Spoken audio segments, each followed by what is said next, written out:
member on our website, overtake.gg.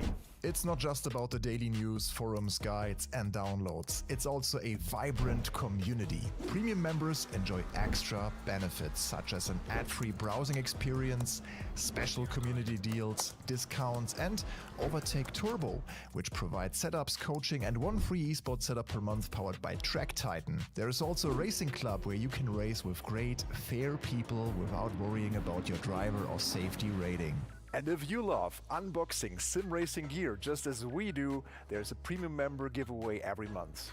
You can win pedal sets, handbrakes, and nice steering wheels.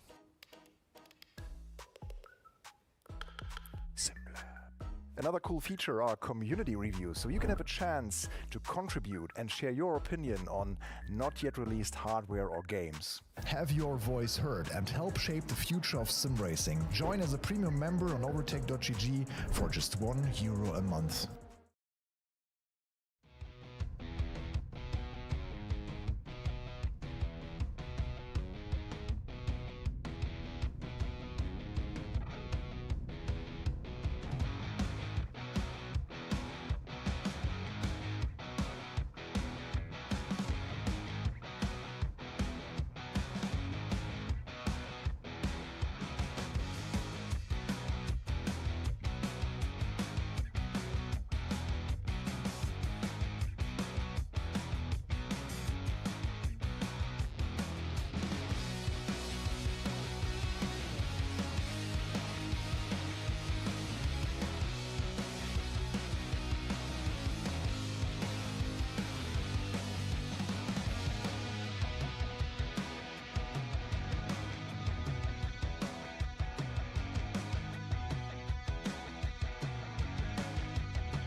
My microphone.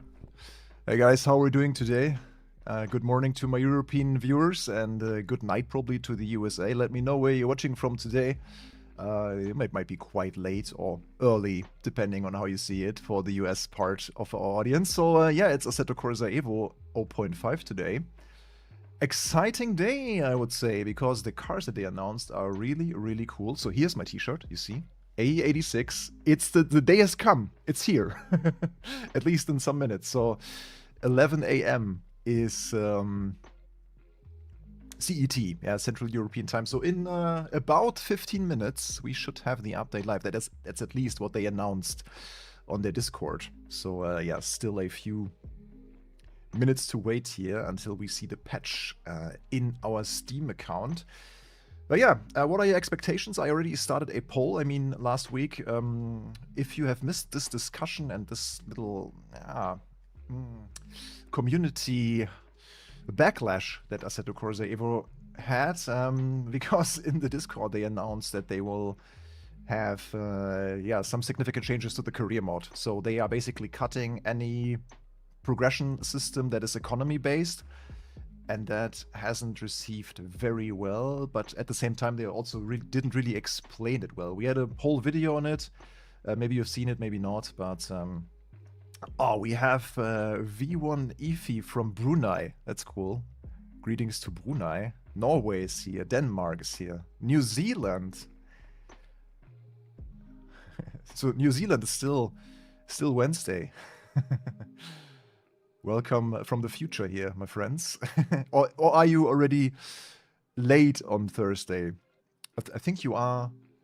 Oh no, you are later already. It's already Friday for you guys. I see.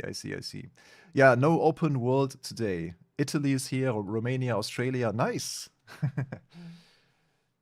It's quite interesting because I think the interest in Assetto Corsa EVO was always a bit more European-centric because we have a YouTube channel, we have the data.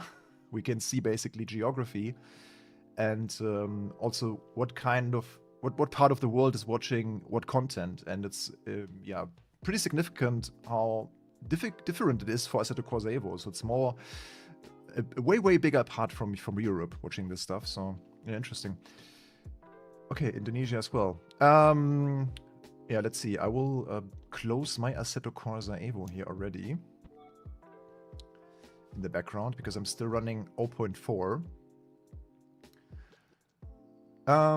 Yeah, let's go through the changelog before the update drops to go through the changes because they already published the changelog for this. So we can check it out. I will just quickly change. Yeah, let's see. Okay.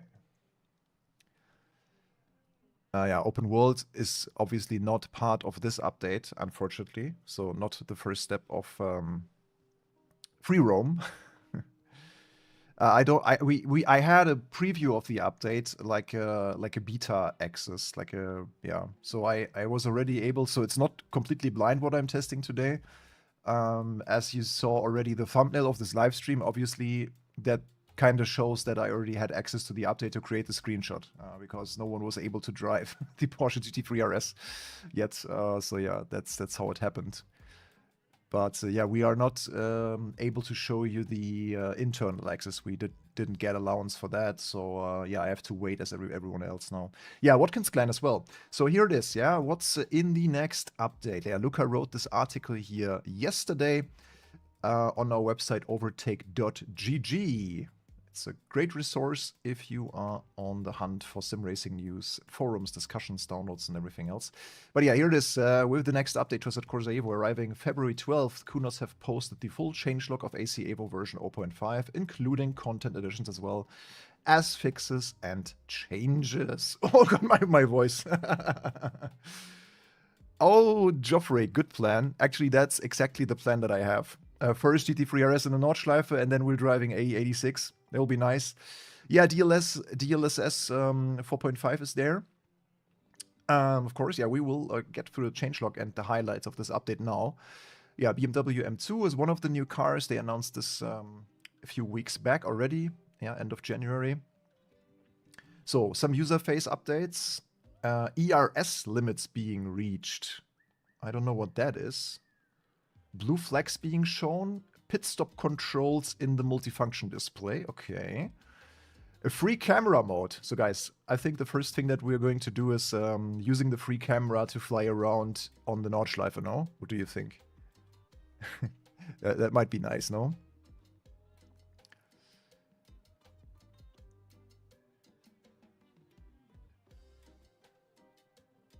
Yeah, penalty system is also a one of the things. Like a new corner cut mechanic. So, the cars. I can make this a little bit bigger for you guys, so also the people on the phone can see it. Don't you guys have phones? 7 cars, I believe. Audi Sport Quattro. BMW M2 Coupe. The new one. Pretty similar-ish to the M4, I would say. It's the same platform, the same engine, almost the same horsepower. Let's see how it is. Caterham. 485 CSR in 3 variants. We got the Dallara EXP, which is basically, I think, another version of the Dallara Stradale that we already got. So not quite sure about this one. Porsche, yeah, okay. I mean, this is an absolute fan favorite and a car that I'm very glad that I was able to drive this last year in Monza. Maybe you've seen the video where I was invited to a track day at Monza. What's up with my voice? Sorry. In Germany, we say, I have a frog. I have a frog in my throat. I don't know if you say that in English too. I have no idea, but you get the idea. So the Porsche I drove, and I'm very curious to see how it will be like. I have driven it on the Nordschleife already, for the sake of creating this image here today, but not yet on Monza. And I'm really curious to see how it will feel like on Monza because I drove the exact car there. Yeah, then I guess this is my highlight of the update. It's a fan favorite also from the original Assetto Corsa, right? The AE86. And then also I think that's could be a bit underrated in this update, but Volkswagen Golf GTI, that's a car with a lot of history, and it's a legendary car, really. Golf GTI, the original one from the 70s. I don't know, was it 79 or something when they launched the first GTI, or was it 80s already, early 80s? Not quite sure.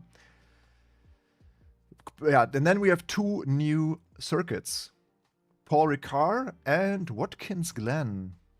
The Glen joins the roster here in Assetto Corsa EVO. Also quite nice, I think, also for online racing. Yeah, and then gameplay changes also to multiplayer. So first of all, we all heard the news, right? The open mode will disappear.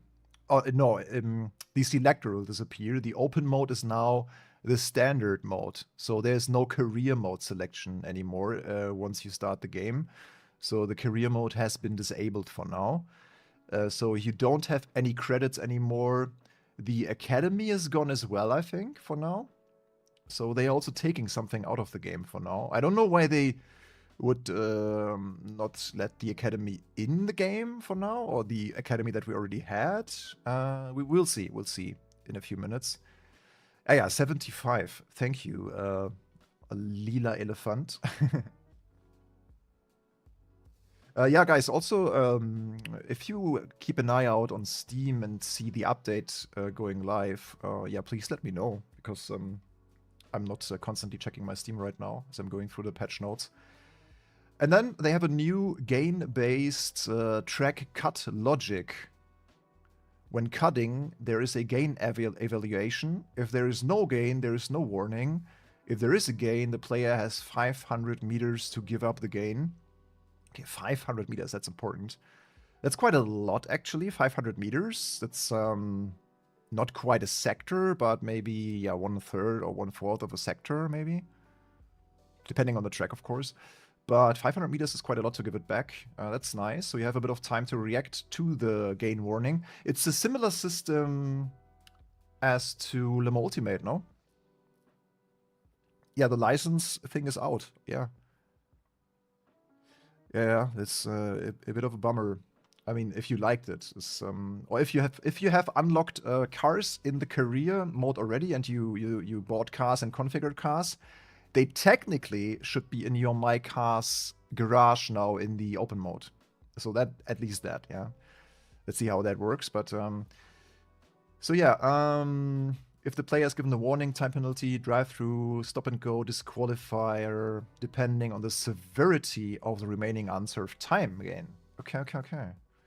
So if you're really, yeah, this is something we will test. Yeah, but I'm pretty excited about free camera, because we can fly around the Nordschleife. This was so much fun in Assetto Corsa Competizione. I spent almost an hour flying around there. Fixed crash when restarting certain special events. Okay, yeah. Next step, and this is important, of SimGrid daily racing. The car selection is now based on mechanical variants. Customized player cars are also checked for eligibility. So you can now finally have different color schemes and different configurations in the online mode. You remember our last two live streams in Assetto Corsa EVO Daily Racing, where everyone has the same car in the same color? So 15 FPS might be a bit harsh for flying around. Show me one game company that can actually communicate with the community. Hello Games. They learned quite well, I believe. Hello Games, the guys behind No Man's Sky, is a good example. I think Studio 397 is also doing quite well currently in communicating. I wish they communicated a bit more around the tire changes, what they're actually changing and stuff. So like a bit more background info. Yeah, so there are still a few good examples. I'm currently playing Hightail. I don't know if you guys heard of it, but that also seems to be pretty community focused with a lot of updates. Very, very close to the base and stuff. So, yeah, what else? Car customization logic issues. This is just a few fixes. Added possibility to deviate from the global track limit rules on a corner basis. Okay. So this old system is basically then gone, where you can collect only 1 cut per per lap. Okay, 3 minutes technically. Let's see if the update is then already loading. Yeah, the target is to have more natural feeling track limits and not penalizing players where they already lose time by stretching the limits. Yeah, e.g. yeah, that was the issue, yeah. If you ran into a gravel trap, it still penalized you. Yeah, okay, then we have now an indication in the UI when you reach your ERS limits. I don't know really what that means so far, but we will find out. Is there even a car that has ER? Yeah, I mean, of course, the Formula 1 car. Yeah, and in our poll, 200 people now voted, and it seems like this is so interesting because there's a huge gap between some sim racers that really only want the car that they want on the track that they want and just drive it, or people who play online multiplayer. And 40% of you like the changes that they've announced for AC Evo. If you compare that to the outrage that happened, that's quite significant. I mean, still, the majority would have loved a proper career mode on a progression and economy-based system. Yeah, but we will talk about that stuff today, I guess, a bit more when we, for example, configure the new cars. By the way, this live stream is intended to be a bit longer today, as you can imagine, because we have so many things to cover. So many cars, so many features. We will do online racing, we will do single-player testing, and I will just take all of the time that I need to take to test the stuff. So I really want to go in depth here today. Yeah, then some localization updates. Blue flags are now functional. Cool. Setup menu cosmetic updates. Player tire compound indication added to the pit menu leaderboard page. Okay, so you can now see in the lobby what tire the other players have. There's an LMU as well.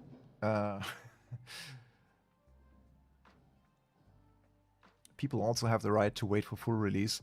True, yeah. I mean, we don't know what the idea... Yeah, Razor... Yeah, Razor is kind of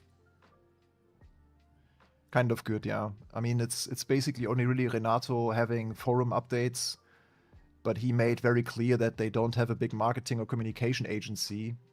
So they are not really active in terms of answering comments, being on Discord, on social media and stuff. They are more like, hey, this is what we are working on for the next few months, and that's it, yeah. So if you're fine with that, okay. I think it's nicer if companies are a bit closer to their communities, like on Discord, if they are answering like questions and chat with their people and stuff, but yeah. Okay, it's basically 11 a.m. Let's see if the update is already live. I mean, is there anything else that was important? Yeah, there's more also physics and handling updates. But I think the main factors are the cars, the tracks, the multiplayer changes, the new gain-based penalty system on track, the corner cutting system, as well as the free camera, of course. So yeah. And then just some setup updates, some audio tweaks. But that's pretty much all about it. Okay, then let's see. Restart stream. Is the stream dead? Are we still here? I think we are, no? Yeah. But why should I restart the stream if the update is live? I restart Steam, my god.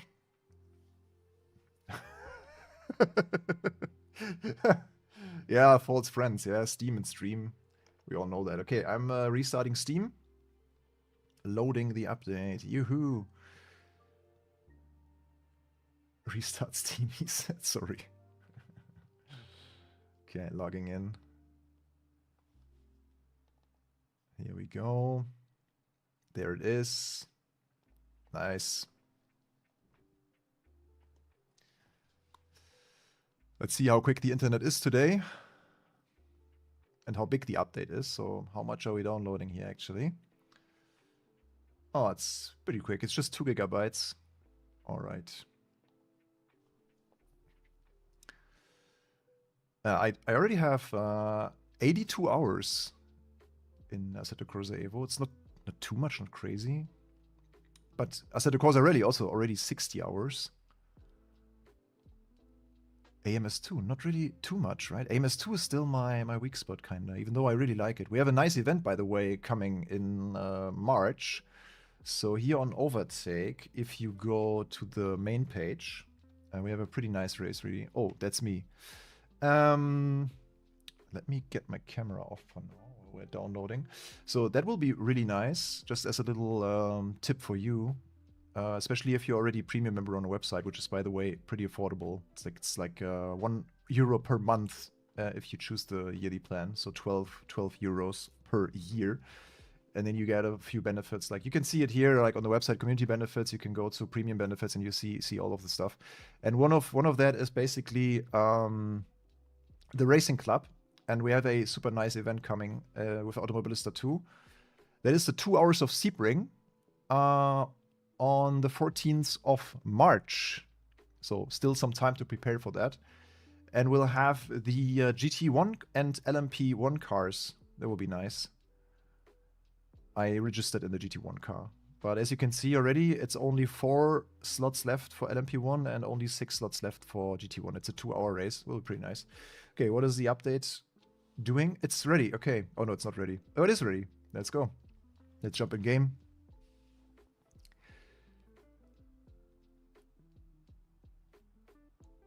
They got a new video. Have to check that as well. New Assetto Corsa video. Assetto Corsa. Assetto Corsa channel. Ah, yeah, there's a trailer for the update. Let's quickly watch it. To get into the mood, kinda. Maybe they say something about the career stuff.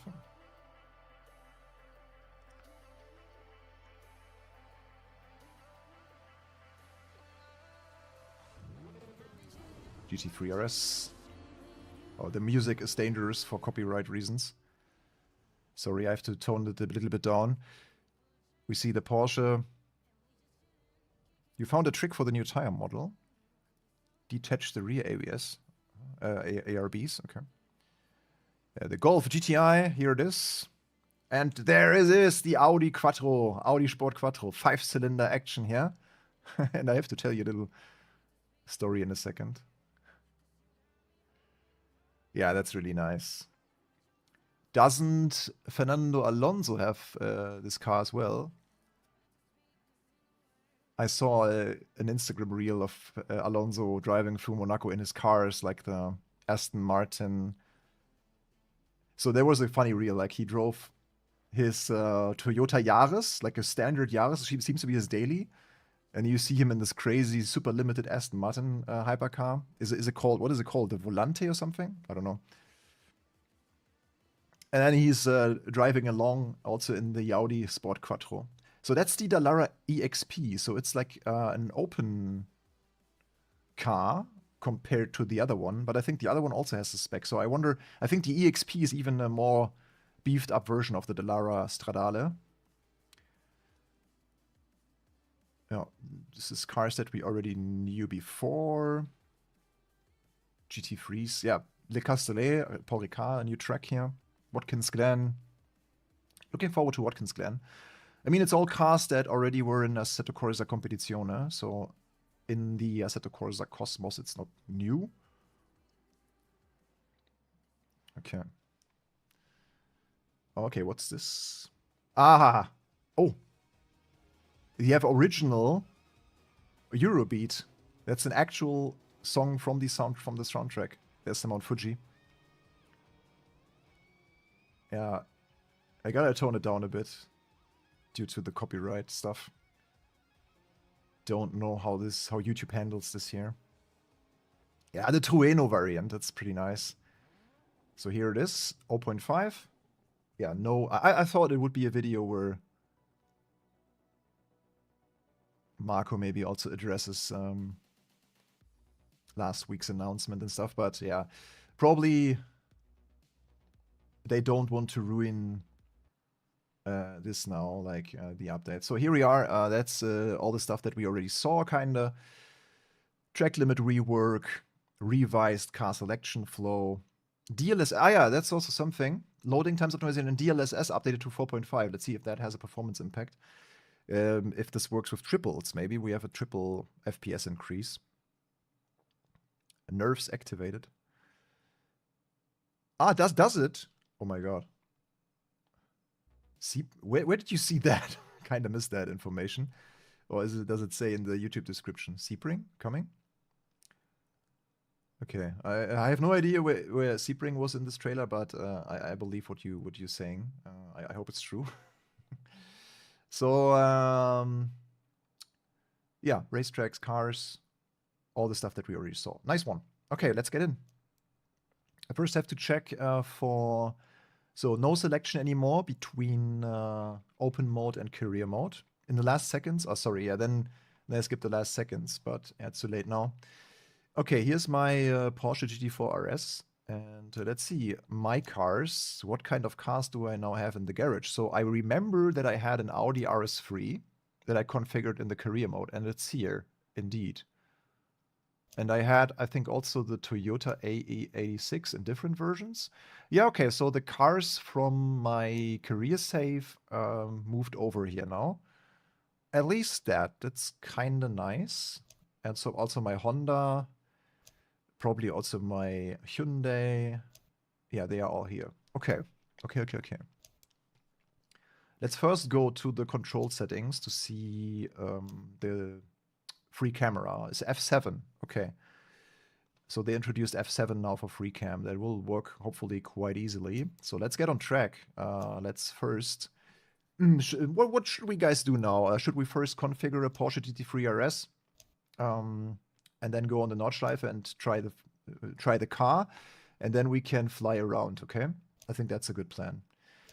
Okay, then we go to the vehicle hub. Yeah, true. It's the same key as in the first Assetto Corsa. Good spot.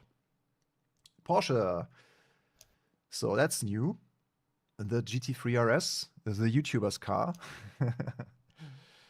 It comes in the standard edition and also with the Weissach package. Weissach package just adds a few more racing bits, like you have a lot of carbon fiber, you have a roll cage inside, or at least not a complete roll cage, but this like club sport cage that you have in the car. And I think also the light magnesium wheels and stuff are standard. Yeah, so there are a few changes. Let's look at the car model in a bit more detail here.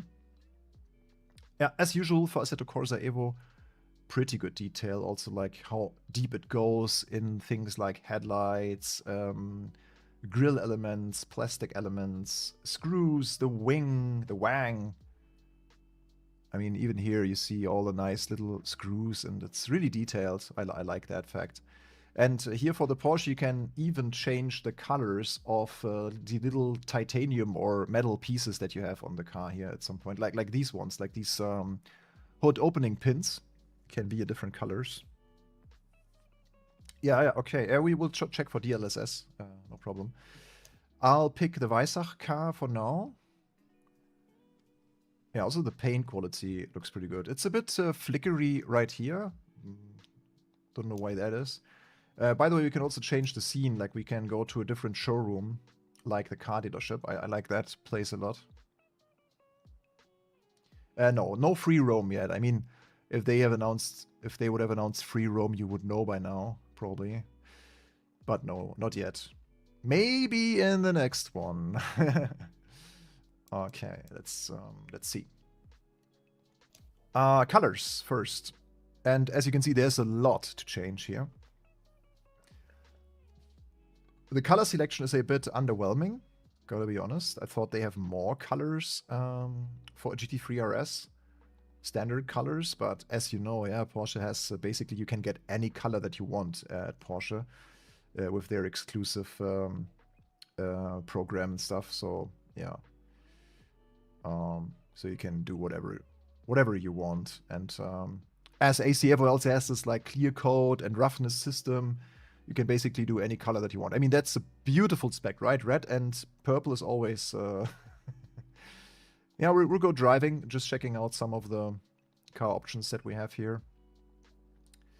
So, brake calipers, you know all that stuff, right? I leave this up to you to experiment with this a bit more. So I'm just giving the car a little nicer spec that I kind of like, and then we can just get it going. Yeah, GT Ice Gray Metallic is nice, looks good. I just want this accent package in a different color, or maybe just a clean car without the logos on the side. It's motorsport style.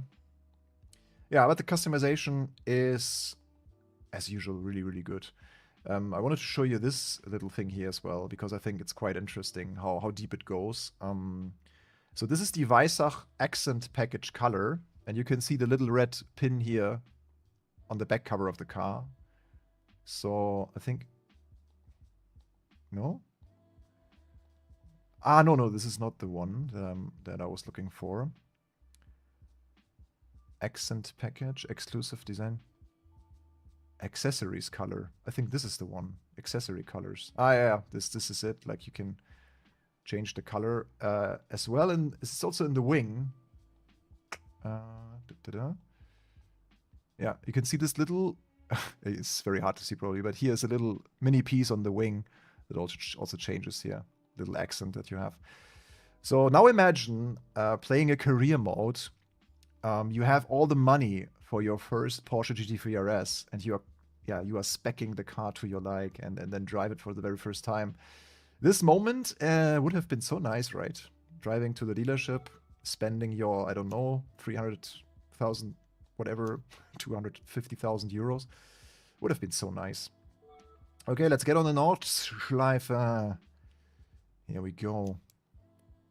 First car, not the first track, but we will also test Watkins Glen and, of course, Ricard later. But Nordschleife is great because we can also fly around, which is pretty cool, then with the free camera. So let's go. 12:55, Broken Clouds, let's go.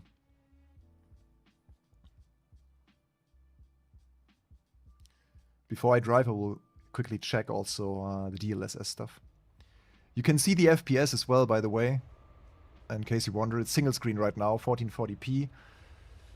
And just full disclosure, my setup is 4080 Super, AMD AM4 socket with the AMD 5800 X3D CPU.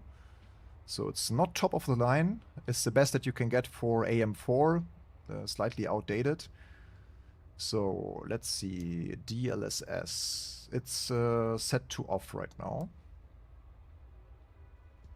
It's probably just automatically assigned if you have a graphics card that supports it. So it's not a specific item in the menu or anything.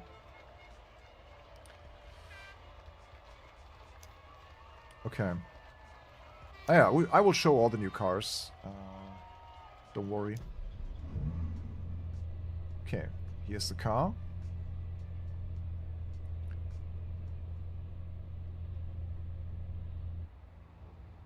Turn off the HUD for now. It's as usual, like really nice. Like graphics-wise and how detailed the cars are, there's no doubt that this looks spectacular. Let's go to the interior as well here. Yeah, it's nice. F7. Okay. Yeah, alright. F7 works now. We can fly anywhere. Ah, okay, I can also speed it up. How can I... Okay. So yeah, with your mouse wheel, you can speed the camera up. Like this. Ah, okay, so we can fly pretty quickly to places. Oh my god, guys! It's the open world! I wonder if you drive closer to an area, you might be able to get more level of detail out of these like objects. But yeah, here we are now. A first glimpse of the open world, really. Oh, look at that. Aha. Okay.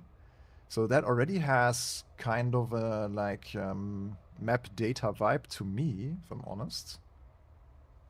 So from above it looks really like, I don't know, like flight sim on a very low detail. But they already modeled some of the houses here. I mean, everything that is close to the track, kinda. Let's see, for example, there would be our RSR. Where are we, by the way? So here is the GP track. It's also kind of modeled like the Dorint and all this like... the Ring Boulevard. Look at that. This is certainly already some assets that they've created for the open world. Because why would you, on the Nordschleife Touristenfahrten, or in general, like, properly model those houses and stuff, so... F7 is the F-World button. the open world button. So this looks to me like the assets that we saw in some of the material that they already done. Yeah. So that's the proper building already that they will probably use in the open world. Interesting. Yeah, it's just a bit clunky for me to do because I only have this, okay? So bear with me if some of the camera movement doesn't look so clean. It's not really easy to do with this trackpad thingy. But yeah, you get the idea. I think people will have a lot of fun just flying around here now with the free cam, and quite cool, indeed. Okay, any specific place that we... I mean, I could try to find some stuff in Nürburg, but you guys want to see the driving, right? I know I can't really make everyone happy probably today. Yeah, this is the village of Nürburg. There's nothing to be seen here yet. Let's see if places like, I don't know, Vulcan Alpha or RSR are maybe here, but I don't believe so. Oh, indeed. Yeah, where are we? Ah, yeah, this is this building. Yeah, so RSR is basically here. This is the big rental car company that is also on the Nordschleife. So there is nothing here yet. But you see, basically, the map data shows the car park. Like the satellite picture, kinda. Yeah. So, cool, yeah. Nice to see, like, really, like, let's see how high we can fly up. Kinda see the track layout even here from above. It's interesting. Huh. How big is this area here in general? I mean, to be honest, this could be, maybe, like this area that we see here could be the first open world area then in the game. Yeah, we can play more with this. I just quickly want to go back into the car now and drive here for the very first time. I think people are waiting to see that. First impression of the GT3 RS here on the Nordschleife tourist drive.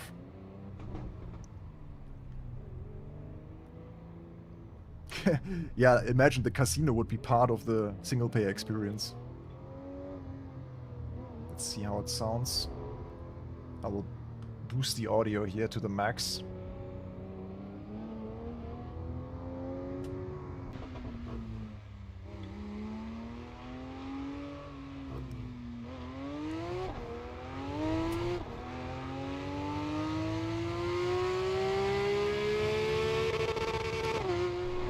$9,000 RPM. Let's go.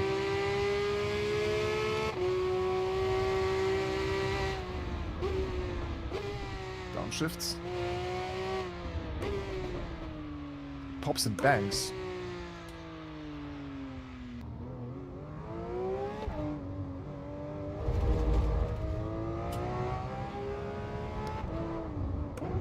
Tires are quite cold.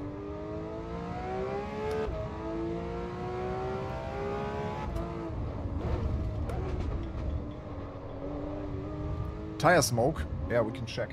I don't think so.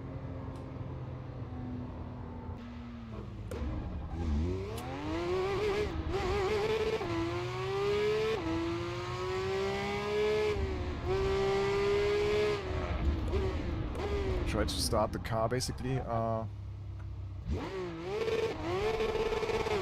there's no tire smoke, I think. Not yet.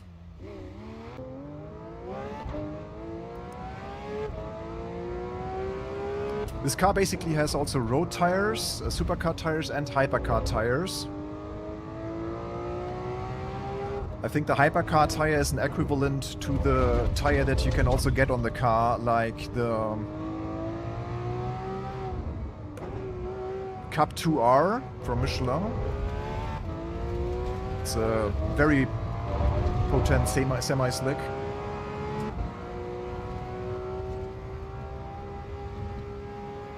Oh, true, they have launch control, right? I'll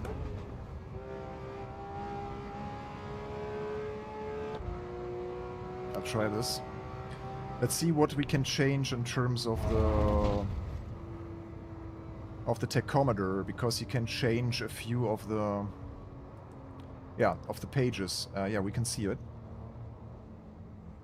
I'll stay in cockpit, but you can see I press now change of the display page, and they have 5 display pages here for the GT3 RS. On the right, you can change those. It's quite cool. The update is public now. You can download the update on Steam right now.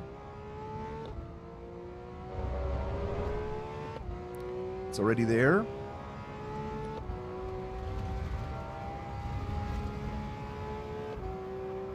Yeah, the car sounds spot on.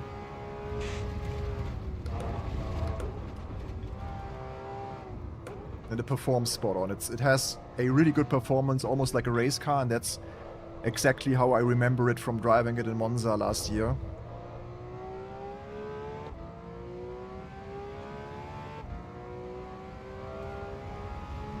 So DLSS is giving us constant 140 FPS now here in one car on the Nordschleife, which is not too bad, but still not enough. I guess if I would now get the triples, would still be like 60 FPS or something. I really like how the tire kind of settles. In general, very good tire feel here with this hypercar tire. Also, this telemetry-based force feedback stuff that they have here in AC EVO is gives you a lot of sensation here for the driving, like ABS, road effects, curbs and stuff.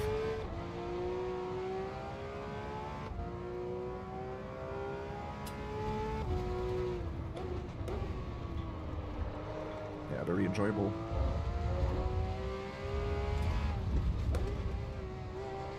I would be interested to know, guys, as we have so many people watching now here today, what are you, if you play Assetto Corsa EVO, only if you play it really, sometimes, what are you doing mostly? Is it online lobbies, or are you just testing different cars on the Nordschleife, for instance? For me, it's really like daily racing online sometimes, and testing cars on the Nordschleife.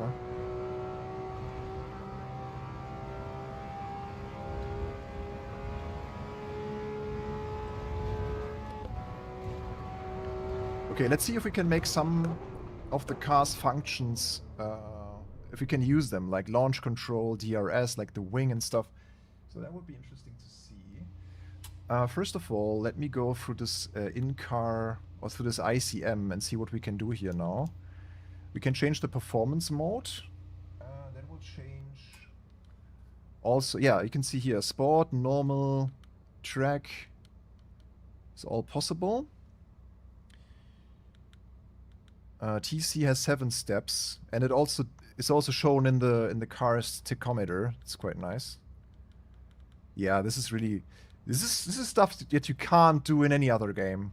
That it also is displayed properly in the car's HUD and everything. That's really cool. Also, this feature here, all the different settings that GT3 RS has, are modeled in the correct way. You can change the whole suspension on the fly as you can do in the real car.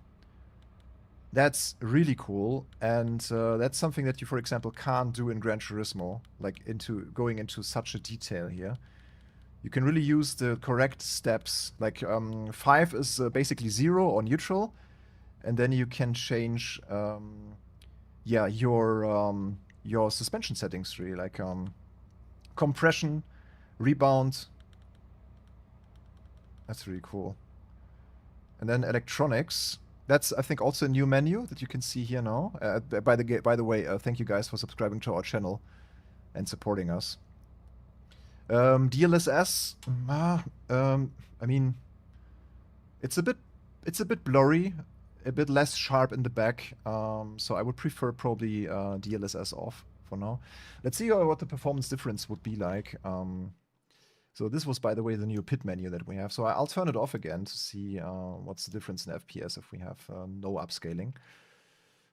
Yes, good. Does it die now? No. Resume. This is the new pit limit, not the new pit menu, also new in 0.5.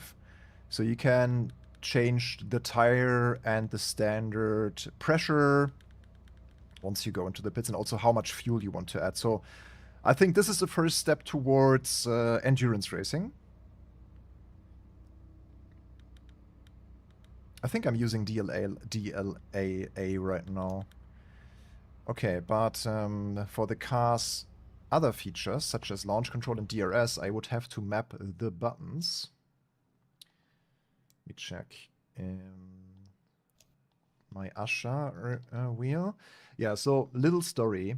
When I saw the cars for this update, okay, I was like, hey, let's mount my round wheel because all the cars are basically suited perfectly for round wheel. What did I do? I destroyed my MagLink connection because I use a Neo X hub from some Magic with the quick release. Just before the stream, I screwed on the quick release and I destroyed it. It's gladly only 30 euros, so I just ordered a new one. But it was a real bummer because I wanted to drive every car today with a round wheel properly and also shift the gears and stuff. So we'll also still do that in the Audi, for example. But yeah, is there another option for launch control? The launch control should be activated kind of automatically, right? While hitting the brake and stuff. So let's see if the car features DRS. Oh yeah, it does. Wow. Woohoo. Look at that. That's kind of satisfying. Another update? Look at the...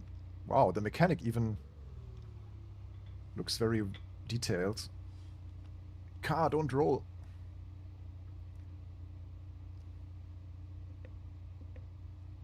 No, it's... Okay, it's closed. I can open it again. Okay, while driving. Does it also display in the car's HUD? Oh yeah, it does. Oh, wow, look, DRS active, DRS ready. And you have to manually operate it, right? It does not do it... you have to do it manually. It doesn't... And it automatically also closes when on the brake. That's how it works also in the real car. Let me check one thing. Because, let me, yeah, I hide my camera. You see my rear view mirror there. If I now change the mirror, can we see it also in the rear view mirror? Let's see. Will be... probably we will not see it. Let's see if we can see it. I think we will not be able to see it. No. I mean... No. No, we don't see it. That would have been the dream now, to see the mirror also working, the wing also, but we can't see the part of the mirror, maybe... Of the mirror, of the wing, my god. Wortgulasch today here for me. But yeah, try the M2. Yeah, we're trying the M2 as well. Let's drive the M2. Do you want to see more? The launch control. Yeah, it's here. It's just first gear, brake, and it activates the launch control automatically. Oh, it's very satisfying. Man, I can't wait to drive this car more here on the Nordschleife, try all the different settings of the suspension. But it will be really hard to... I wonder if there's an automatic DRS mode. Because right now you would have to pull it every time you're on a straight. Just one more little flyover with the free cam, okay? Because this is my favorite spot to walk up to. This is also one of the highest areas here on the Nordschleife. It's called Hohe Acht. It's like 800 meters above sea level, I think. So this is... oh. I got some hair in my... yeah. Hello? Oh. Okie dokie.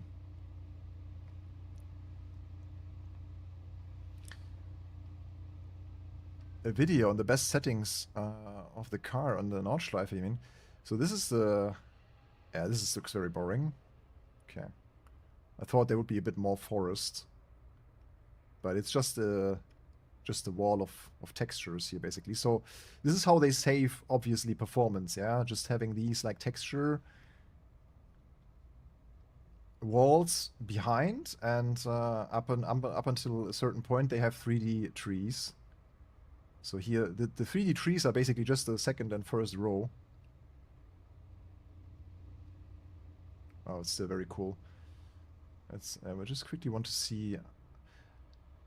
we can drive again here, and I will also check the city of Adenau if there's some more stuff.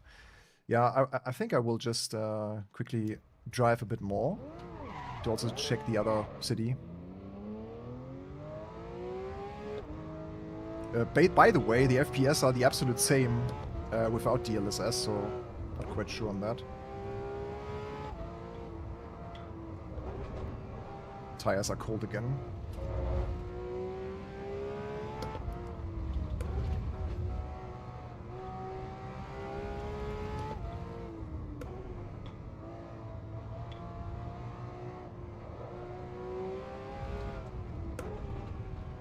Oh wait, I already crossed Breitscheid. Yeah, then it is what it is now. Let's drive the next car. Yeah, anything else you want to see here for the GT3 RS? No? Then we can drive the M2 now, or maybe the AE86 first. Okay. Up. Practice. Let's look at all the cars for now, really. I think that's also something that people want to see. So here's the new Audi Sport Quattro. Just in a quick... oh, the cam is still activated. The free cam. Oh no, first bug encounter. Also pressing F7 doesn't solve the problem now. Oopsie. Yeah, can't turn off the free cam anymore. Interesting. That's not so cool. Yeah, we discovered the first bug of 0.5. Woohoo. Yeah, it's completely gone now, the camera. Whatever, yeah, that's the Audi. Then this Dallara. I wonder what the big difference is for the Dallara. So the EXP has obviously more performance than the Stradale. So the Stradale also has an open version, but it still has this like glass window. The EXP is completely, it just has this mini window here. So FFB felt really good. Yeah, but my cam is now broken. Ooh. Yeah, this might be more expensive even than the Stradale. This is a proper racing version here, the EXP. But there will be a nice car for online daily racing, I believe.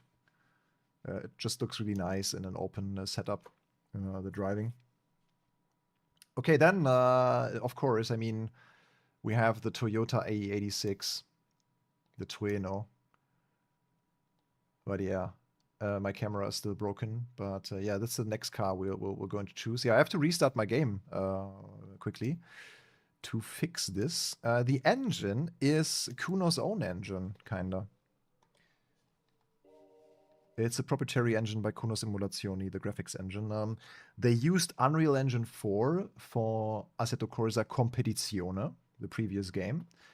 But they decided to go back to their own tech for AC Evo. Yeah, just because they seemingly had a bit of trouble, like other studios as well, with Unreal Engine. Even though Assetto Corsa Rally, for example, on the other hand, is on Unreal Engine 5, though. Or 5.5 is the current version. 5.4, don't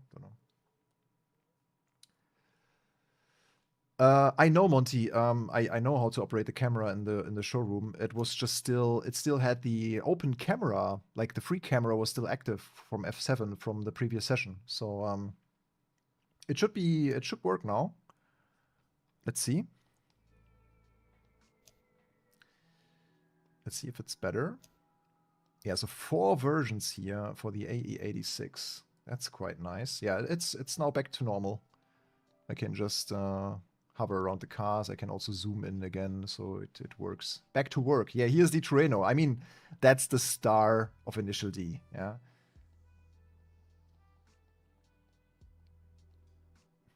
And it even has the anime edition in the car. The Zenki anime tribute. Yeah, Fujiwara, the driver of this car, and his dad had this tofu shop. And that says in Japanese, I hope it does. Maybe Kunos decided to put something else here. But it should technically say Fujiwara Tofu Shop. And it was basically a tofu delivery car. But Takumi Fujiwara, his son, has gone, mountain racing, toga racing with this car. He was a specific downhill ace.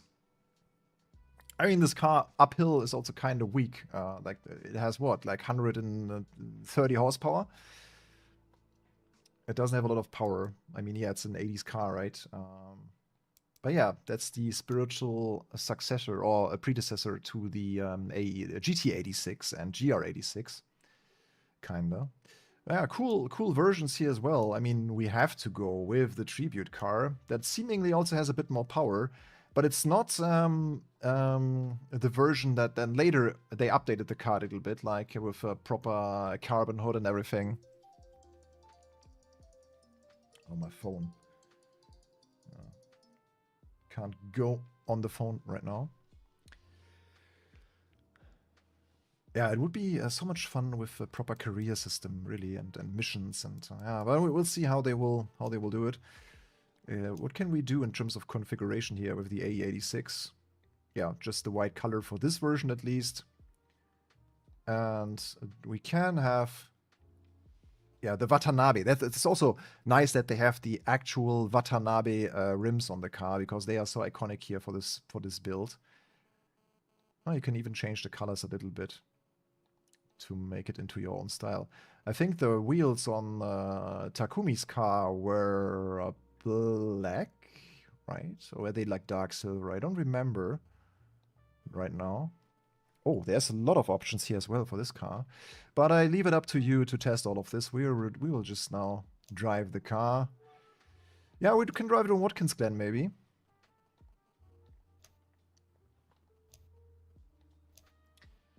The new track, the first new track that we are going to check out now, Watkins Glen, and they have also 4 different layouts. The short inner loop, GP, short and GP inner loop. I'll go for the GP track now so we see everything. Scattered clouds maybe. Optimum grip. Let's see also what kind of tires the car has. Silver in the beginning and later they were black, right? Yeah. When they had the Project D thing going on, the car was a bit tuned, of course. Okie dokie. Let's drive. Well, let's look at the car first, of course.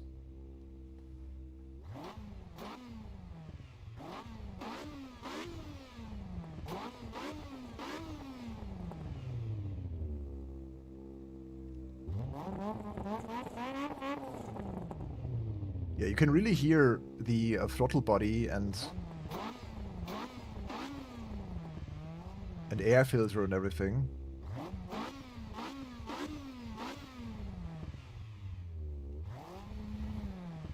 Nice.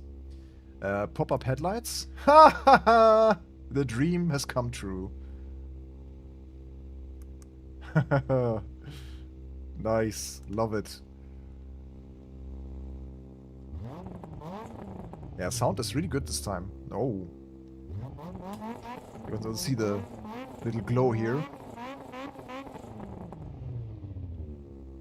Perfect. Really good. My shifter does not work yet. That's a problem. I have to map the shifter quickly. But let's get on the first drive with the automatic shifter on. It's quite loud. What's this noise? Oh, there's some clonk noise, right? What is this noise while shifting? Oh, look at the RPMs.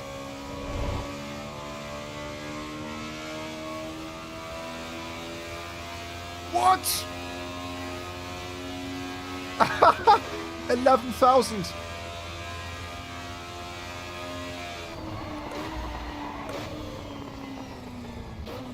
What the hell is going on?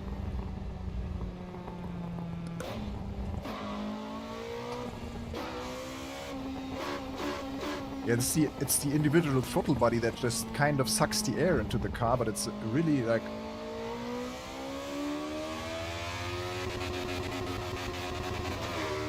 $11,000.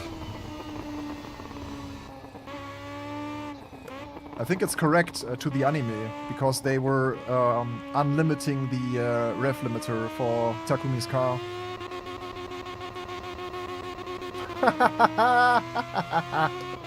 Okay. I knew this is going to be the highlight of the update for me, and it is.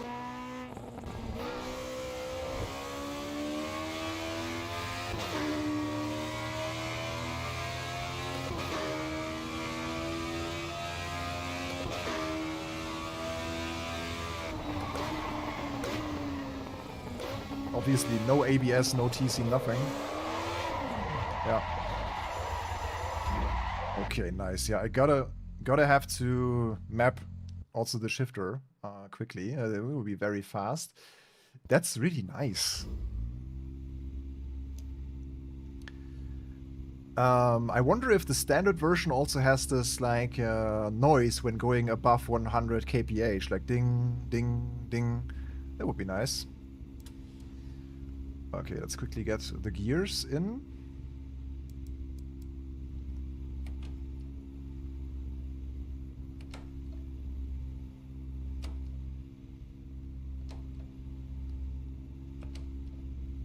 Fifth gear. Sixth gear. Yeah, that's enough. Yeah, maybe reverse. Yeah, reverse. Clutch is already there, right? Yeah. Apply. Then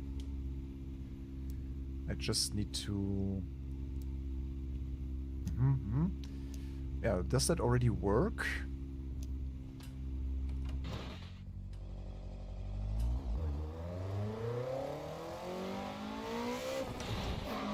Yeah, works. Cool. So just let me have some fun.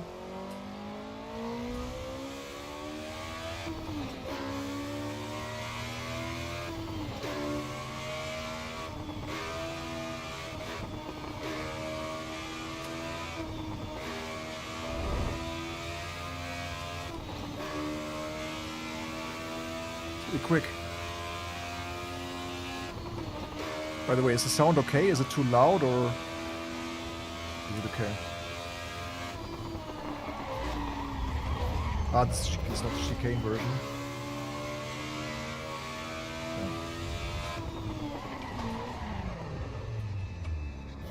Third gear is not...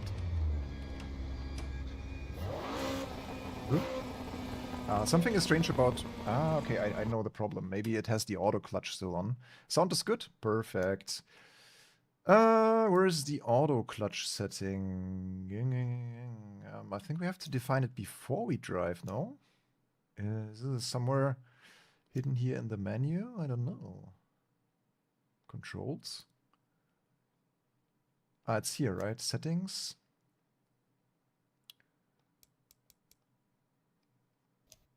Does it auto clutch? Let me just check. Yeah, it's auto clutch. Gotta go back quickly to the menu to check if that works then. We turn it off. Yeah, M2, the sound is really good. M2 manual. Yeah, here. Automatic gearbox? No. Automatic clutch off. I can't? What's up? Why you do... Ah, okay. Automatic clutch on start off and automatic clutch off. That should work. Alright, let's go. Let's go again. Yeah, the sound is like this air induction, how the air is sucked into the engine and individual throttle bottles and all that stuff. Like this, I don't know if it has ITBs, but I guess it has. Like the engine build here for this stage of the car was quite beefy. So they squeezed out everything that they could of this naturally aspirated engine.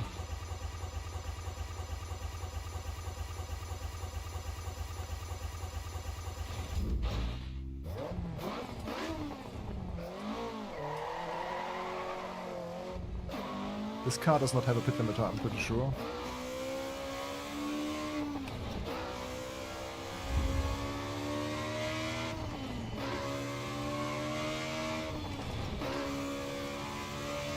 It's very short gearing.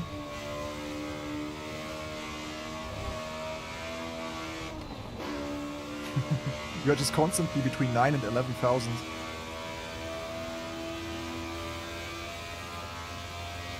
Wonder what the top speed is. 230, 232. I see the car is perfectly suited for Watkins Glen.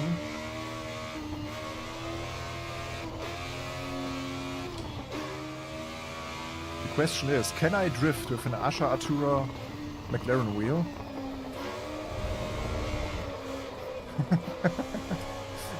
I can't.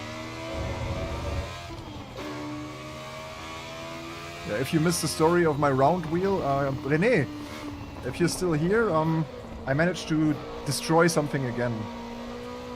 I destroyed my Maglink from some magic.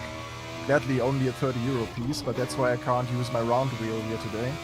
Which is really unfortunate, but hopefully it's here tomorrow.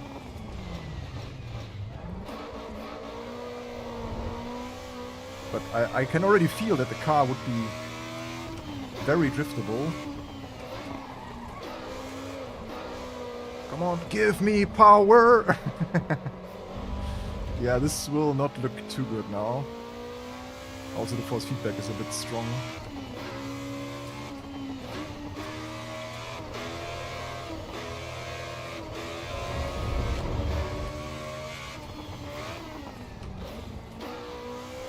Let's try to give it a little swing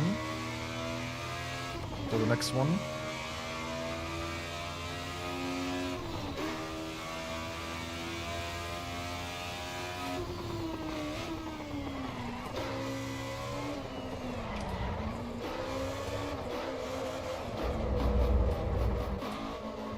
Yeah, the counter. Yeah, with this wheel it's almost impossible.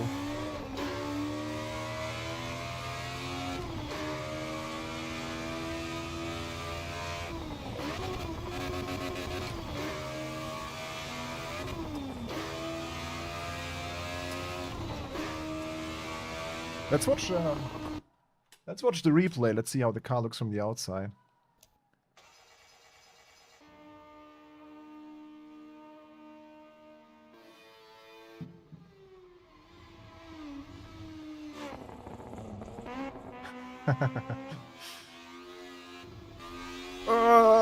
Like a chainsaw. It's the chainsaw massacre of Watkins Glen here. Sometimes it sounds a bit weird. Oh my god. That was the best drift that you see today. Lagging? Oh no, I hope it's not the stream.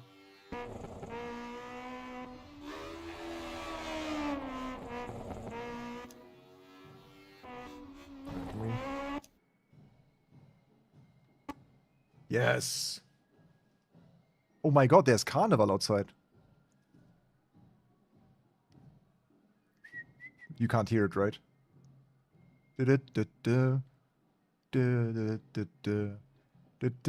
Yeah, it's carnival right now in the, yeah, basically all the Rhine area. 10 FPS while playing? No, not really. Seems, well, it should be fine. I mean, you can see 177 FPS. The stream should also run on 60. So whatever you should be able to see is 60 FPS. Like, should be okay. Yeah, nice. Yeah, this is really a nice car. I just have to drive it again with the round wheel because this is ridiculous now, driving it with a Formula wheel or the prototype wheel. It just doesn't feel right. It will not feel right with the M2 as well. Talking about the M2. Oh, that was loud. The M2 is, I think, also, you can choose between manual and automatic, right? So here is the, where is it? Ah, okay, it's my cars, all vehicles. So here is the M2. I will change the dealership because the other one looks better. Single color, M performance, trim. Is this a manual though? Let's see if they have a manual as well. I go for the M performance. Confirm. Ah, yeah, I have to customize it first in my vehicles probably. BMW. Okay, yeah, then I'll first add it to my garage. Next car. Subtle legs. Yeah, this shouldn't be the case actually, because it's a dedicated streaming PC that has no load at all. So sometimes it's also YouTube compression, or maybe the stream itself with a little bit of dropped frames. But I don't seem to have any dropped frames. But yeah, whatever. End pole for now. So it's like 40 to 60 or 39 to 61, the poll that we had.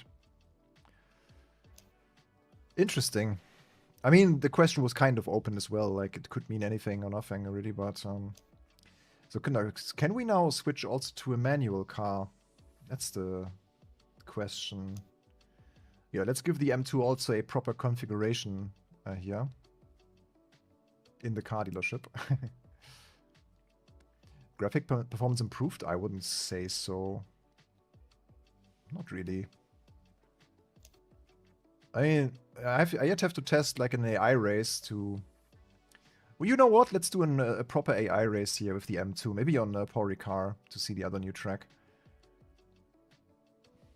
Okay, the BMW has way more colors than the Porsche had. Oh, even the frozen Portimao blue metallic. This is a nightmare for smart repair if you crash the car somewhere. And you need to repaint certain parts of the car. You can never match the color again. Don't buy the car in this color, even though it looks cool. Also frozen gray, same story. Vegas red metallic. Skyscraper gray metallic. Brooklyn gray metallic. Portimao blue. Oh, that's I think my favorite color. Sapphire black. Zandvoort blue. Sao Paulo yellow. Alpine white. Twilight purple, voodoo blue, and the green is Java green metallic. It looks really good in green. Oh, this reminds me so much of the old CSI BMW, the 635 CSI, the race car back then. This had also this like this strut bar. I think the only other car that has this is the 2007 or 2005 Hawkeye WRX STI. Watkins? Little race on Watkins, yeah. We should properly experience Watkins Glen. Ambient color on the interior. badging in black. Ah, yeah, we got the black M2 logo now. For this car, we also have this, like, celebration badge here for the BMWs. I think you can still order this, like, for free. Brake caliper color.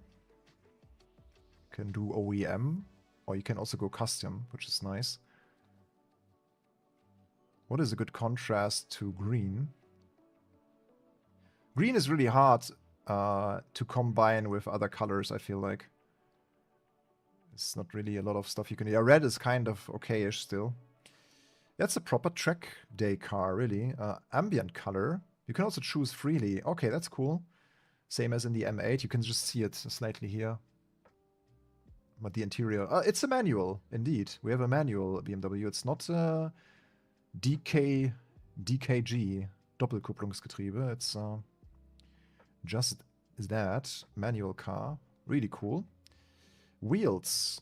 We have 2 wheels. I can't wait for the day where they introduce also tuning wheels and suspensions and stuff. Oh yeah, these cutout forged wheels are crazy expensive, but also very cool. Yeah, they could be a bit brighter, but yeah, let's just keep it like this for now. A lot of parts.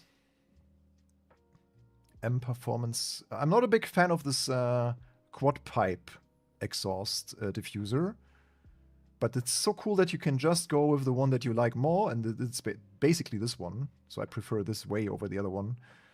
Rear spoiler and carbon fiber. Oh, wow.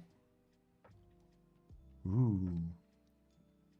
Yeah, I need a round wheel. Yeah, I have a round wheel, but I broke the connector this morning. That's really a shame. Yeah. Okay. My favorite car YouTube channel. Hands down, it's Car Throttle. The 2 Canadian guys, or the 1 British and the 1 Canadian guy. Car Throttle is my absolute favorite. I love their sense of humor. Is it Car Throttle? It is, right? Car Throttle. Of Throttle House? Car Throttle? No, not Car Throttle. No, not Car Throttle. Car Throttle is also cool, but Throttle House? Throttle House. My god, all the... Yeah, Throttle House. TH Throttle House. Yeah. These guys. They are... And I also like the German channel JP Performance. If you're from Germany, you might know him. It's also German content, so not really everyone can relate to that probably. But they also do cool stuff like project cars. They have a burger shop and everything. It's a big brand, actually. What else can we... Yeah, I think the car's done, yeah? We choose it in green. The world does not have enough green cars, I think. So, yeah.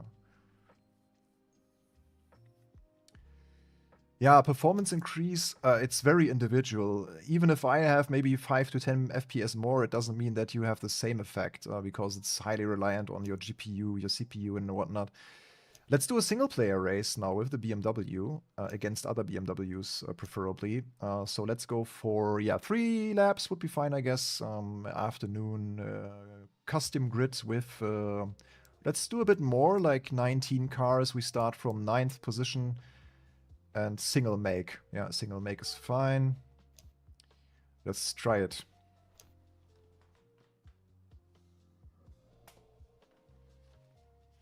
Yeah, orange would also look nice on this car. I think also the BMW M2 looks good in red. Pure red.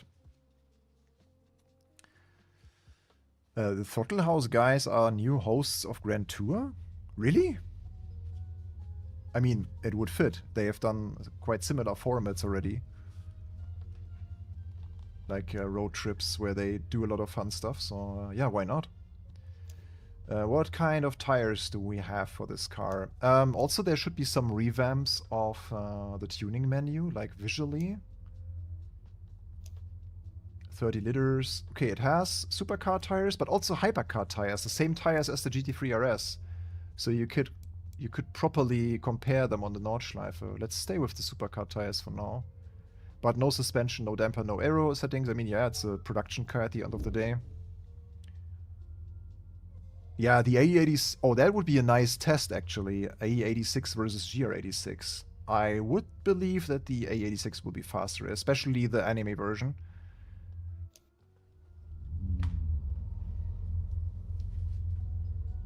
Okay, give me 1 second, Assetto, to get this done properly here.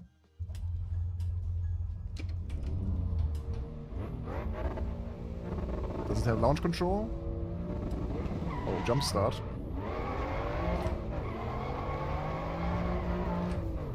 Oh, no traction.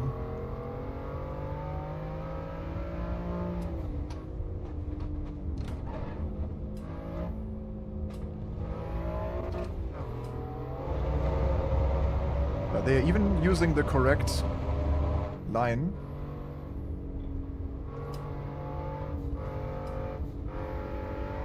Oh, it feels so heavy in comparison to the AE86. Do we have different display? Oops. Ah, the music is also still on, sorry. Let me turn that off.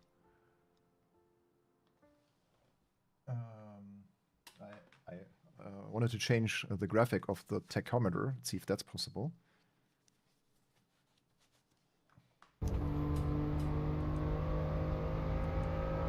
Oh yeah, it has also different pages.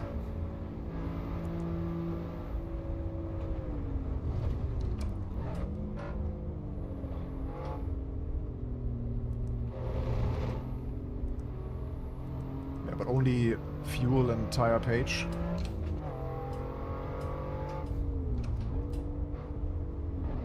Yeah, it's fun manually. I finally have this DB8X shifter here from Simmagic.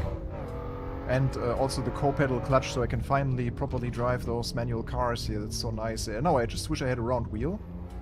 But yeah, it's super slow. Kinda. Triple screen for me while streaming does not make a lot of sense in Assetto Corsa EVO because the graphic will look worse. The graphics will look worse for you guys. And yeah, it's just still, the performance is not there. For me, I want a minimum of 90 to 100 FPS when driving on triples. It just feels better and more natural, and yeah, that's why I still choose single screen over triples with Assetto Corsa EVO. So it is possible, and I will certainly also check if there is a performance increase with DLSS 4.5, but it's quite fun to drive, really. I really like how the tire feel is in Assetto Corsa EVO, since like 0.4 since the big December update. Yeah, the noise on the curb is a bit loud. I have a 4080 Super, so not even a 4090, not even, I mean, 4080 is a good graphics card. But my biggest bottleneck is my CPU. It's only the AM4 socket that I have with the 5800 XVD, so...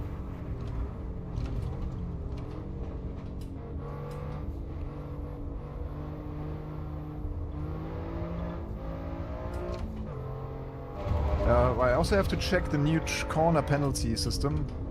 So we have to cut the track at some point to see how it works. Oh, this car I feel like is really easy to drift if you would want to.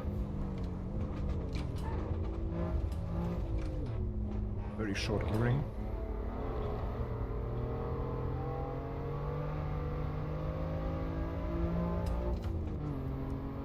Performance mode.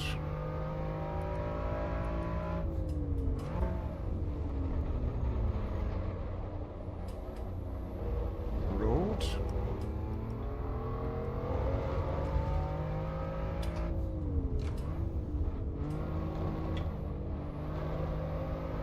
No time gained. Let's try to gain some time while cutting the track.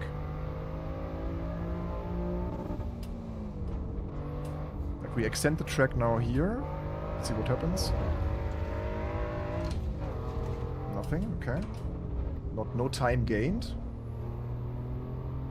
Yeah, we can cut corner 1.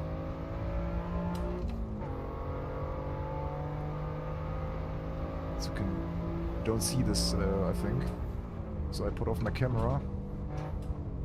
So let's... I didn't cut corner 1. Well, let's extend the track here again.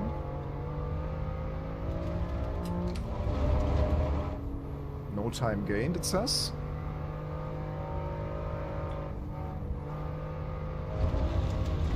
Does that work? No. It was not considered a cut.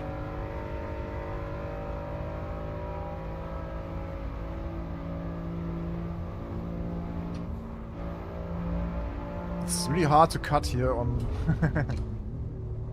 on Watkins.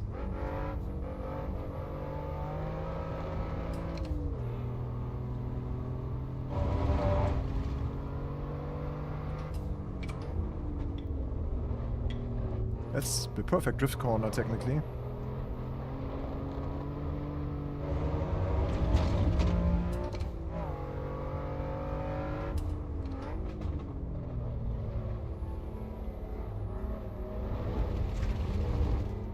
I think all the noise that is coming from curbs and track limits is a bit loud, but you can probably turn it down. It's also not really possible to cut here, maybe. Maybe up there.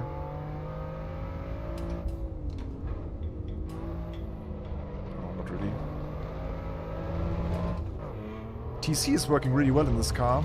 Turn it down a little bit, let's see how the car reacts. Okay, now it does a bit less. Yeah, we have to test the cutting stuff in the next session. I'll do the next race in another car. You guys can already think about our next car. That was fun. That was really fun. Let's watch the replay of this. Quickly get a little snack while you can watch the replay and think about what car you want to see next. We still have the Audi Quattro might be a good, nice option as well. Like we can also drive it manually. So yeah, let's probably do the Audi next. I'm back in like 2 minutes. And then we will test the new penalty system, the corner cutting system. Can I get this off the screen? Dallara EXP. Okay, seems like people want the Dallara. Let's see. It doesn't run away. So the Audi is not running away.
Yeah, what's the verdict so far?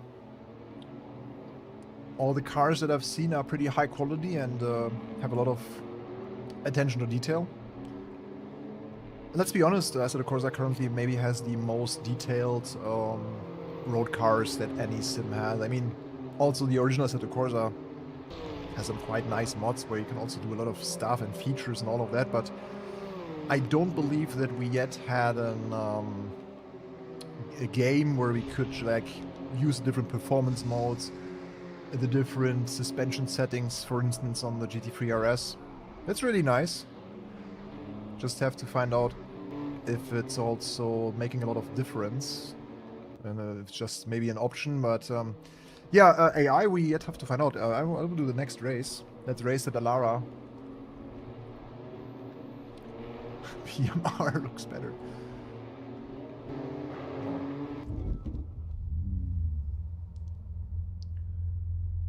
I mean, graphically, I would say I prefer Assetto Corsa EVO by far, and also the how the cars are modeled and detailed and stuff. I think just AC EVO is very detailed when it comes to the cars, and otherwise, yeah, it's just new cars, some new features. I like the free cam, so you can now fly around the track and stuff. That's quite nice. Small steps, yeah. It's a question if we are really halfway through now with the development, because yeah, 0.5 is kind of half the way to 1.0. So will it take one more year? What are the next steps? I think people are more excited or most excited when we have the first part of the map of the free roam. I will see. Yeah, Dallara would be cool, right? Dallara EXP. Let's also go into the car configurator of that one and see what it's all about. I first want to quickly Google the car. What are the specs like and engine and whatnot, because I know the standard Dallara Stradale has the 2.3 liter EcoBoost engine from the Ford Focus RS, and it's also like super expensive car. Dallara EXP. The EXP version, yeah, same engine but more power, baby.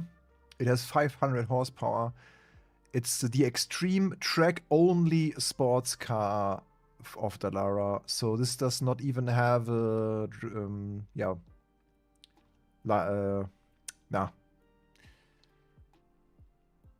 road license. So it's not street legal. That's the word I was looking for. Okay, 500 horsepower 4-cylinder. That's a lot of work, I can tell you, to squeeze out 500 HP of this engine, the 2.3 liter EcoBoost. Interesting. I love this color scheme on the wing here. So different designs. It's a full carbon body. Yeah, wow, that's probably very affordable. Let's see if you can color it. Yeah, okay. I mean, we all know that green carbon fiber is the option. That's the way to go. 100%.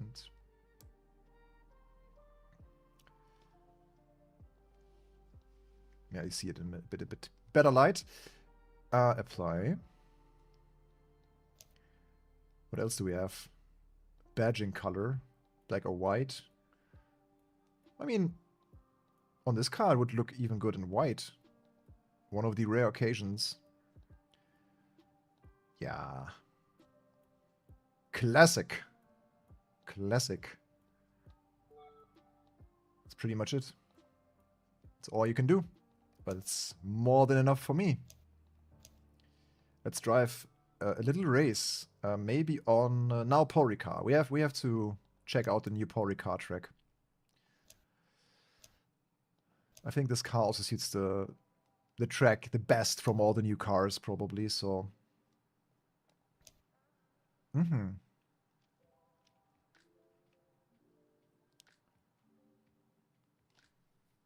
Okay, I think that's the main layout, kinda. This has an extra chicane. Let's drive the extra chicane.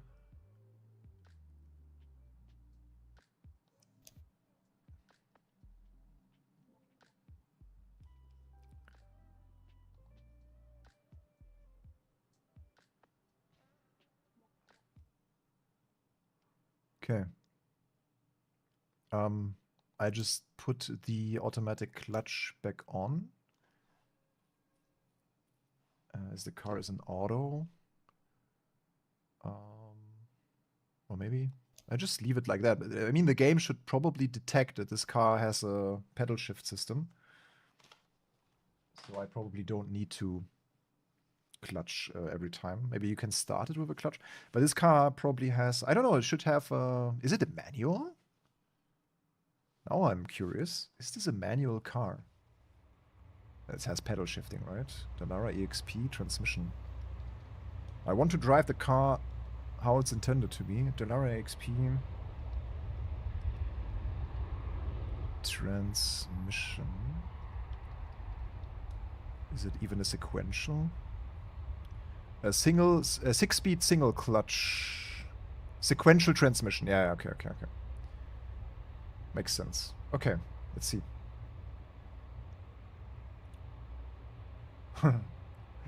Our driver here.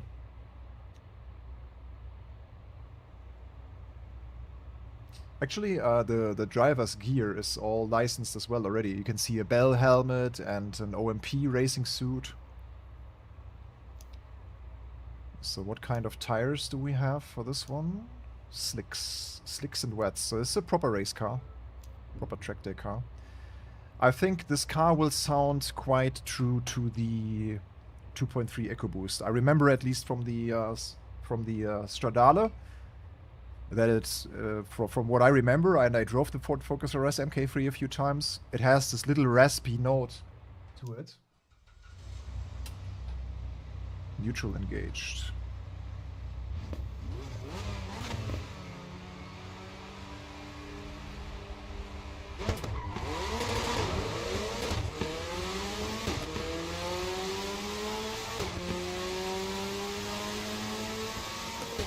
The AI is not looking too great.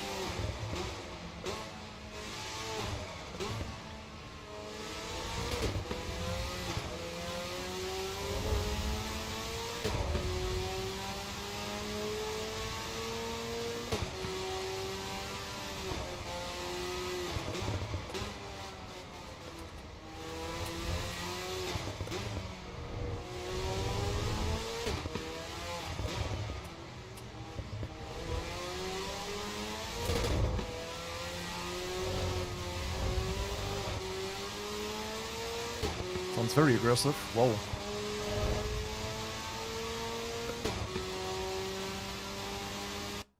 Oopsie.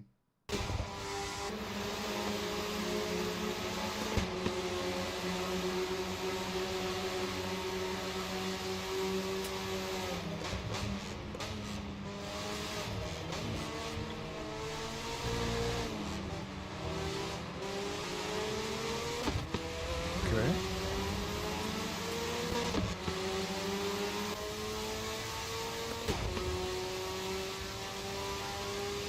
The clouds do look a bit better, true.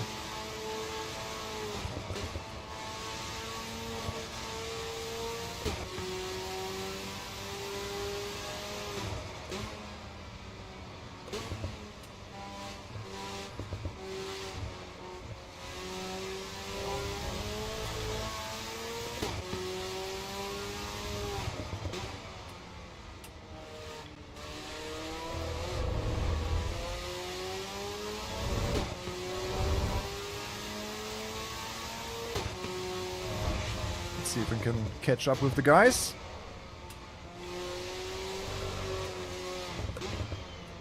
The tire feel is really good, like you can properly feel the loss of grip and the limits of the tire.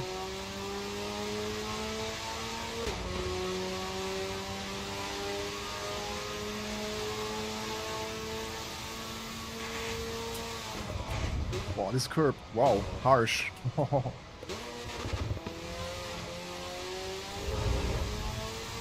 Yeah, the car also feels exactly how you would expect it to feel. It's a super light car, below 900 kilograms. Mid-engine.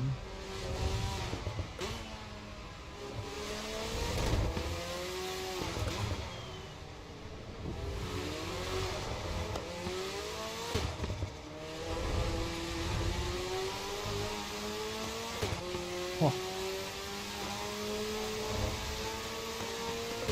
Would it be nicer if it had a V6 or something?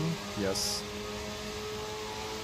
But having such a race-ready four-banger with 500 horsepower, so you really feel there's a little lack of displacement.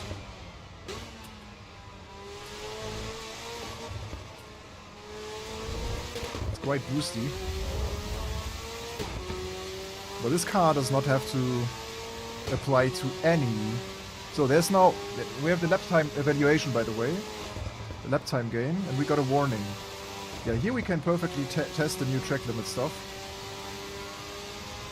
So you can always see it in the top right. Man, the downshifts, bam! So let's cut one of the next corners and see what happens.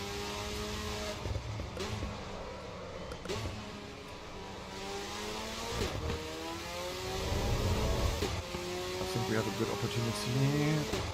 Yeah, we have a good opportunity coming up. Now we lose it. Yeah, okay. It was too much rotation.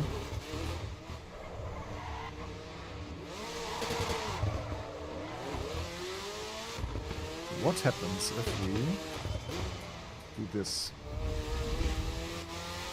So this is the red lap time gain at evaluation. Now it's running out. And we get a drive-through. Okay.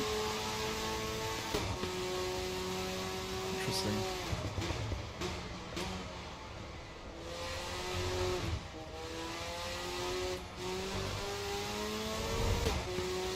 What if we do it again?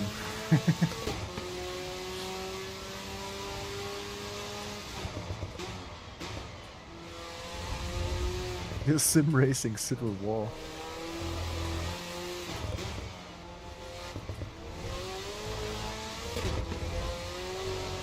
It's funny how last year everyone talked about the golden age of sim racing. Now we're in a sim racing civil war.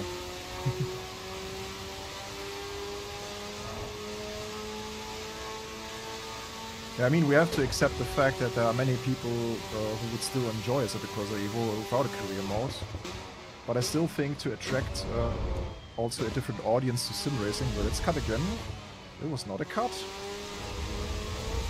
So the question is, when you already cut... Okay, now it's evaluating again.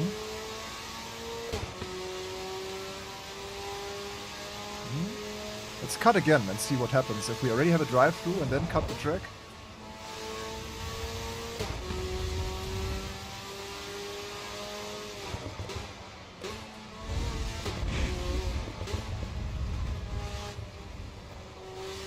Okay. Okay. I thought it doesn't do anything, but now it's doing the lap time gain evaluation again. So on top, we get also time penalty seconds. So let me serve my drive-through.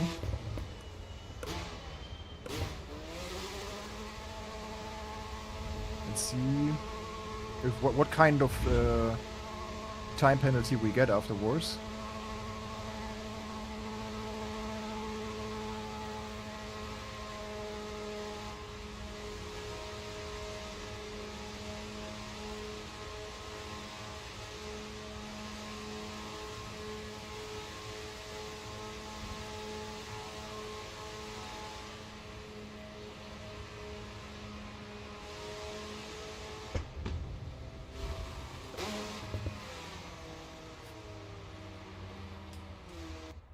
Yeah, what do you guys think about the sound of the car?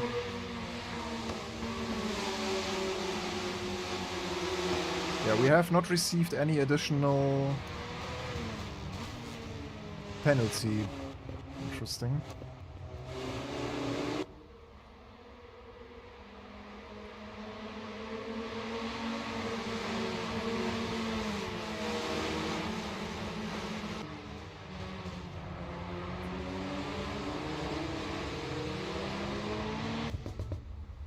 Okay, the car is really good, really cool. I think the academy is gone for now. Let's check.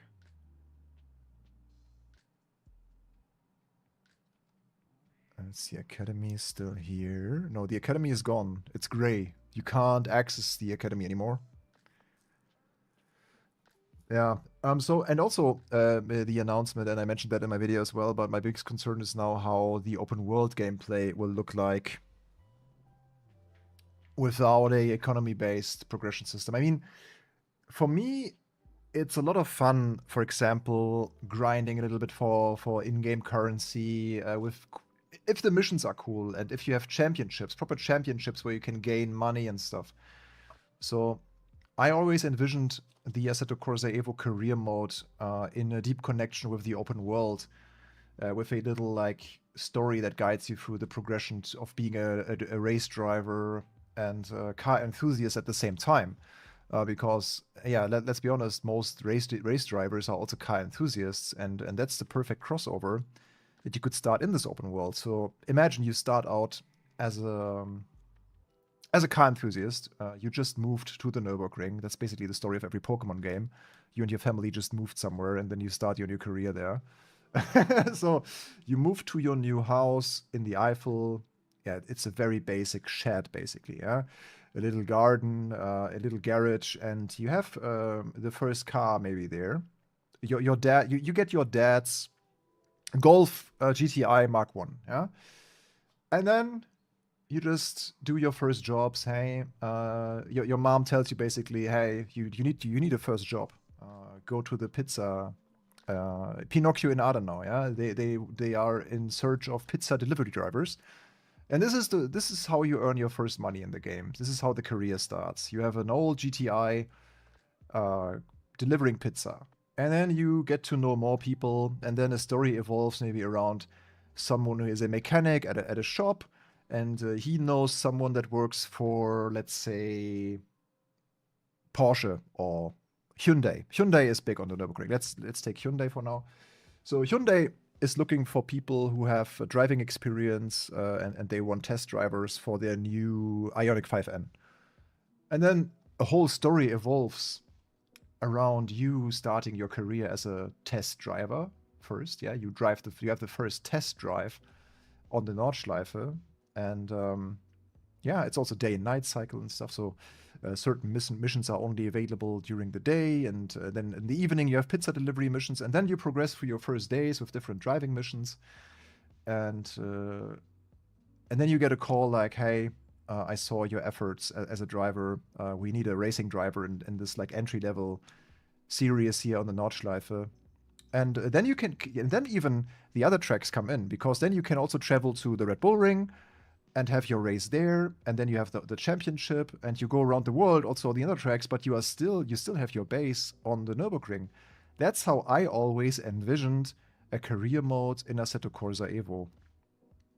And all of that is obviously not really possible without a currency, and also getting your cars to a shop and tune them, and etc. This will all probably make it into the game, but I really want a career.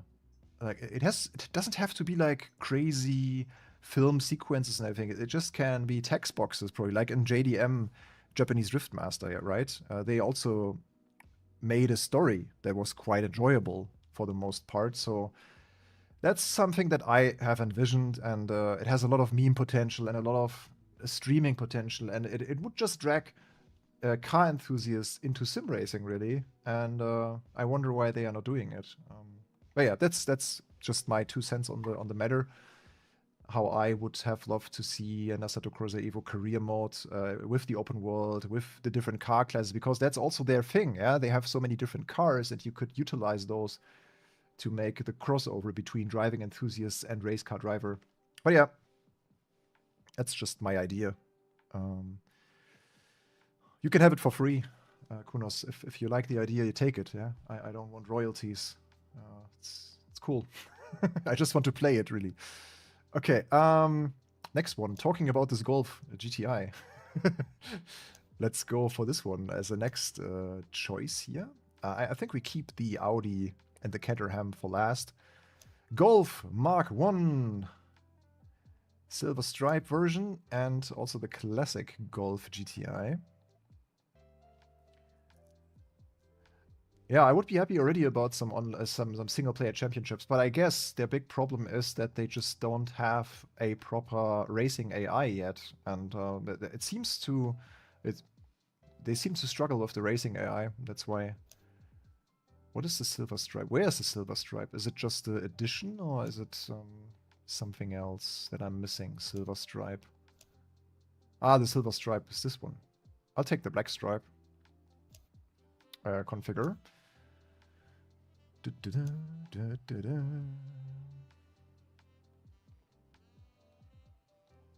Let's go to the Kunos office.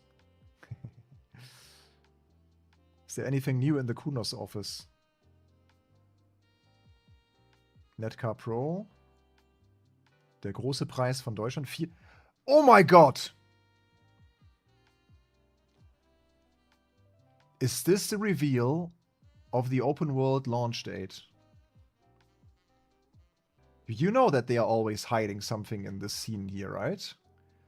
And you can't see it basically on the phone probably, but it says here, Nürburgring, 4th of August. Is this the date for the first open world version? I don't know. Far-fetched, but who knows? If it's true, it would be a nice hidden detail here. Who knows, who knows, who knows? Who knows? Anything else? Any future cars that we can spot here in the back? Renault 5. That's the Morgan. That's all cars that will be in the game here, by the way. It's the Lotus Exige. It's the Formula 1 Supra. Can we activate the free camera? No, we can't.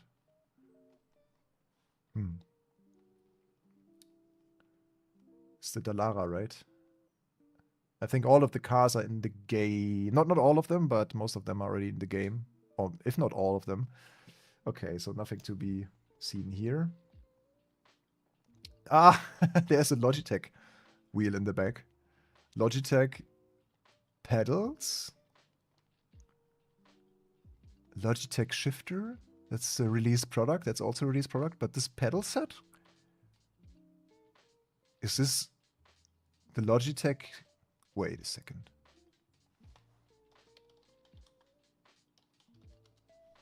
Ah, yeah, no, it's the Logitech GRS pedals, I believe.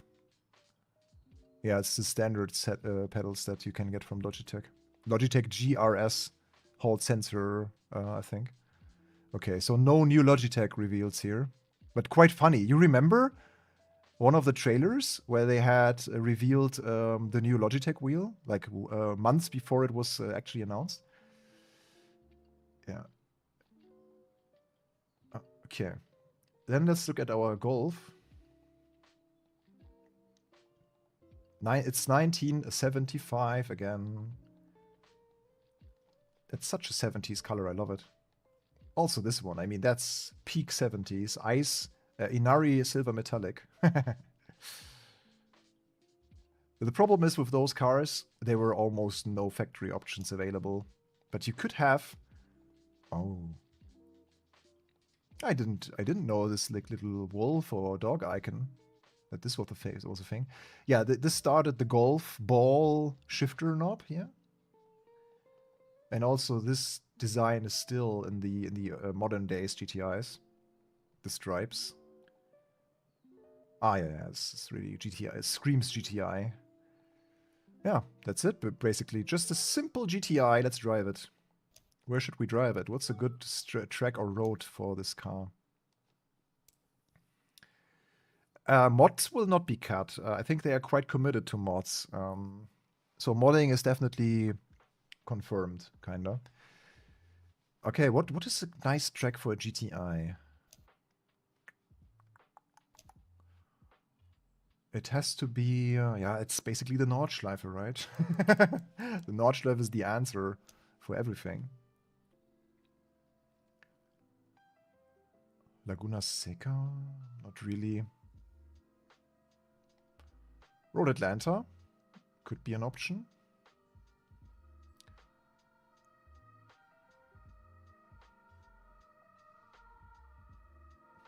You instantly know how the interior of the car smelled. Yeah. Road Atlanta. Let's drive the Golf on Road Atlanta, why not? Maybe... Yeah, we can have a race as well. It doesn't matter if there's other cars driving around us. But maybe I'll do a race weekend with a little bit of practice before, so we can also look at the car in all its glory. No qualifying is not possible, right? Then let's just do a qualifying. Whatever.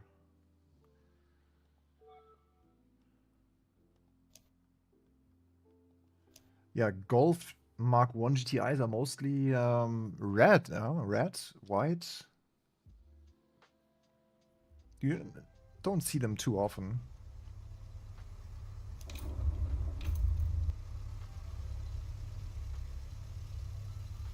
The Golf invasion.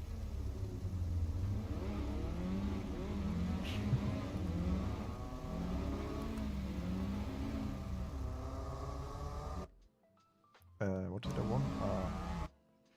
Back to pit lane. Yeah, checking for the tires.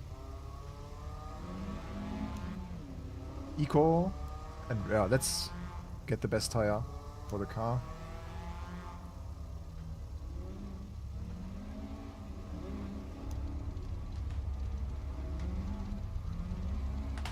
Yeah, ideally you have for these cars, ideally you have a track that has some narrow sections, but then also a longer straight to check for the top speed and stuff.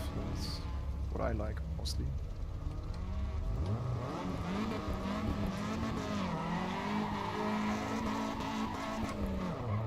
Yeah, the front axle is fighting for grip. Funnily, it has a pit limiter.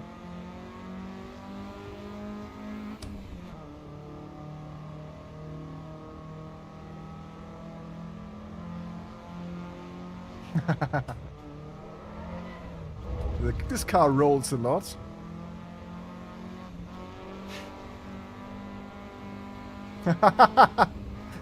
Nice.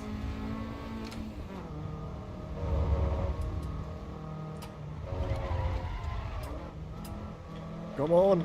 Oh. Yeah, it's very safe and easy to drive. I can test multiplayer, sir. It's on my agenda for today to go multiplayer as well.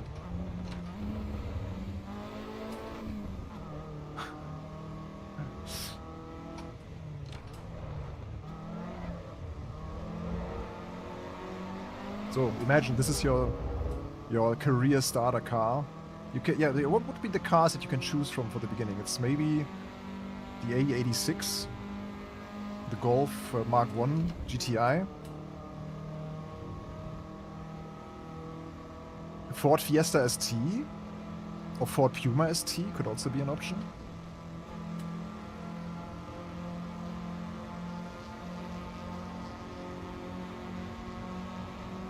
Or you just start as someone that has a huge debt at the bank already and starts with a BMW M2.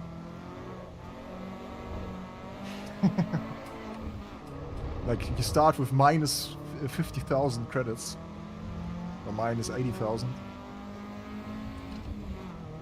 That's a really good track for the Mk1 Golf. Ah yeah, Peugeot 206, true. They also have this Alfa Romeo.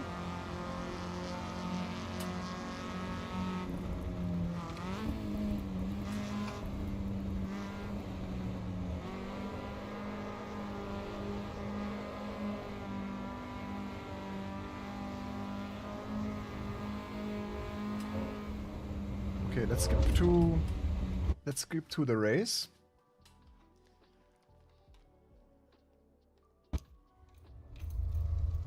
Or maybe.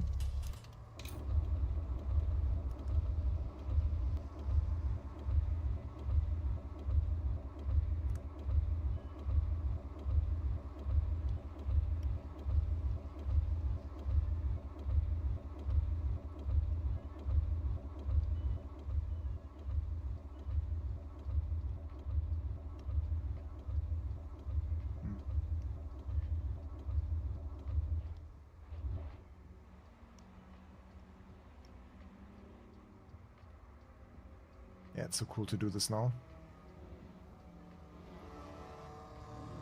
Noodle Man! Hello, Noodle Man.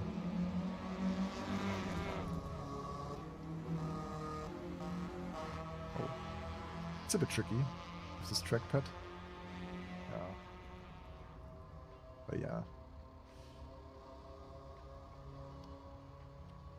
Yeah, it's not working too nice here. I just want to check if those people are actual 3D models or if they are just... I mean, the Noodle Man is certainly a 3D model.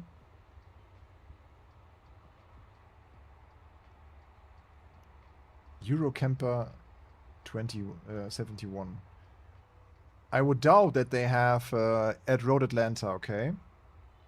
They will not have these license plates from Italy, and they will not have the Eurocamper, basically.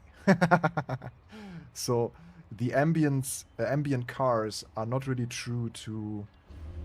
Okay, it's over. That's really massively immersion breaking.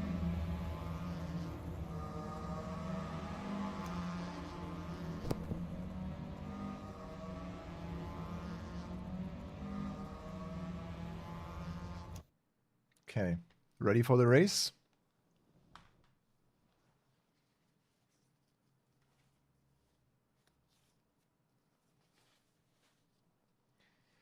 By the way, if you want to see more of the Porsche, I have a short now on the channel as well, where you can see pure 9000 RPM glory. Yeah, just it's a short. It's on the channel right now. Hey, Heel and Tony. Yes. By the way, are you also named Tony? Tony? Or is it just coincidence? Heel and Tony. This would be a nice name for Tony.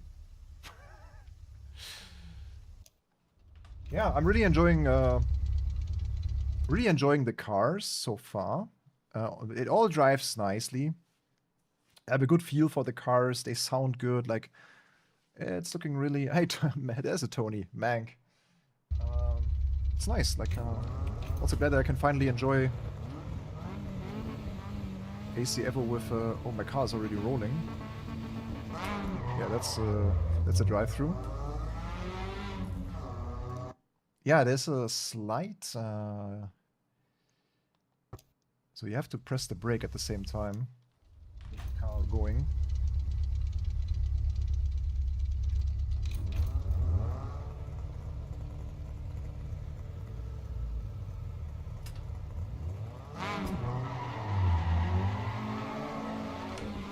Yeah, it's not gripping at all.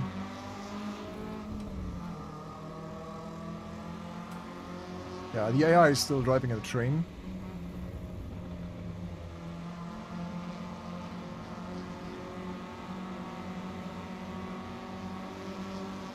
That's so sad.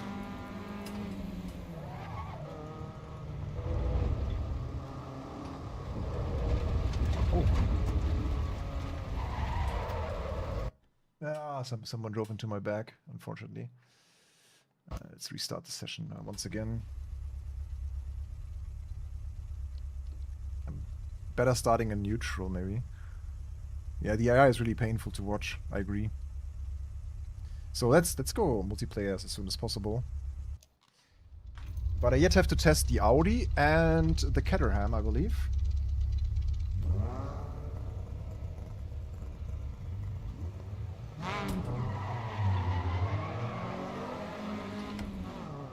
Golf attack.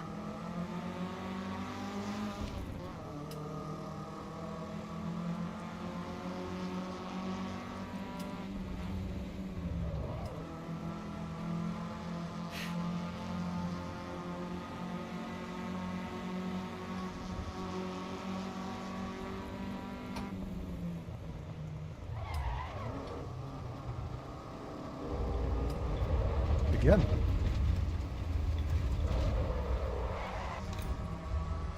Yeah, no, this is not fun. I think this is not fun. We saw the Golf. The Golf is nice. The Golf sounds good. Let's go to a real highlight. I want to see the Audi now. And I want to drive the Audi on the Nordschleife. Okay. Yeah, maybe they are smarter than we think.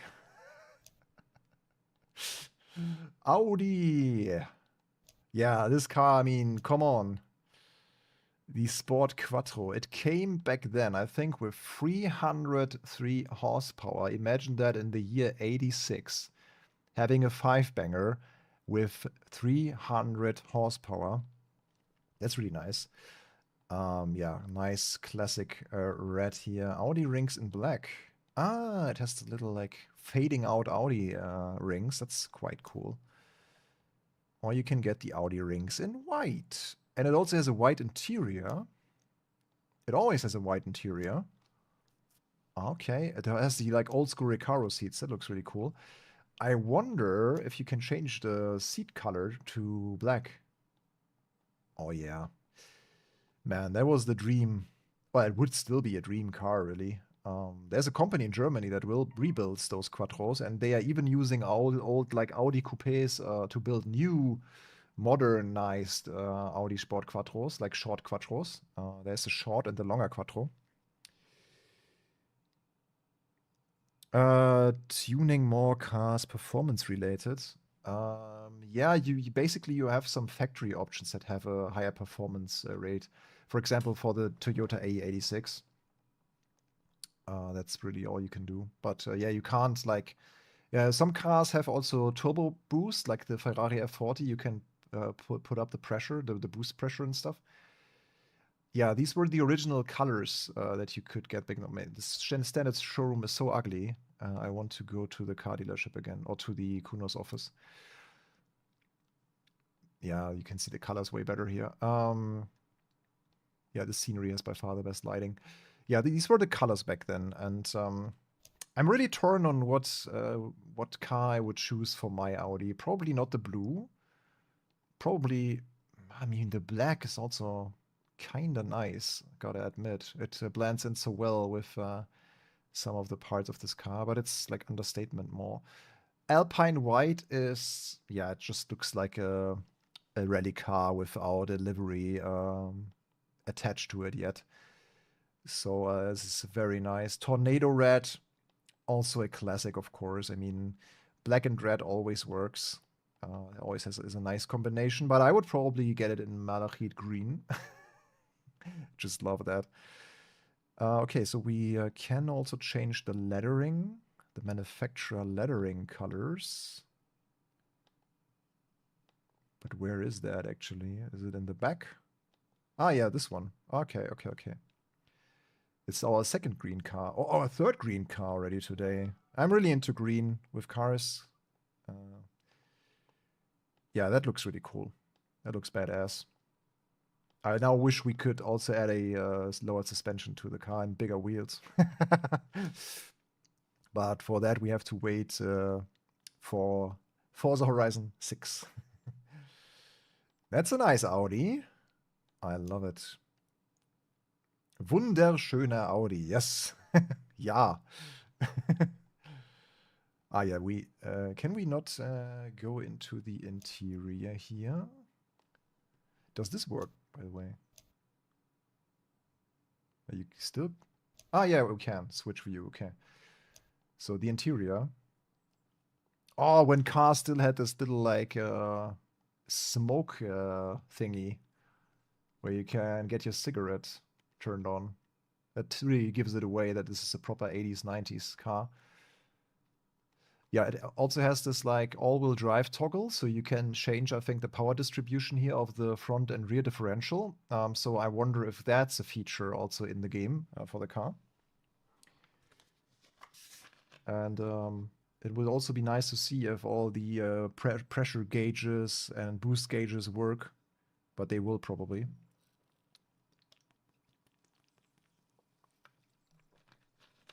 Pop-up lighters, yeah. I only know the German term, it's Zigarettenanzünder. Cigarette enabler. Ah, it's not white, it's like cream beige interior. Yeah. Oh, we can get a better spot of the cars in the shelf here. It's probably the BMW M3, the Morgan, Renault 5, that's the Golf Mk1, that's the Lotus Exige, Porsche,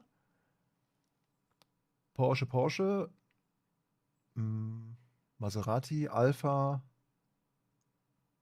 Huh. Whatever. Okay. Yeah, they did a really good job. Like, oh, look at the car. Hmm.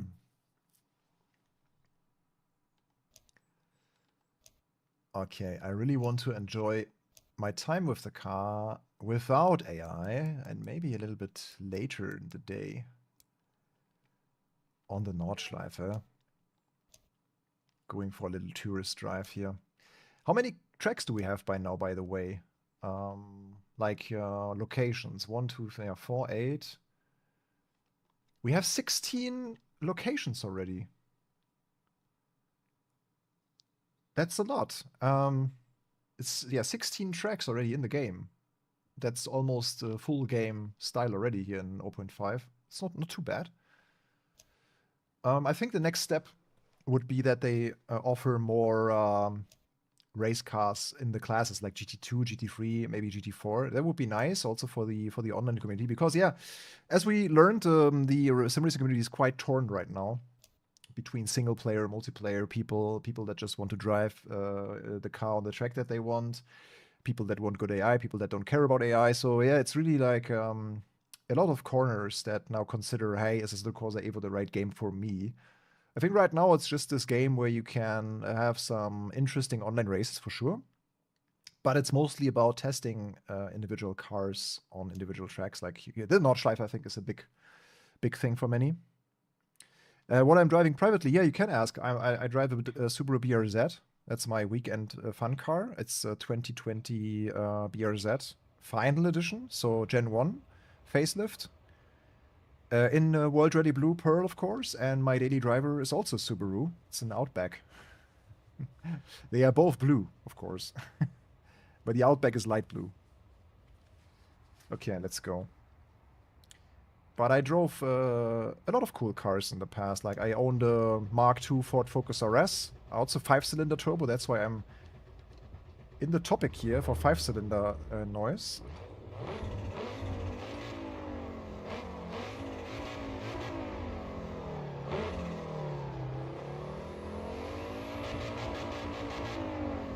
Love it.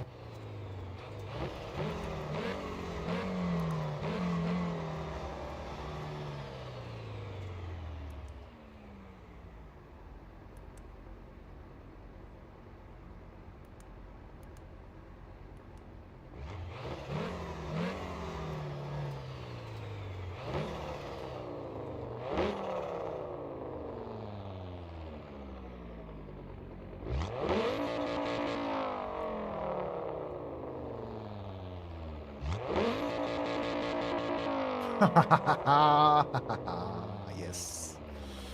Yes, yes, yes, yes.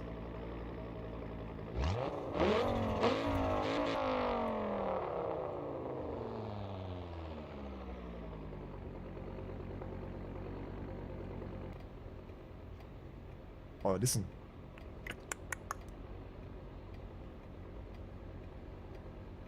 Tick tock, tick tock. Oh, nice. That's really cool. I think this time they've done a really, really good job with the sound. I mean,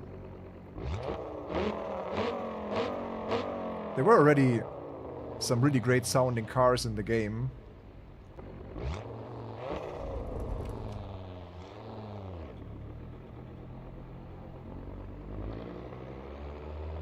Yeah, this sounds like properly straight piped.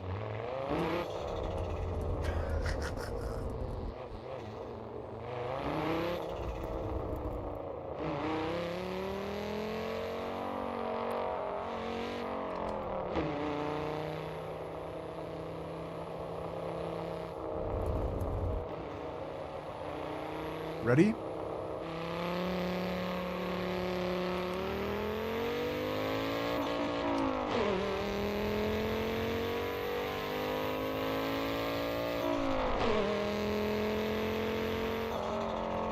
Ho ho ho ho!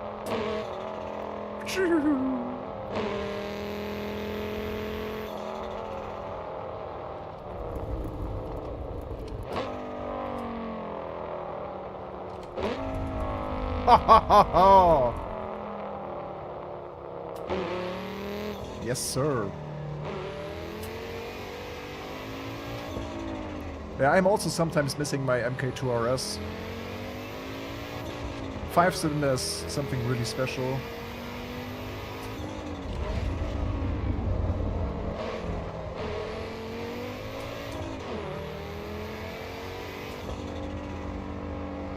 Okay, just quickly need to get the keyboard of my...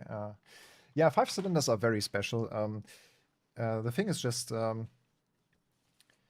yeah, no, there's no negative to it, basically.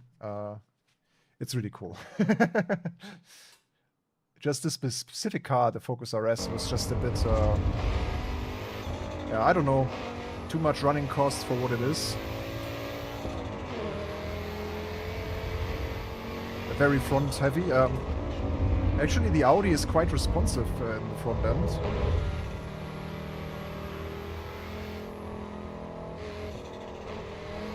It really moves well.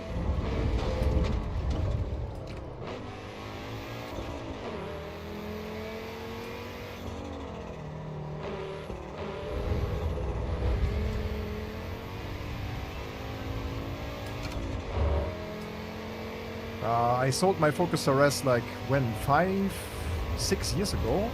7 years maybe even? I now own the BRZ since 2020. And shortly after I sold my Focus RS. So it's been 6 years, yeah, 6.5 years.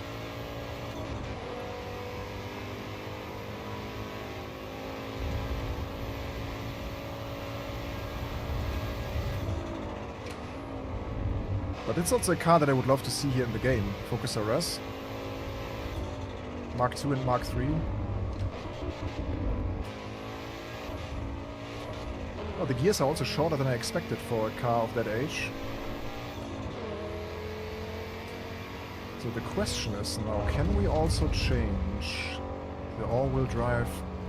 Ah yeah, we can change something about the differential.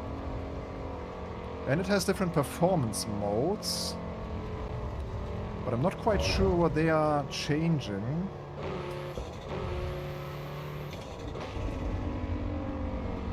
You know what? I'm not really interested in what an Audi Sport Quattro can do bridge to gantry. So let's try to make a proper Nürburgring lap now to see what kind of lap time we can achieve. First, let's check if the car has better tires on offer. It has. Oh yeah, we can even have the supercar tires, perfect. 30 liters should be enough for one lap, right? Would be quite harsh. This car can change different diff map. Yeah, I just saw it. Yeah. But the question is just, what does it change? Maybe we can see it in the setup?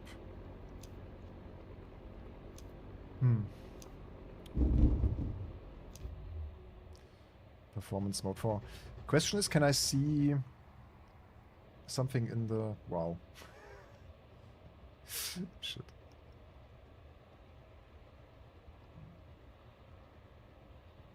Ah! Stop. Okay, the car's rolling, that's why. Let me go back. F7. I just want to see the dashboard of the car, you know? That's my plan right now. I wanted to see if we can see something in the car's... on the car's interior.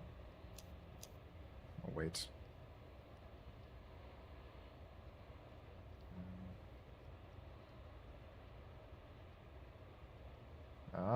We are getting there. Slowly. This is what I wanted to see. Okay, let's check if anything does something here. Performance mode? No. No, there's nothing visible. I thought this would show me basically what kind of diff is in what mode and whatnot, but... Okay. Yeah, we were inside of the mind. But yeah, let's see what this car can achieve bridge to gantry. So I will drive now one focused lap and see what it's capable of. Like, I would imagine I'll be able to squeeze a bridge to gantry. Bridge to gantry. Let's aim for 8-minute 30, 8-minute 40. Let's try.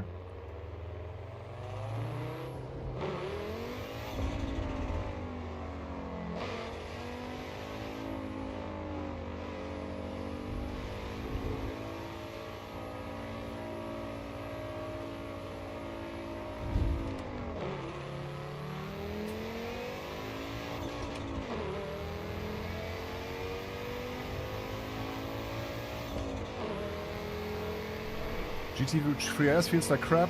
Oh no. You think so? I think it feels quite close to the original.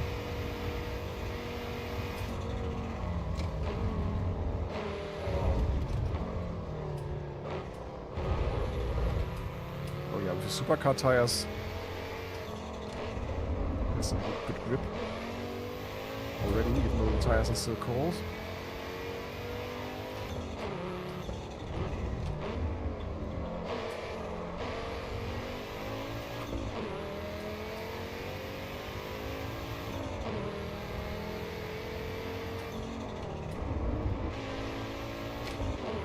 Gearing, you can use quite low gears. High gears, sorry.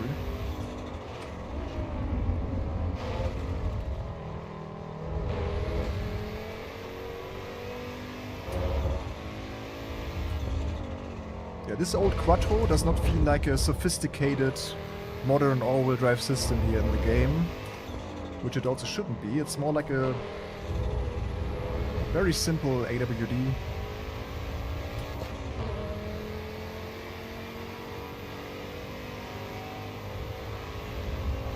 It feels almost like the Audi Quattro in PMR, like in terms of how the all-wheel drive is modeled. Yeah, gearing is very short.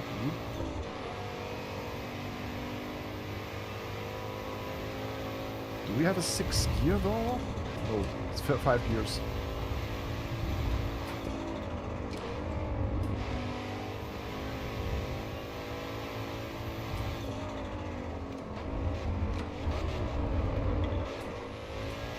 Yeah, 3rd gear is more than enough for those.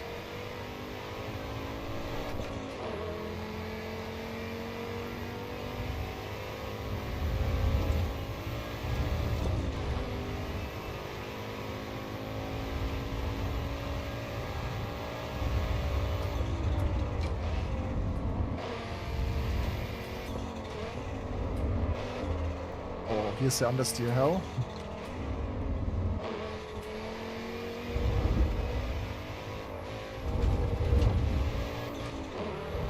Yeah, true, Neo Wolf. It's 1, 2, 3 is just for getting off the line, and then it's way longer, 4 and 5.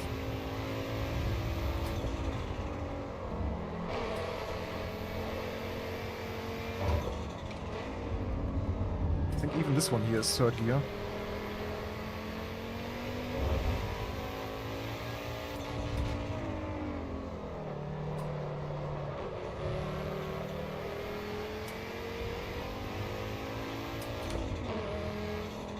I think quality, if we talk about the cars and tracks, is spot on.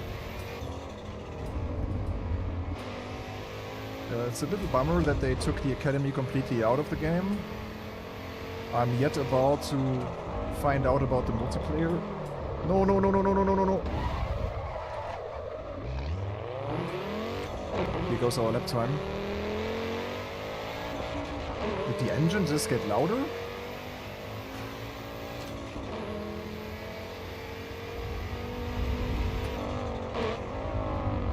Yeah, it's like the engine got louder. Whoa. What the hell?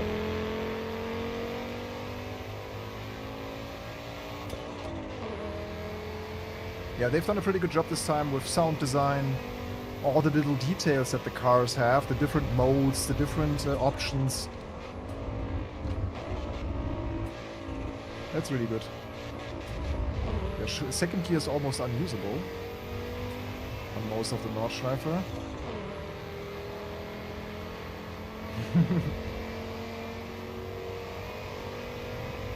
Yeah, here you can really feel it's lacking a bit of power.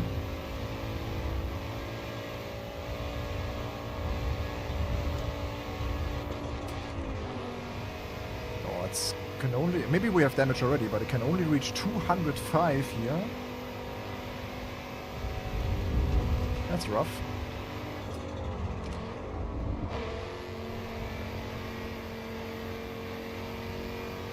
Yeah, maybe we got some power loss already due to the damage. Because 306 or 305 horsepower should be able to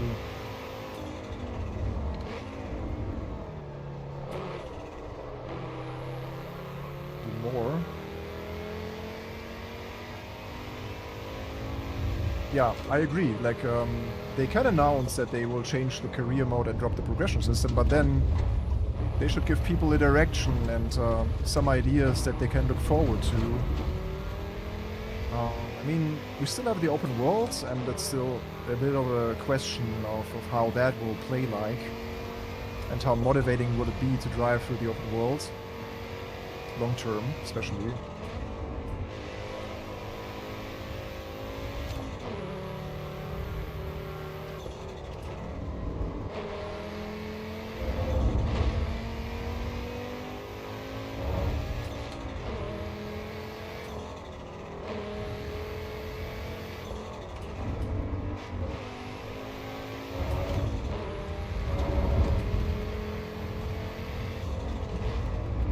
After a year of early access just announcing that, hey, the career mode that we announced is not happening anymore, or the progression system, that's just usually not how you would do it, yeah?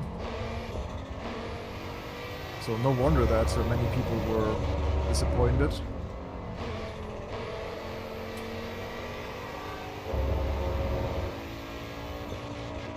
But yeah, there's a big silent minority that just enjoys driving the car and the track that they want to, without any of this like career mode stuff. So that's also, it's fine, yeah. But I can feel like that for some people that care about a career mode, getting this kind of announcement is really disappointing. It would be the same as if they would now announce like, ah, by the way, open world is cut. We don't do the open world anymore. So for some people, the career mode is similarly essential as the open world for others, as is maybe the online multiplayer for some people. So if you're a multiplayer guy and they say, ah yeah, you know what, we are now fully focusing on single player, there would be the multiplayer crowd would go nuts. Another Tony. Ah, it's Tony again.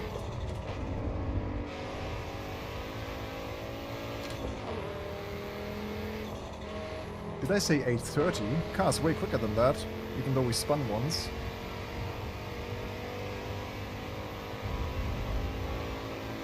Okay, 7:56. Nice, that was fun. That was good fun. Yeah, exactly. Like, because the marketing initially told people about, hey, there will be a big career mode and open world, and they never really, yeah, drafted how the career mode will look like. So we knew there will be online championships, we knew there will be an open world. So everything that we made up in our heads was our own fantasy. Kuno's never really committed to something. They never really committed to an actual gameplay system. They only said, hey, here's the academy, here's money, you can buy your first cars. So yeah, it's all very difficult for everyone now. As I also really enjoy the driving here, and it only makes me sad that I love driving these cars on this track so much, but it would be even nicer to like have a progression system to work towards getting the cars and spec them and all of that, and then go on a multiplayer server with the car from your career mode. That was kind of the fantasy that I had with this, like driving around in my career mode car that I bought with the hard-earned money that I had due to the career, and then kind of flex with it on the server. No, just kidding, but yeah. That was really fun here with the Audi. So sub 8 bridge to gantry. It's pretty good for such an old car. We would now have to compare the Lancia.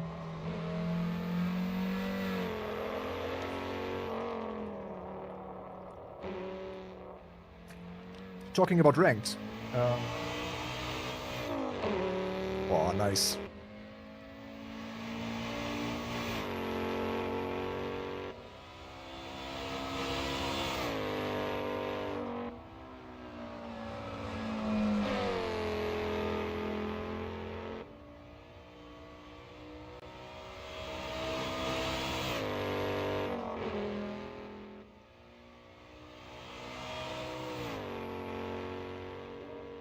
Yeah, that's kind of the problem. I mean, yeah, you can't make a game for everyone, but I think Assetto Corsa was the biggest chance to grow sim racing as a whole.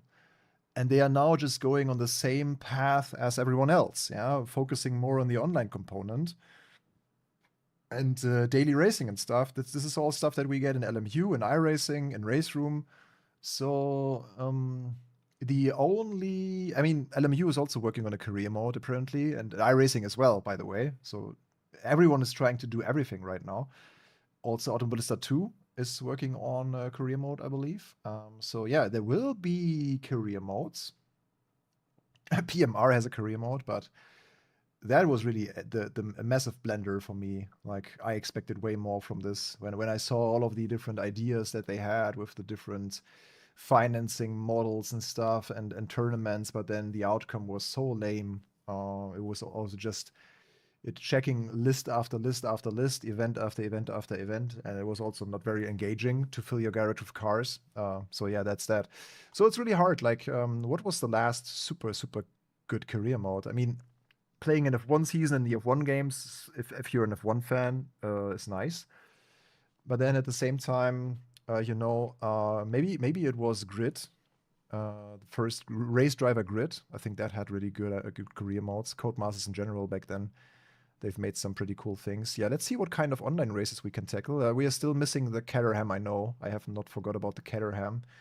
But let's see what we can do here, online racing here today or in the next upcoming minutes.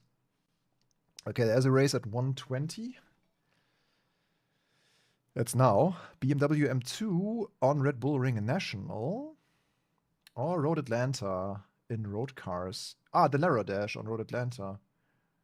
That might be cool. 10 minutes. I can do a little practice before. Yeah, let's see then. So I will register for this race. The 130 race. If you want to join me, if you have your AC EVO ready, yeah, please join me here. 1:30 it is. Dallara Stradale. Okay, so we need the Dallara Stradale Coupe. So let's see how it looks like in the online mode now. If we can.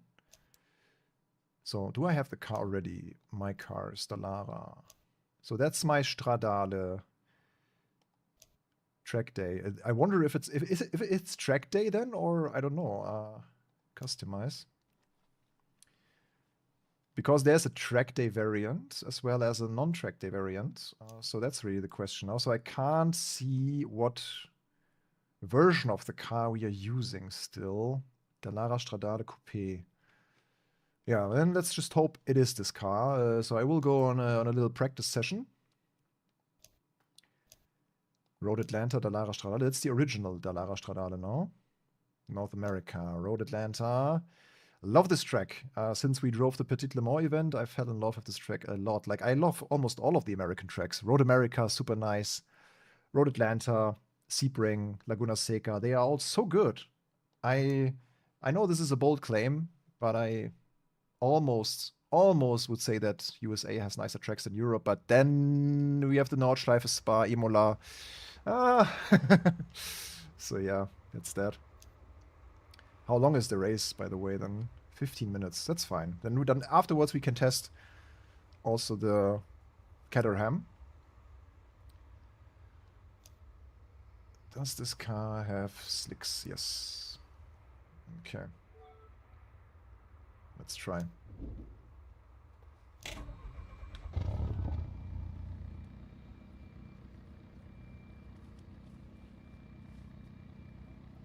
Road America is your favorite? Yeah. It's very technical. You can make a big difference as a driver there.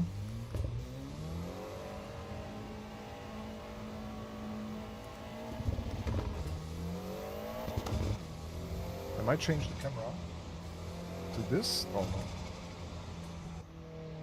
Stay in cockpit.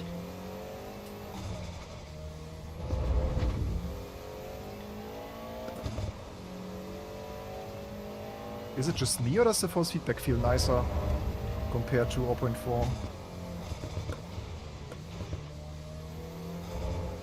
Because I used the Dallara in an online race in Imola like 2 weeks ago, and I don't remember the force feedback being so spot on. Oh. Wow, have you seen that correction? It just tells you that I have a really good tire information here through the steering wheel. Yeah, the Nordschleife kind of eliminates any other choice. So it's really hard to get to Nordschleife level.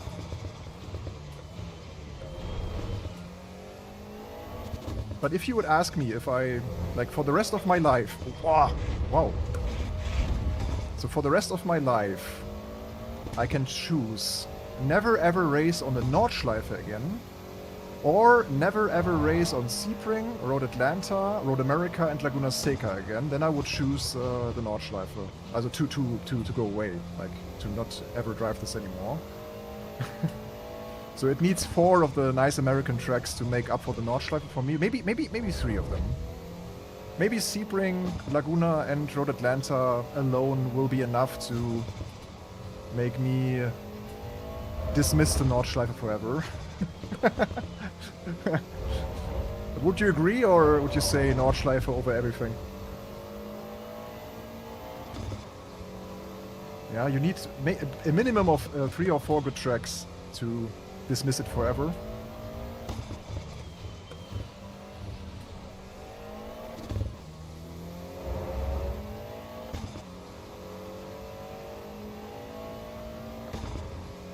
You like Kota? Maybe you are the only one. Never met someone who liked Kota. I mean... Oh, it's such a beast under braking. I think I will tone down this like force feedback brake effect a little bit. TC has 2 levels. Level 1. Let me check quickly here for this FFB effects. Tire slip effect. Curb effect down.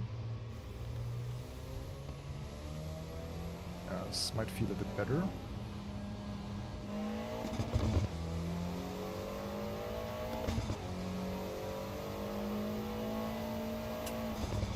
Oh, this grass.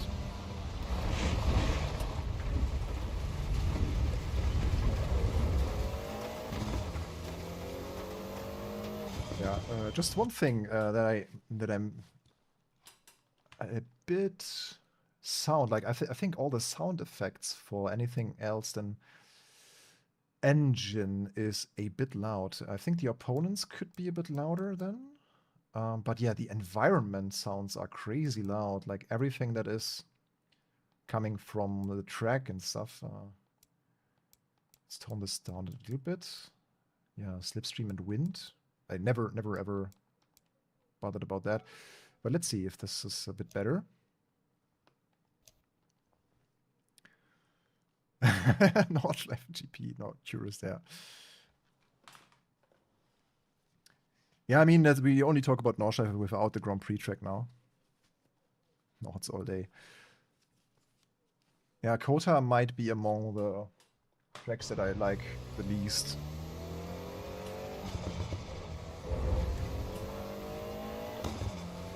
Mainly due to the reason because it's built for fast cars, like F1 cars or high downforce cars, so whenever you drive something slower, like a GT3, it's a bit boring.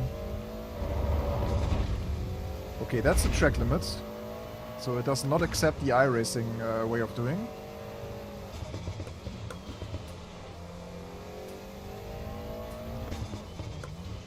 Oh, you know what? This track is really missing in LMU. Would love to see this in LMU here. Depends on what you expect from the update, Wombat.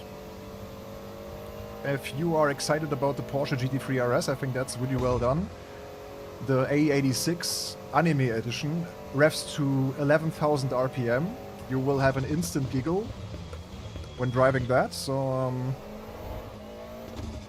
I think the update is pretty good, like in terms of the content that we got.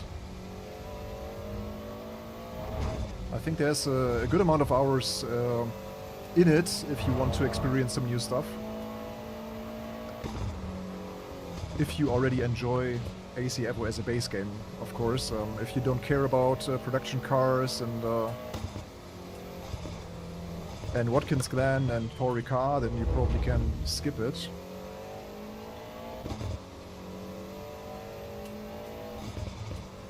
This will be interesting. This car is not easy, yeah?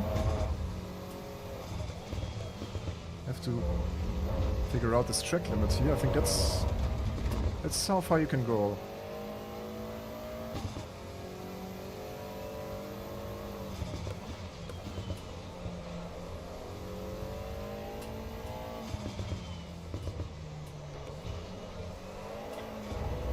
I currently enjoy the physics.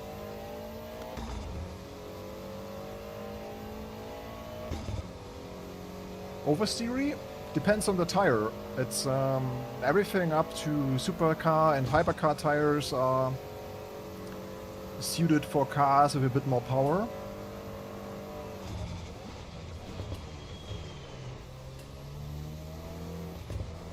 The slick tire does not have as much slip angle as the hypercar tire or the supercar tire. It feels very slicky.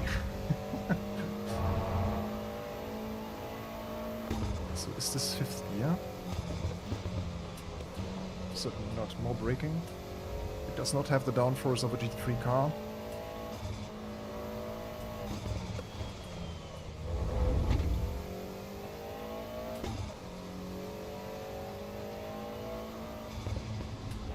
You have to lift here and there.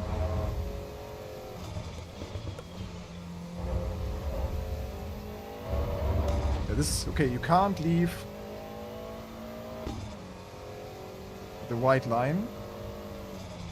You have to make sure that at least two of your tires are within the white line as far as track limits go.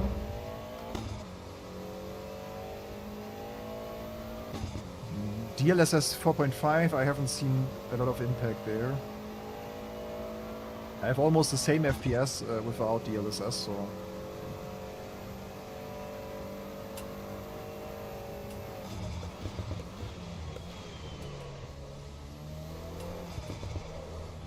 It's a bit understeery.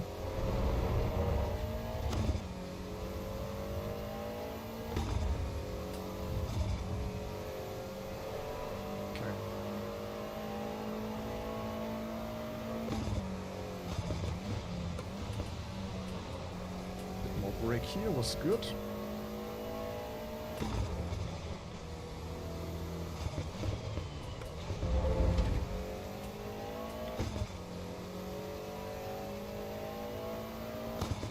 Track detail is very good, like the surface is so detailed here.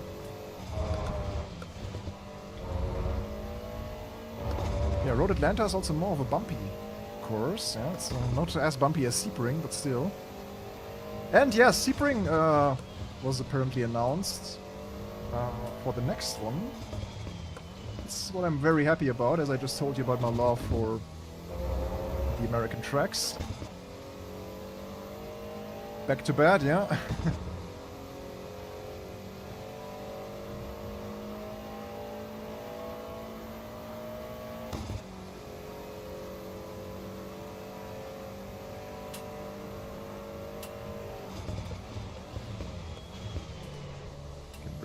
quite late.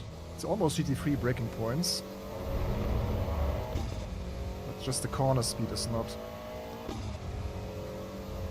as high. Also here you have to lift more. But yeah, I think 122. Let's see how far we can get with this.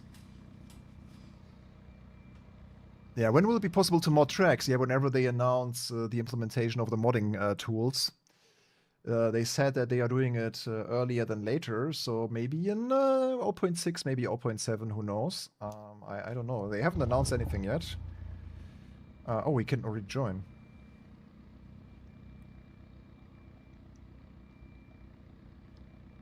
Have I missed it now?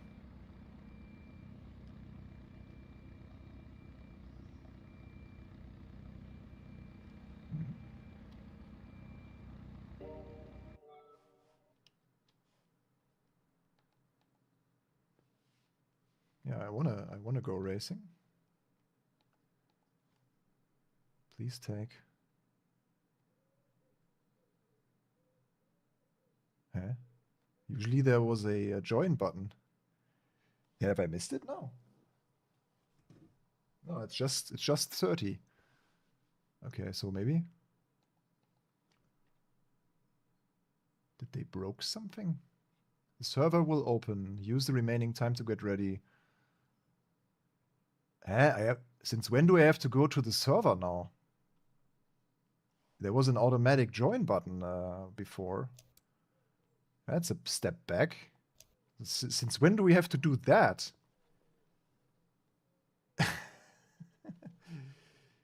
Server name and server password? Yeah, now you've all seen the server password. Perfect. But it still should have a Steam connection there. Race 3, split 1. Okay. Okay. That's new. I was used to the automatic connector function. I love the hair. Overtake 1. Track day. I think that's our server. That's an overtake server. Where is my server? Dallara. Split 1. Race 3. Here we go. Well, that's... okay, here are my cars. Yeah, basically, I can imagine that it was not yet possible to make the joining happen with the cars.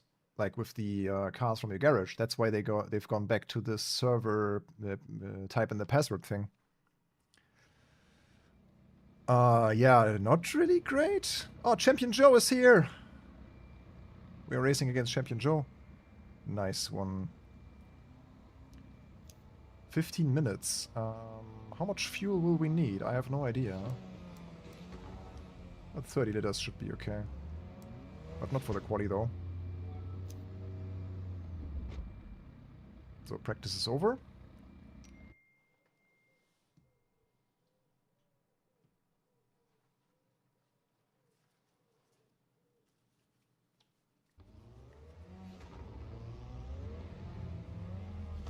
Okay, 5 minutes quali. We have to hurry up.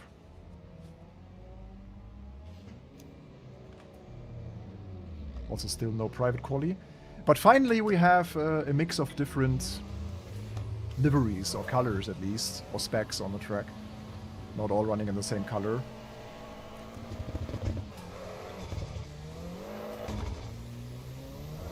We are running supercar tires. Can we change?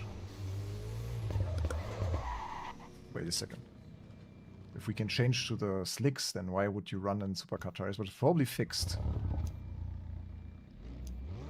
Yeah, okay, it's fixed to supercar tires. Okay, that's different.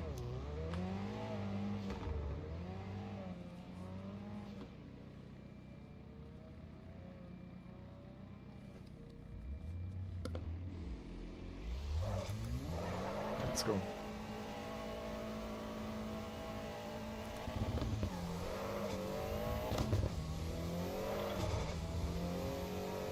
Yeah, need proper tire temp first.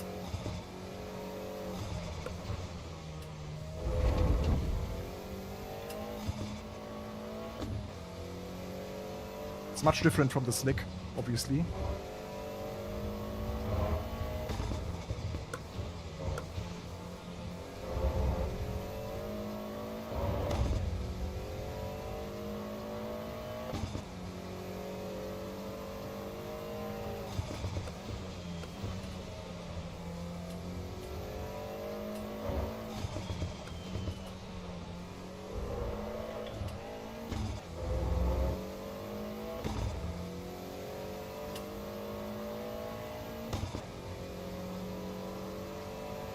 Yeah, some cars have gloves. Not the road cars. Like every race car, the driver has gloves. In this one, it's a naked driver, complete. She doesn't even have clothes on. Yeah, we can really only get one lap.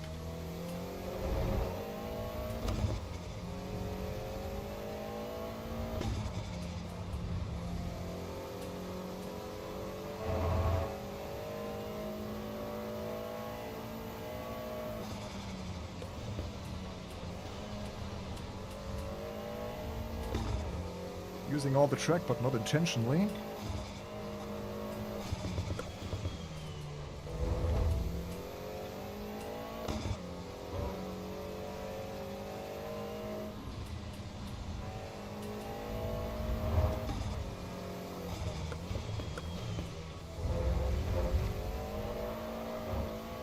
Rear steps out.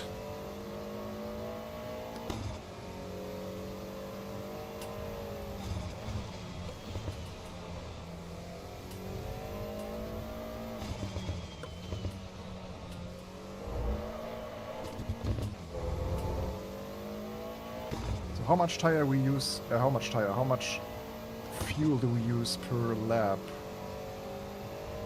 Oh no, streamer duel.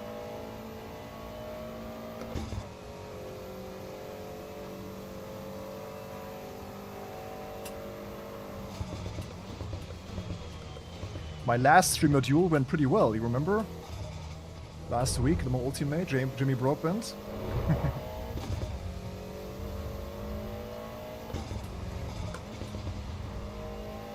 Do one more. Well, we can. Second place for now.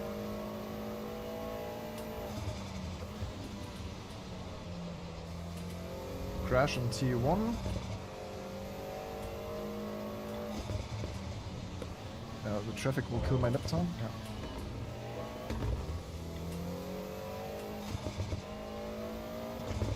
I will never give up.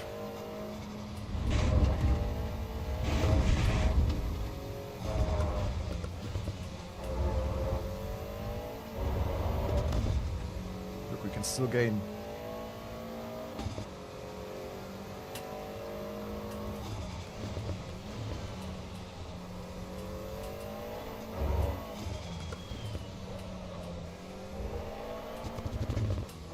Can still gain.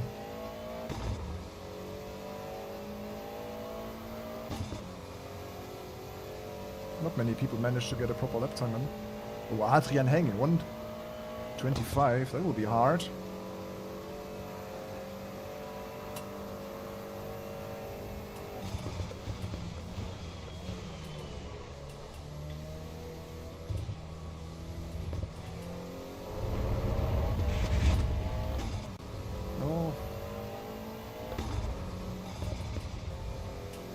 Yes, gained a little bit more, but not enough. This is a taxi ride, yeah.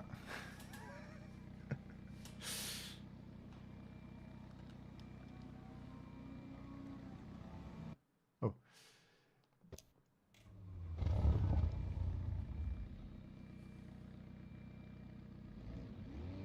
It's not our server, yeah, okay.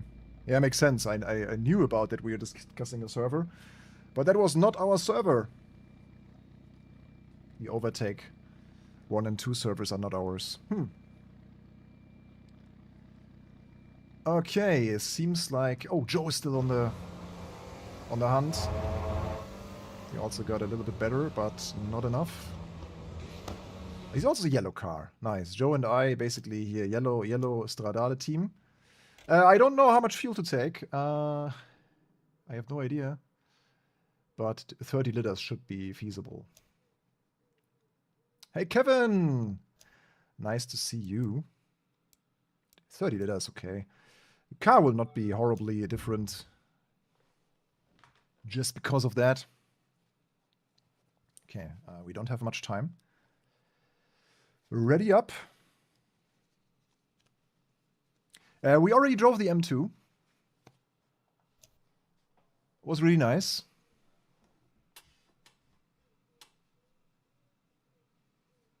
Okay, elbows out. It's getting quite sunny here.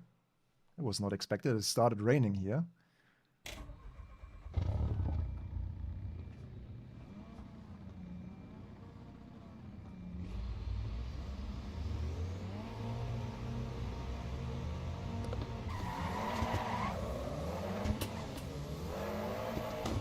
Control the slip.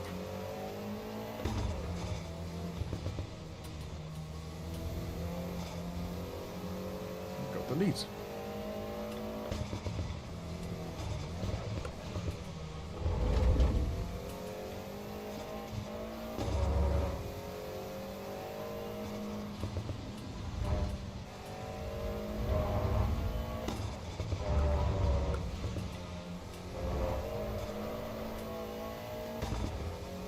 It's a ranked race, actually. It's an online lobby through AC EVO official daily racing.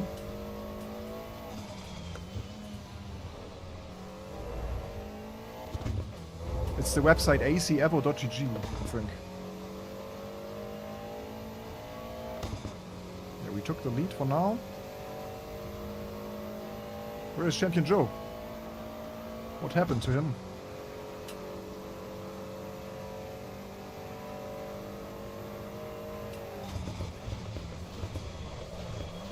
Late.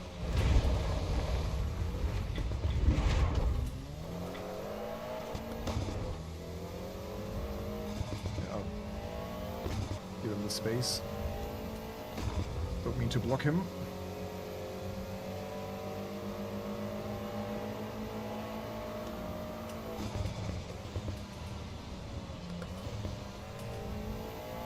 Took the lead back.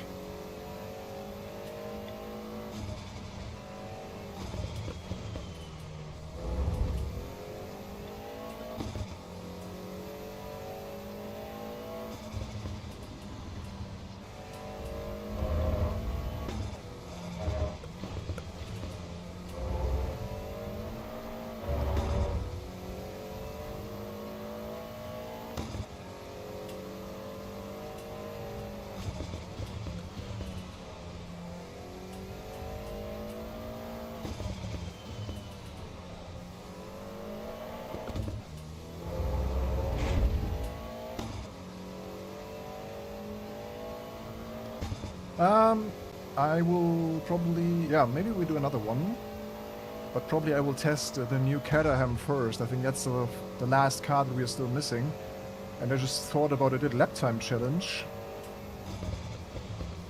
because people were quite curious if the AE86 anime edition is faster than a modern stock GR86, so I thought about giving them a proper run on the Nordschleife.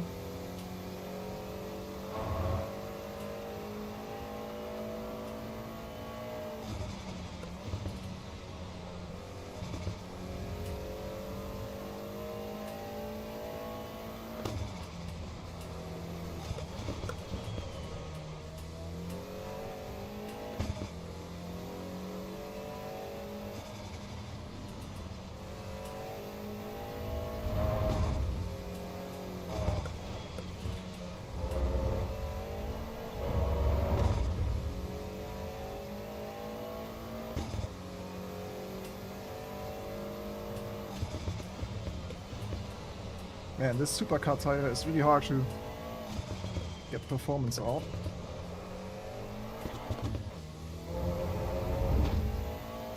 Michael Hamlet is really pushing. Oh, someone got a drive through, but not that it matters for our race.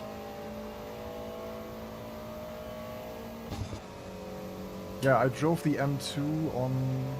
Oh, where's he coming from? I drove the M2 on Watkins, Glen.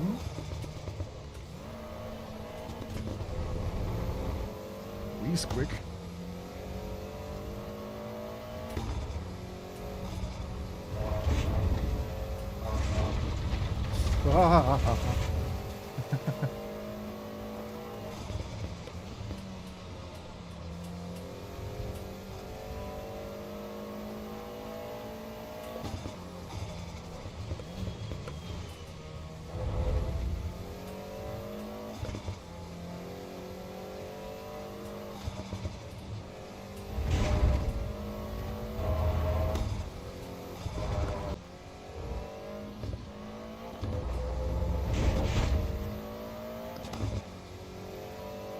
slipstream still there. I think I had some issues for a second.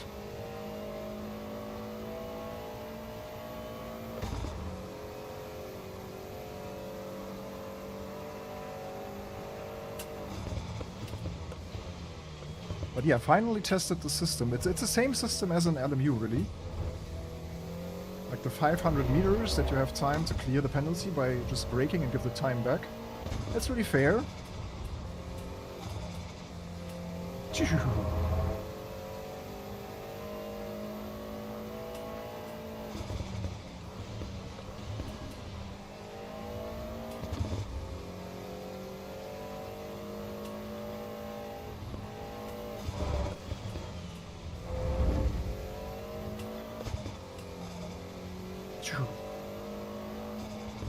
Yeah, my internet probably had a little bit of hiccup for a second.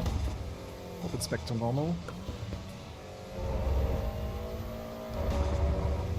Yeah, track limits are crucial.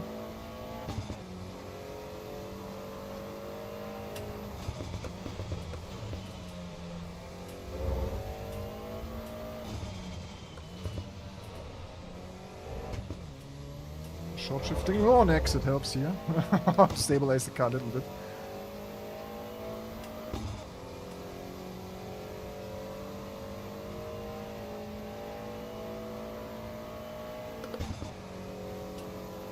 Yeah, so 2 good additions for online racing. You have now different colors and specs. You have this new corner penalty system, but the minus is that you have to go manually on the server again.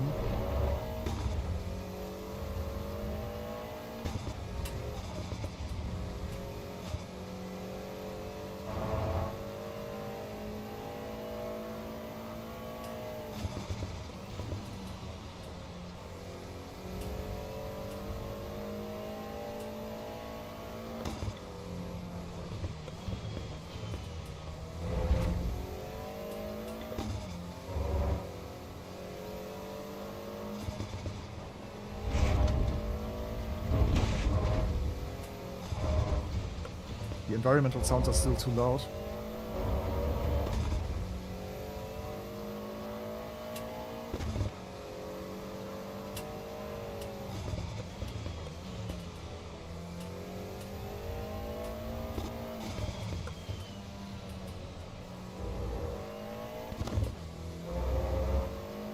Oh, someone is disqualified.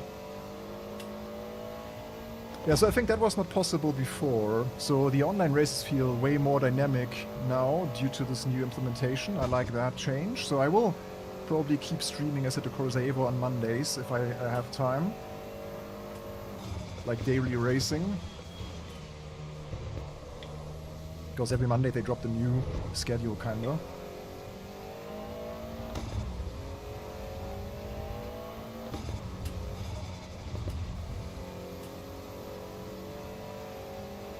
Personal bests. We're also finally in the 25s.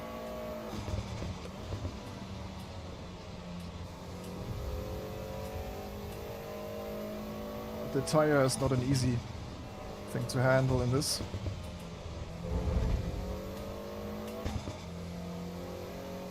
We have a good fight actually going on behind us. This guy is in our back for a long time now.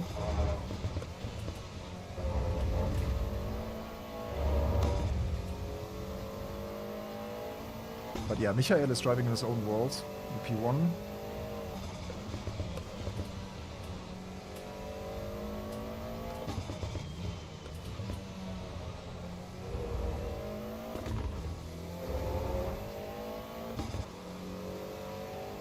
Snickerdoodle? What is a snickerdoodle?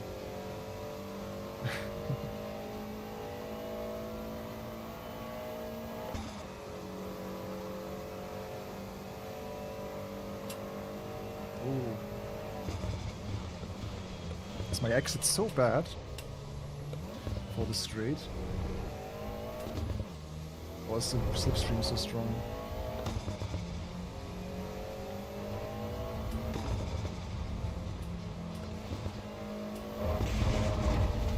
He earned that position.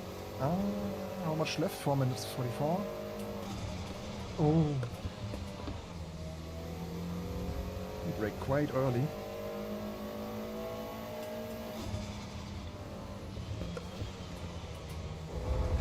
I think the netcode is still quite forgiving when it comes to bumps and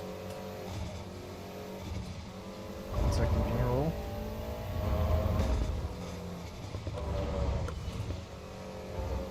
That's track limits, my friend.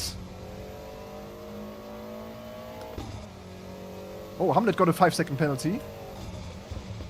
Oh, so the victory is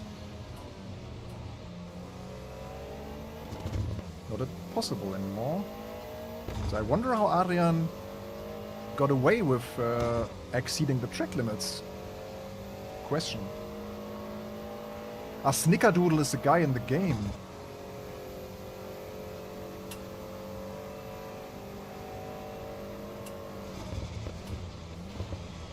But it's certainly also some sort of suite that you can buy. Well, you have to be super focused on the wake to not lose the car in here on the mountain.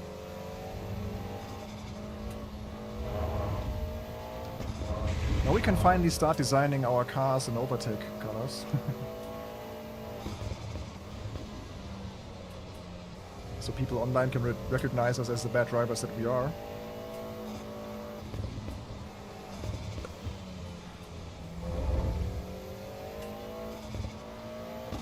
Yeah, Michael is too far away. Like his 5-second penalty is not really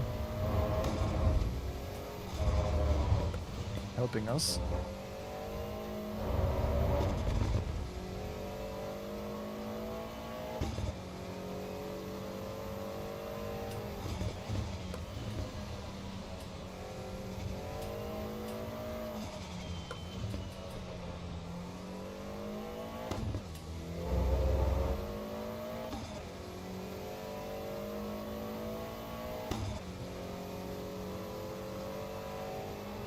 Yeah, I can drive the new Caterham. After this one, I will test it. On Red Bull Ring is a good idea, actually.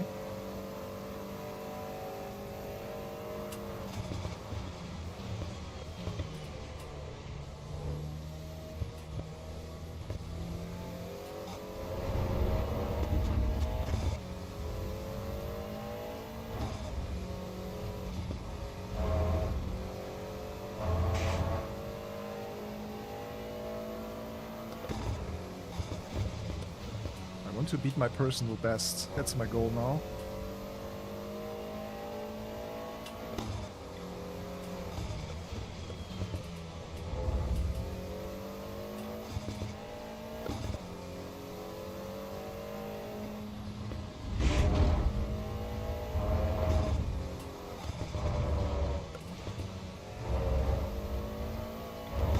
We are getting a bit closer. Maybe the slipstream can still help us.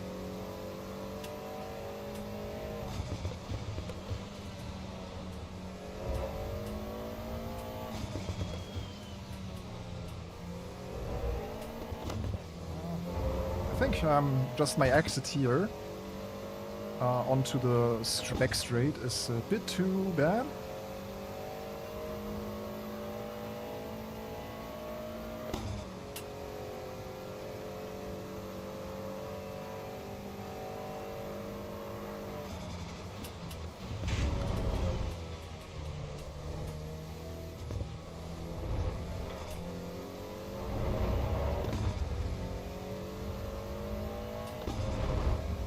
It's so nice, like all the detail and how active and alive the car is really nice.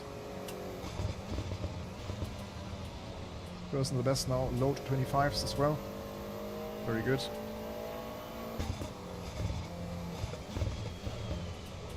Can we even top that?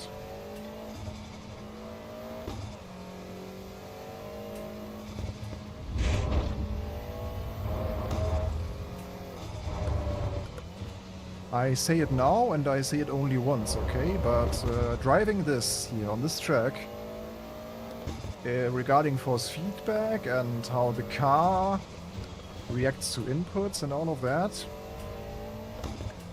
feels twice as dynamic and nice as an iRacing. I said it.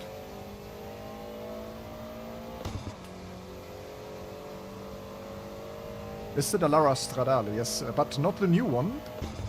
Not the EXP. So this is the Dallara Stradale, and the EXP has an even beefier engine tune. And even more carbon fiber, so... This is the street legal version, and the EXP is a track-only weapon. It has 500 horsepower, whereas this here has, I think, 400. But yeah, we made it to third, sorry. Third place, podium, not too bad. Kudos to Adrian and Michael, they were pretty fast, pretty consistent, so yeah. We were average, but also consistent, so nice one. Third place here. Good job. Back to pit lane, and then we jump straight into the Cadillac. We can watch the start and saw what happened to Champion Joe, yeah? Champion Joe is in the yellow car.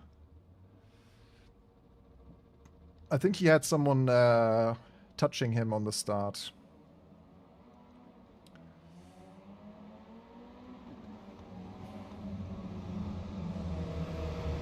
Or maybe he's just gone wide. Maybe he just made a mistake there. Yeah, it's like cold tires, turn 1. Also, you don't know the speed so well yet. It's a common mistake that you can make. But greetings to Joe. I get no understeer effects on this, especially AC so far. Far better FFB. Yeah, understeer effects, like in a sense of when you push the tire, that you also feel the scrapping of the front tires, right? Kinda agree. There's not a lot that is happening there. Like the scrubbing could be a bit harsher depending on the tire.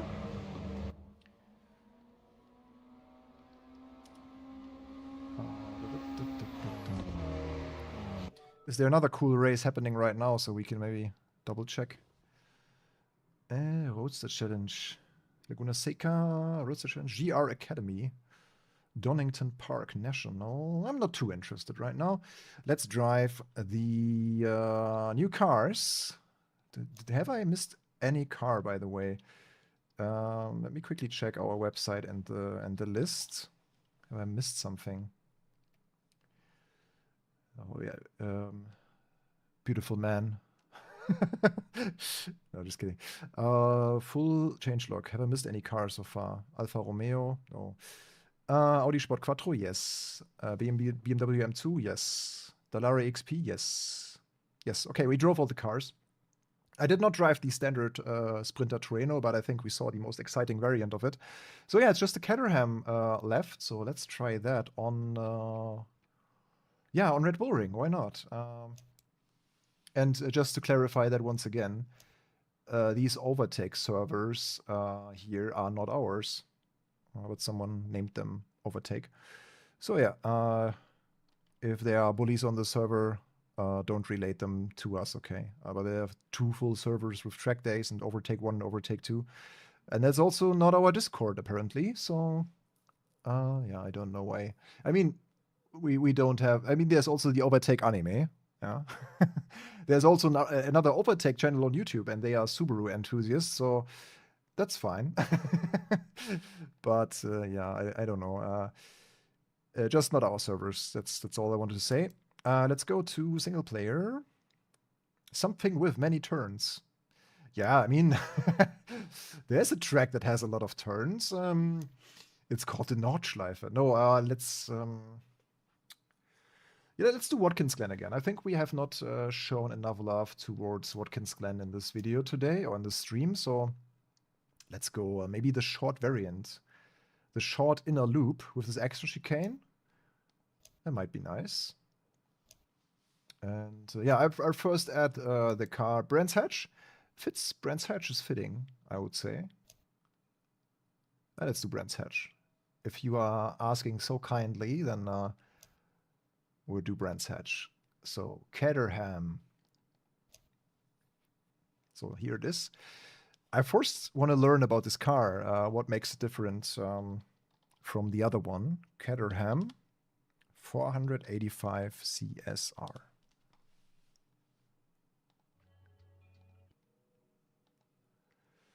237 HP. That's quick. And fun fact, if you delete the windshields, you can increase your top speed from 225 kph to 240. Ha! So if we can option out the windshield, we will do that. Yeah, 2-liter. It's also a Ford engine, by the way. Ford Duratec. That's basically the engine from the... It's again a Focus RS engine, right? Focus RS Mk1 or Focus ST Mk1. That was the Duratec generation. Early 2000s. Okay. What is the weight? You can get one on the Nürburgring. Caterham Nürburgring, Ring Boulevard. Can I also rent one? That'll be a hell of a fun day. Or maybe we have to ask them for a cooperation then to have a digital versus real comparison in the Eifel open world. They are just at the Nordschleife, based on the Nordschleife, and you can buy the Caterham there. You can also rent a Caterham. How much is it? 150 euros per hour. Huh. I'll keep that in mind. Okay. So all of the versions seem to have the windshield. No. Look at that. This does not have the windshield, but I wonder if the roll cage helps with top speed. It's questionable, kinda. Caterham. Not Caterham. There's no ham in the car. It's Caterham. Good. So this is the track variant. Certainly has better tires and painted noseband and bonnet. Double stripes design. Final edition. You got me. I'm a final edition guy, but this has the windshield. I don't want the windshield. So I take the track triple stripe car. I think that looks kind of cool. And I need to get my window down because I'm blessed by the sunlight. I'm always almost looking like a saint right now. Maybe design the Caterham in the living room. Look at my living room. No, I think I prefer the Kunos office. Game crashed after 2 turns. I had not one crash. My game is running since we started the stream, basically. That's unfortunate. You know what? I need a quick refresher, turning my window down a little bit, and then I'm in back like 2 or 3 minutes. Oh, thank you, Monty.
Ladies and gentlemen, it is time for the Caterham.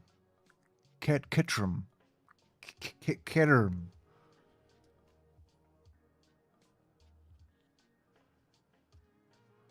Yeah, I would in real life. I would never drive this car without a windshield, probably. With a helmet, I mean, it's fine, but still, you get all the insects on your face. But yeah, I just learned that the car without a windshield has higher top speed. I will test that actually. Let's test it if it's a difference.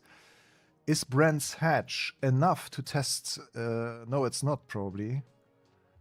High top speed. We need another track, guys. As much as I would love to go on Brands Hatch, we need a track with a longer straight to test this, really.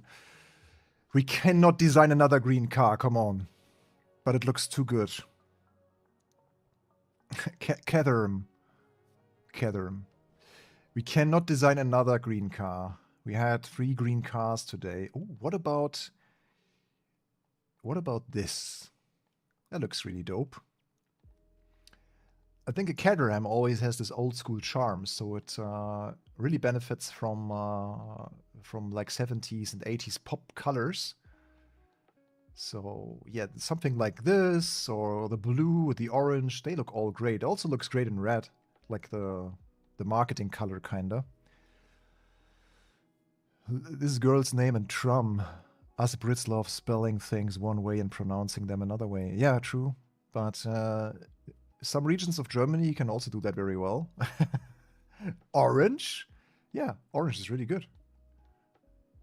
Blends in nice with the carbon seats and everything, so we can even color the stripes in a different color. Let's make an overtake car. Immediately is a bit more ugly with this combination. I think you can only make a wrong decision with the stripes. I mean, this kind of works. Dark green, orange. I mean, that's the overtake car. Why not? I'll just leave them black. What is the third color? No, it needs a bit of spice. I think the dark green was not too bad. Could imagine this totally on a track day in a Caterham on Silverstone. Ah, you can even okay, you can color also the outline of the stripe. That doesn't make a lot of sense with this combination that we have, so I just keep it black. Okay. Interior. Is there more for exterior? Oh yes, there is. Headlights, bolts in body color. Ah, I think I prefer them in black. Front cycle wings in body color. Ah, it's the wheel arches basically. Yeah, force feedback is improved, I would say. What wheel I'm using? I'm currently using the Coupe 3 Pro. As a wheelbase, and my wheel is the Usher Artura Ultimate currently. I'm testing that.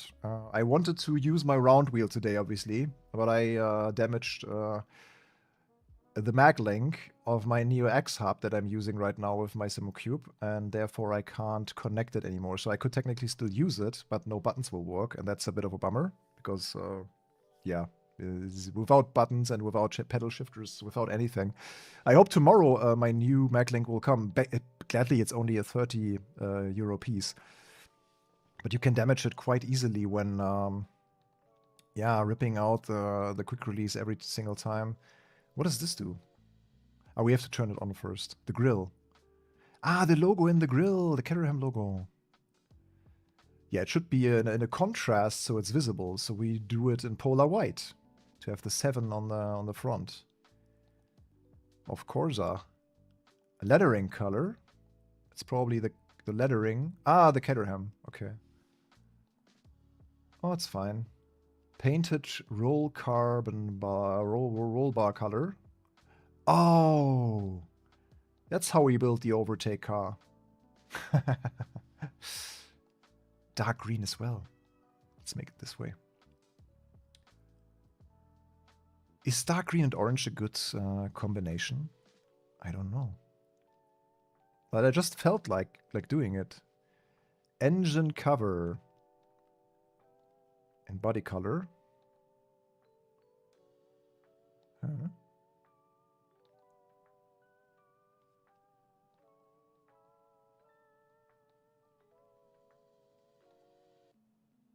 I have no idea what this changes.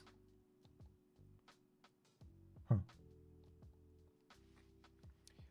Aero filler cap color. Yeah, I think we are not clear lens pack. Clear lens pack. What is it doing?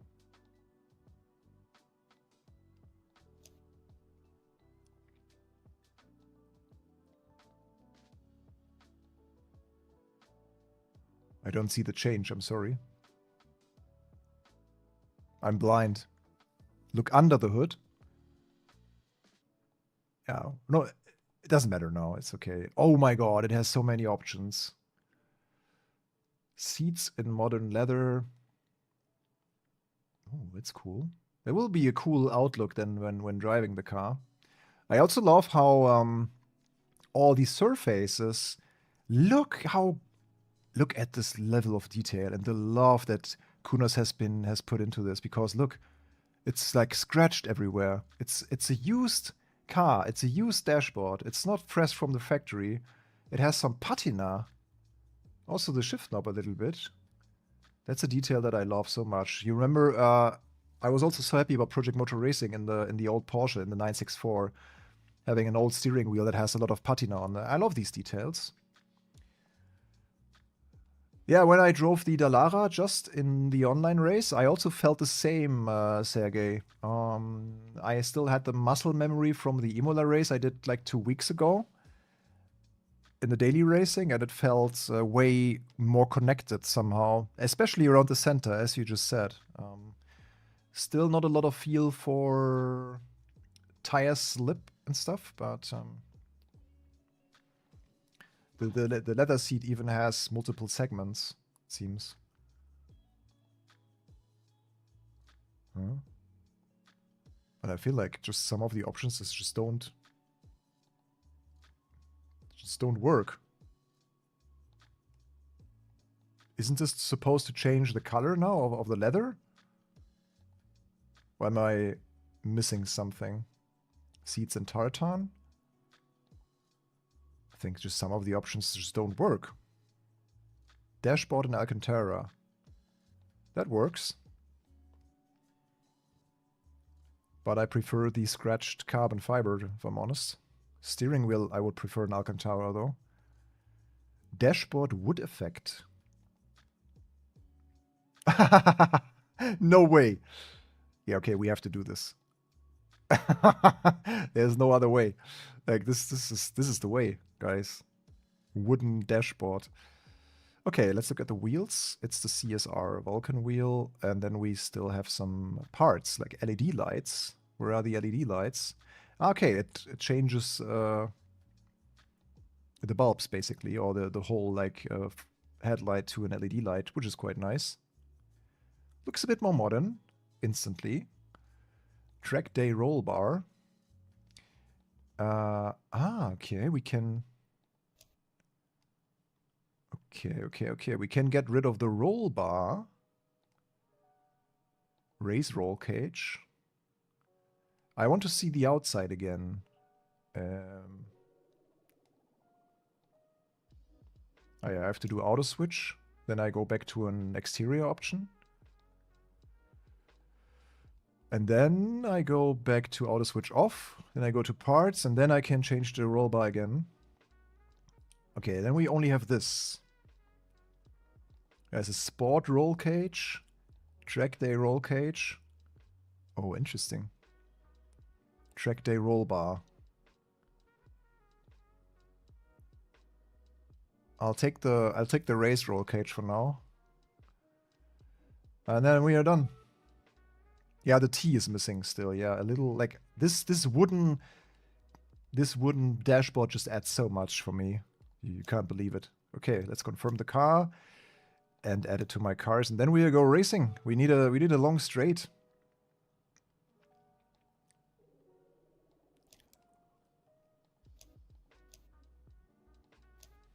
Spa-Francorchamps, maybe? Is that long enough? I mean, yeah, Monza, but it's not long enough, probably. Spa-Francorchamps, maybe. Let's drive it in Spa.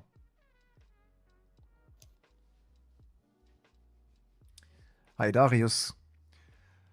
Yeah, I mean, this time I think it's not an easy answer. It really depends on what you expect from the game and from the updates and stuff, so I quite enjoy it for the sake of the love of detail that went into the new cars, and I also like the 2 new tracks, like from a visual standpoint.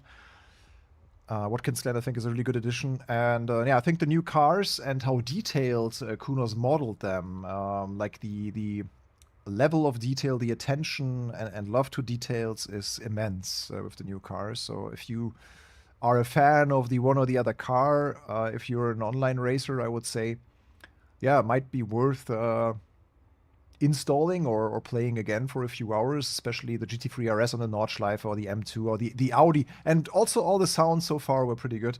So yeah, let's see what kind of tires we have. Supercar tires as standard. Let's try the hypercar tires immediately. Yeah, let's wait for the wooden dash now. Look how beautiful it is. We are sitting quite high. Why is that? Yeah, I want to see my wooden dash.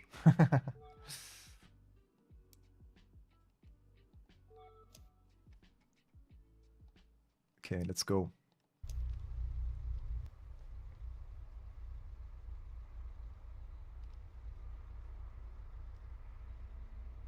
I mean, with the free cam, we should now even be able to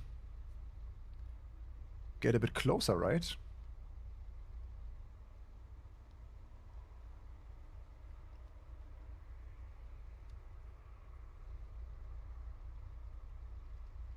Yeah.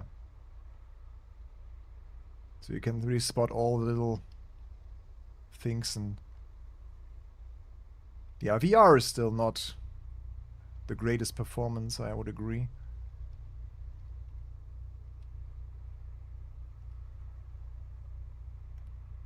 Also triple, same topic.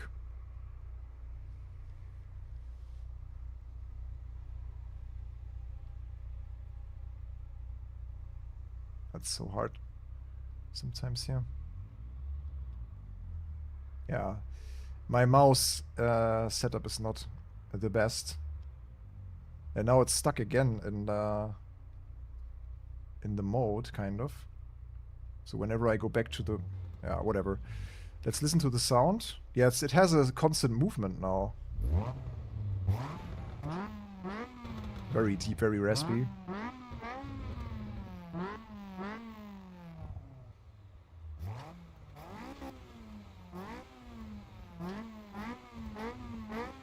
I also love how the sound source of the exhaust gets louder the closer you get. So it makes a huge difference if you hear the car from the front or from the side or from the back. That's quite a nice detail. Okay, let's drive.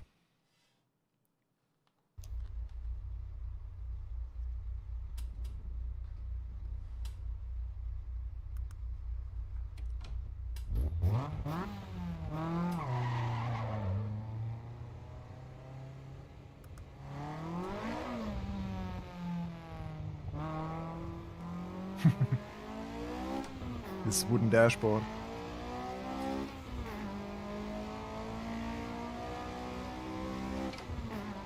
Yeah, sounds cool as well.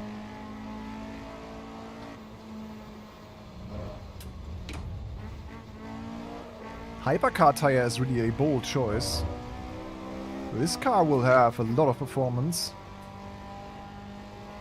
A 1.6, what do you mean? 1.6.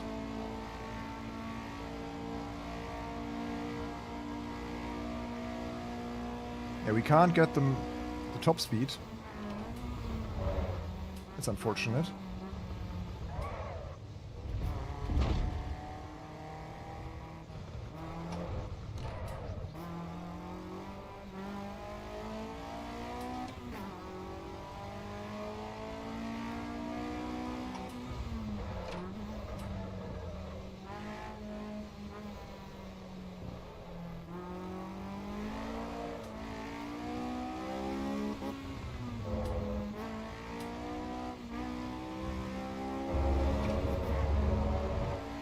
Yeah, leather hat would be perfect now.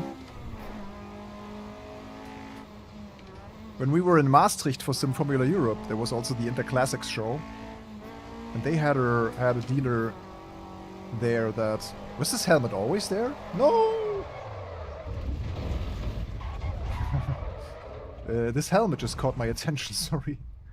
I have to restart from the pits. My frame rate is fine, like it's 164. Maybe it's the capture card or the encoder that... Was this helmet already there? Let me actually check something. Maybe it's a setting on my end, but usually it should be okay. Sometimes it could be that something is wrong. Let me check the capture card FPS that go to my capture PC. It's 60 Hertz, so it should be 60 that you are able to see, but yeah. Don't know.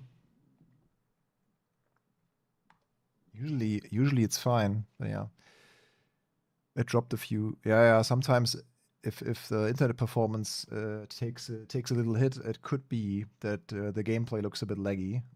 Sorry for that.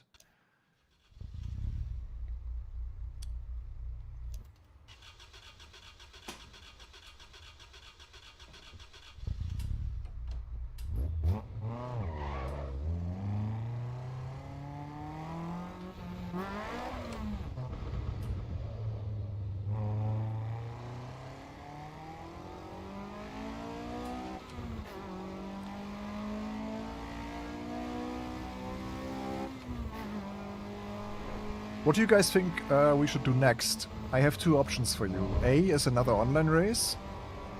B is a lap time test of the AE86 Takumi Fujiwara edition. And we let it run against the GR86 on the Nordschleife. So what car can have the better lap time on the Nordschleife?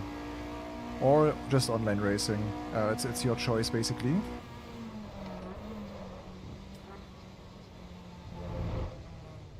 Yeah, we need warm tires before we can do anything in this car.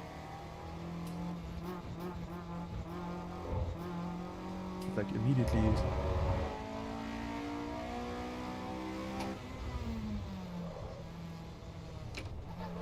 Oh yeah, downshifter very... You have to...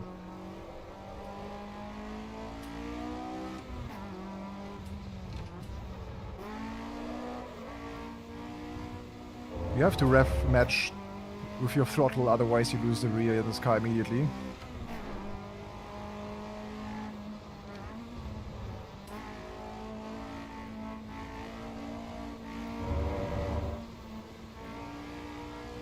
It's not powerful enough for Norris. Have you seen the 11,000 RPM? I think it is. I think it's pretty good on an Nordschleife. You can carry a lot of speed. This car's not easy to drive.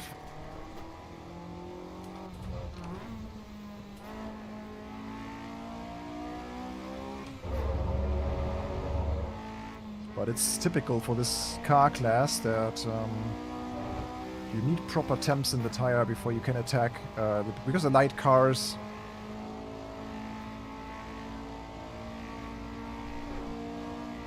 The light cars don't grip as well.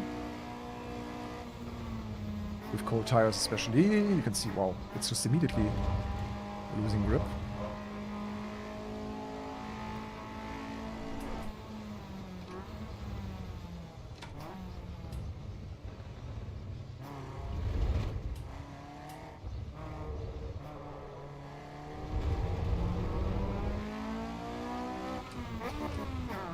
This shifts.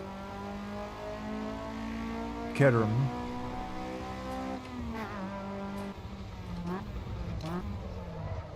Caterham.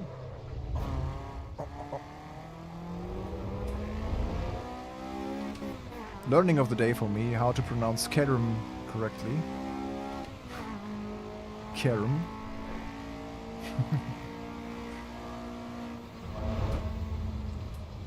Let's see how much top speed we can reach here now on the Camel Straight.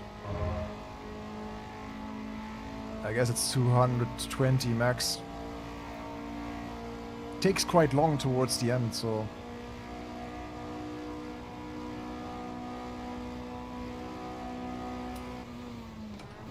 Oh, I was spot on with 220. Incredible. But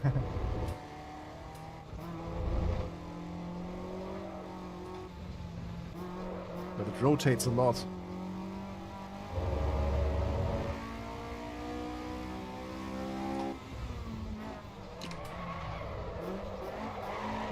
And we lost it once again. Okay.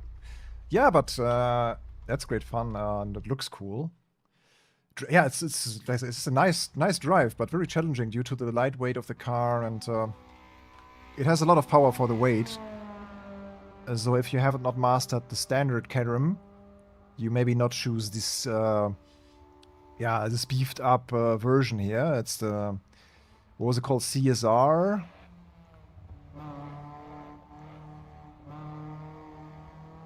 I think it's the is it the highest spec of the car? Or is it an even higher one? The CSR? I wonder if that's really the top model that you can get. The 485 CSR. Probably it is the highest, but I'm not quite sure. Okay, let's go back.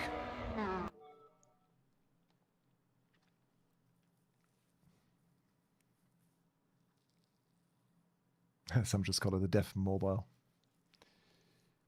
620R. Okay, Caterham. 620R. Yeah, well, it even has over 300 horses. Okay, yeah, I see. Caterham 620. Okay. Yeah, what do we do now? The Nordschleife AE86 competition, or let me check the chat.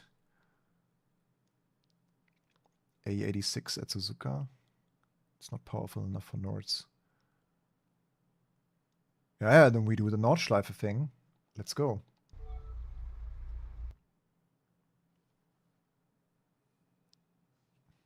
Okay.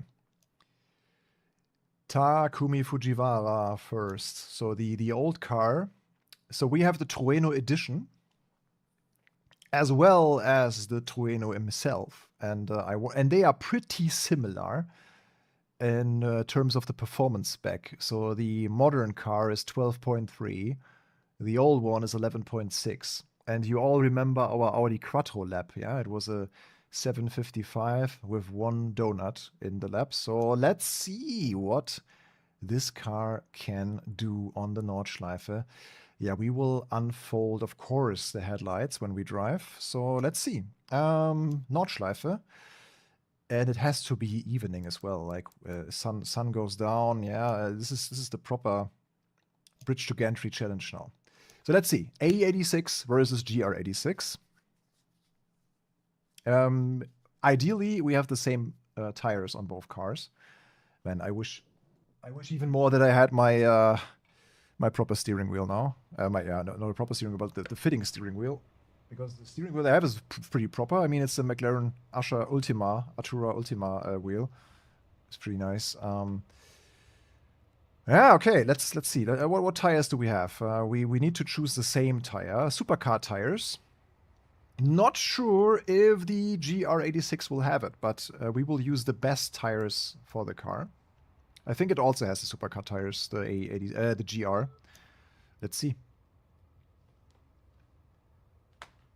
Are you ready? We technically need some initial D music now, but we don't have that. So welcome to the Overtake Laptime Challenge.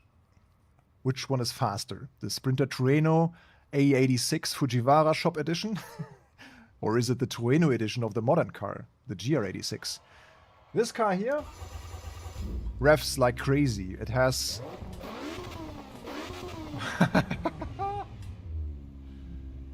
It's tuned to make 11,000 RPM. Almost.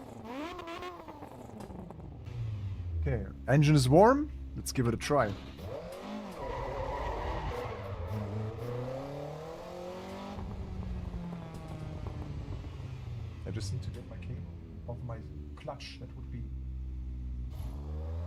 clutch kicking the cable would not be so great. We got a speeding warning already.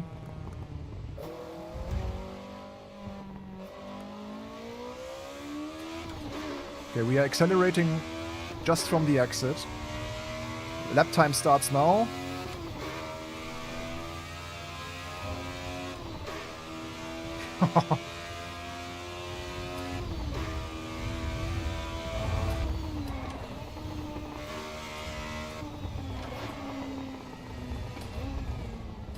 Yeah, tires are cold. Gotta be careful.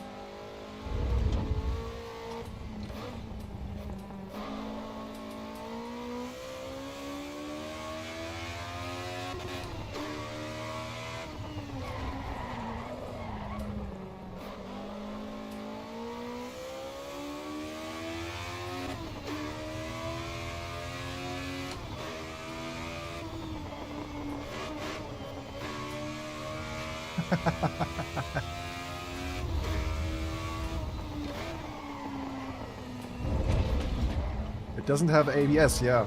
I just noticed. So braking, oh, braking is... Oh. I don't know any car that has so many RPMs with such a low level of acceleration. There's so much fun.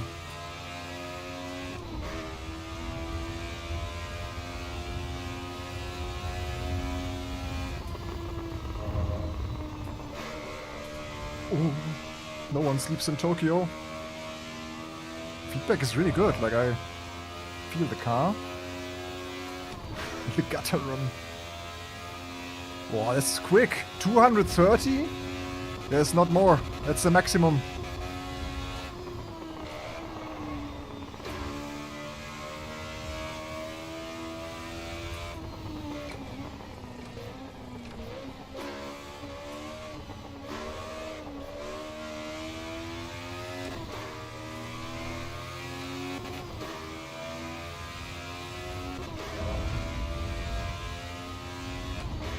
Well, this will be scary now.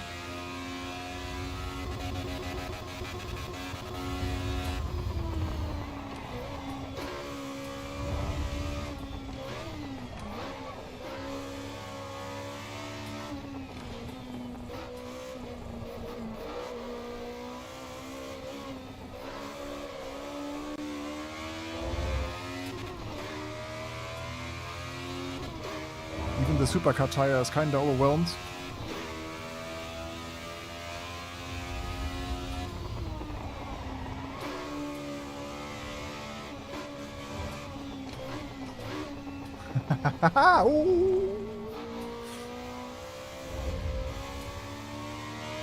Oh, the tofu.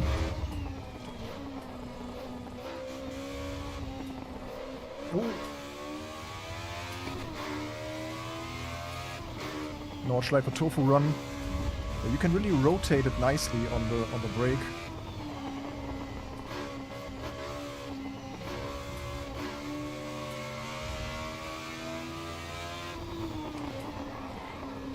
The scariest part is really the absence of ABS.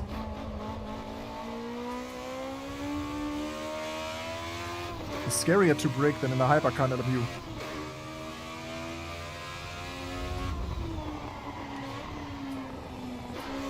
Because it locks up fairly easy.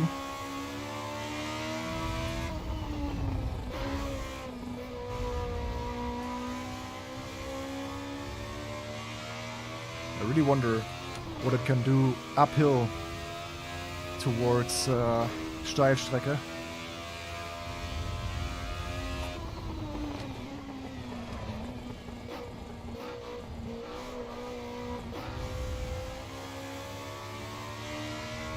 I can imagine that the lap in the GR86 will be way less scary.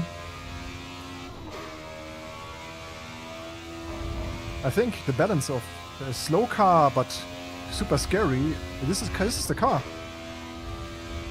There's no better car than this.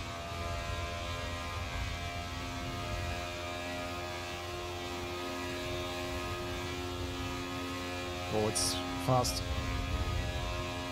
This is where the 86 will have some problems. The GR.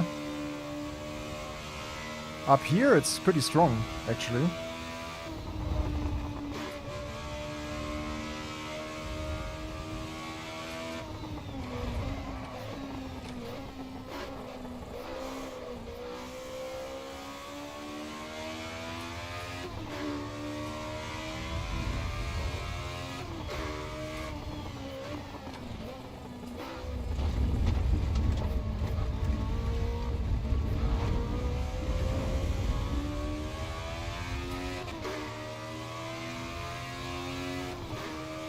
So good. By the way, they will change the track here. This green floor will disappear and the barrier will get closer to the track. Before Hochreichen. Before Hohe 8, sorry. So this will be a significant change for the track for 2026 here. So there will be more barrier ping pong. So the barrier will be as close as here.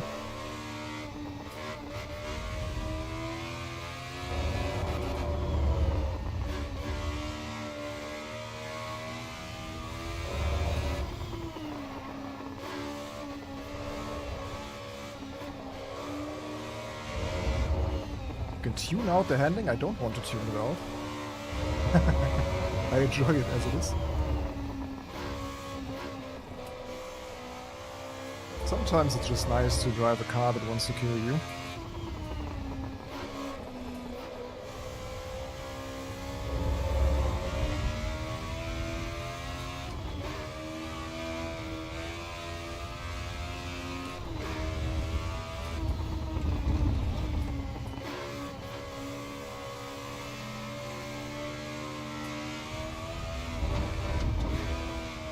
It now.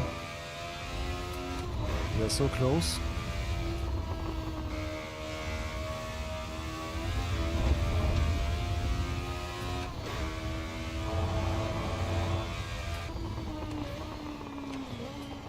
I think the GR86 will be way more stable, but it will also take some time to get up to speed. It doesn't reach so fast to 200 as the tune in this car.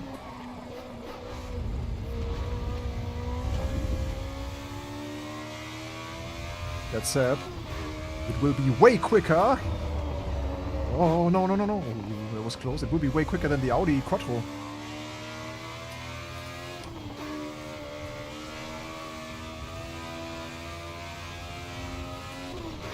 Yeah, it's quicker than the Audi Sport Quattro. 10 seconds quicker.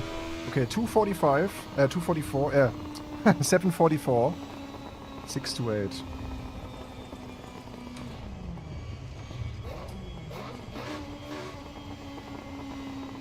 Can someone note down that lap time? 7:44, 628.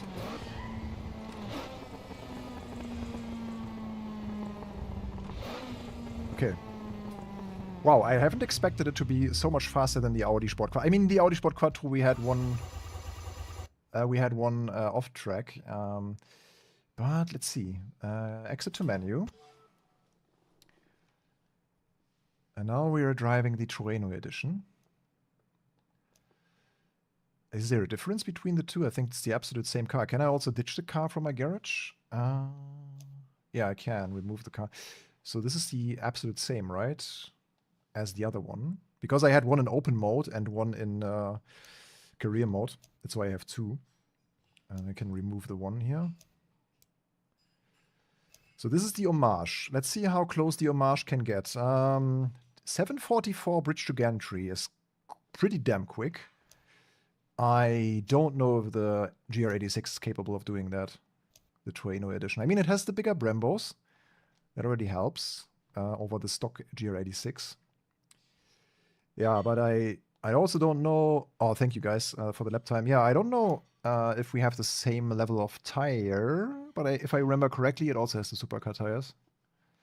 Let's see.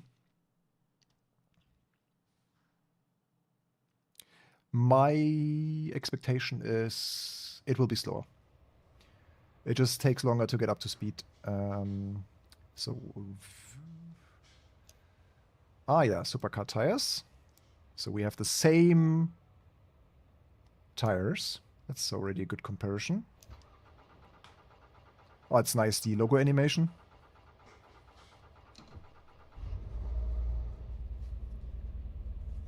Can we also change displays in this car? Oh yeah, we can. You see the tire, the oil temp and water temp, and the G-forces. I'll leave the G-forces. Okay, here we go.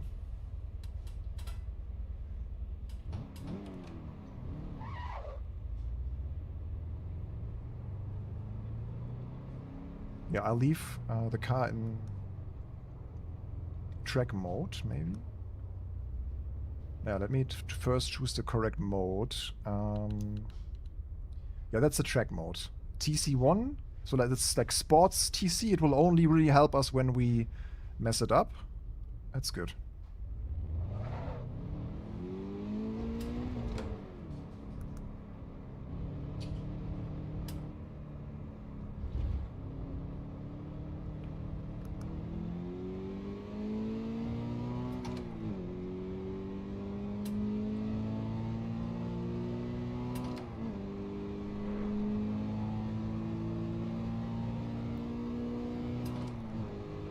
Takes so much longer to get up to 200.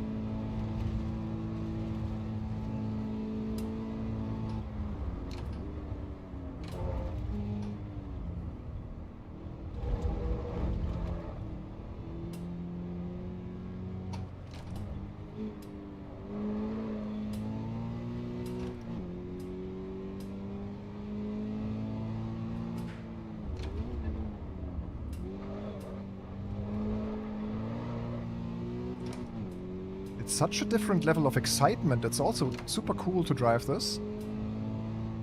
But it's similarly nice, but still so different.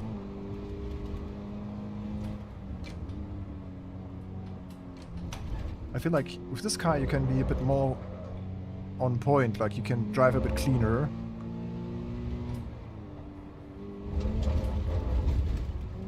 Whereas with the AE86 it was just a constant fight against the car. Here the car is more in balance with your driving.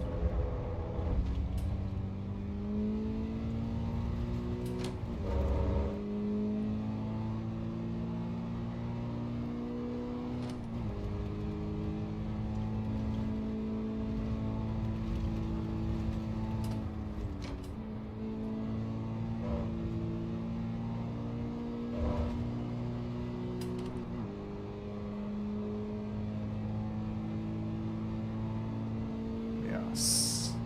7:44 is the time to beat. We had 230 easily here in the AE86.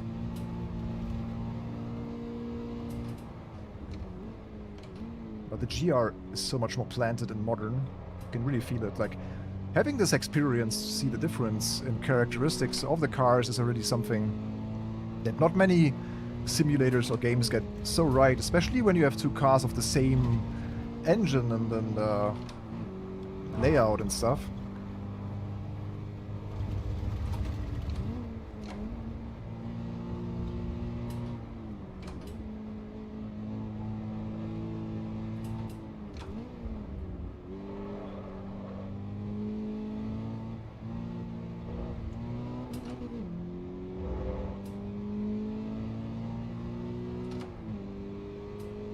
No free roam, game freakers. Have to wait a bit more. Even though I found some interesting details with the free camera here. That they already modeled the whole ring boulevard. If you go on the Nordschleife or Nürburgring GP, you can already see like all the buildings from the other side, like the Nürburgring Boulevard building with the big Nürburgring sign on top of it.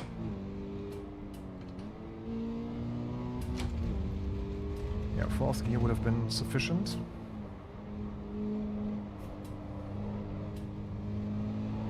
So interesting, like this is a focused run where you really focus a lot on the driving and being exact, and in the AE86 it was just a pure tofu delivery enjoyment ride.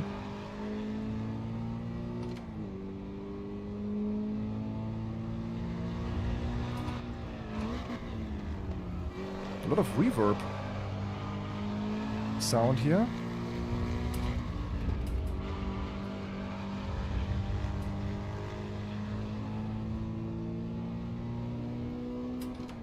I wish we also had the Hakone, or what is it called, Trueno edition in Europe, but it is a US only.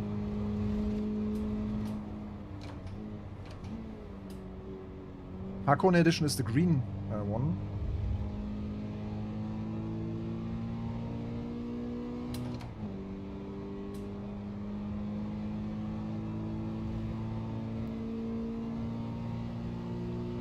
Big map does not automatically mean bad performance. That's what level of detail is for. So everything that is out of your vision is basically low detail then. The free camera now allows you to look behind the curtain at many tracks, and you will just see that. Okay, we are not even reaching 200 here. The Trueno was way quicker.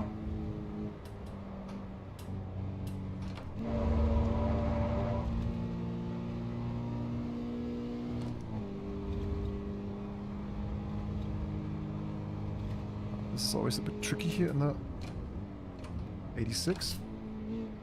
This corner is quite dangerous, actually. Yeah, see? Too far on the inside. Well, this is the same thing happening in real life, so this is super close to real life, if you ask me. I've been driving these cars here.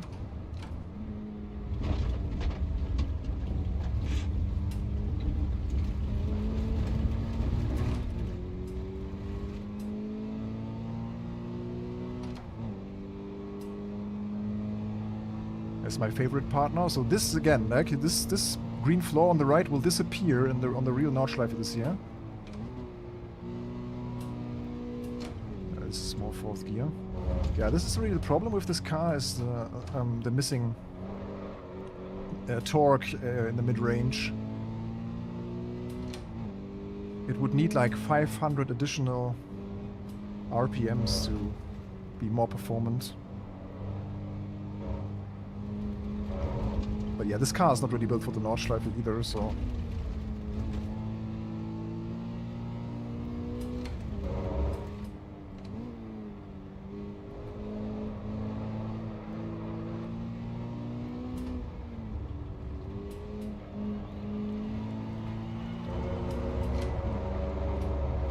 Nice ambient noise here with the spectators. It's the GR, yeah. We are currently running a Laptime challenge, the new AE86 Fujiwara Tofu Shop version versus the GR86, and to find out what car is the faster one.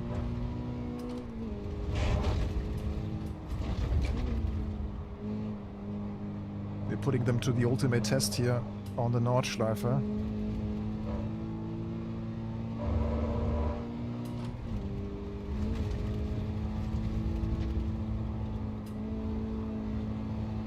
Nice rotation, like it rotated exactly where I needed it to be.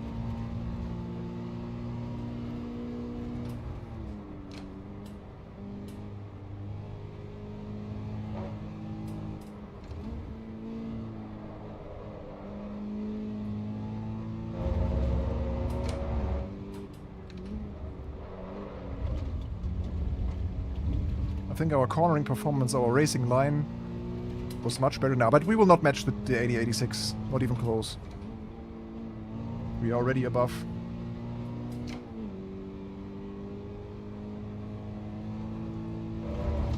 Yeah, it's almost, yeah, it's over 10 seconds slower. I've kind of expected that. Yeah, this is solid 8 minutes. Well, I think in a stock GR86, 8 minutes is not a bad time.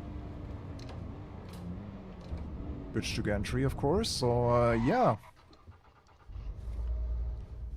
Yeah, test done. It was pretty interesting, gotta admit. Also slower than the Audi Sport Quattro.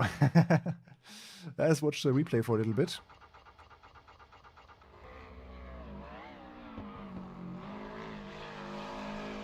Meanwhile, I will check for more online races. Give me a second.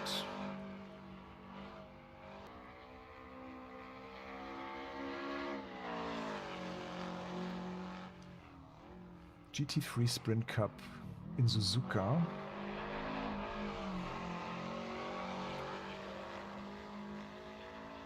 Technically, we should also run a lap in the Porsche GT3 RS, right? We have a lap time there as well. At 3 p.m. There's Suzuka GT3. That's not too exciting. I think we should have lap times also for M2 and Porsche GT3 RS. What do you think, guys? I just need to grab a quick snack. You guys can think about it in the chat. If we should run more lap times with the new cars, so that we have a comparison also. What GT3 RS versus M2 could be another interesting one. And I'm back in 2 minutes, like grabbing a quick food.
Sub 7 challenge on the GT3 RS. Yeah, the tricky part is that we are always starting with cold tires.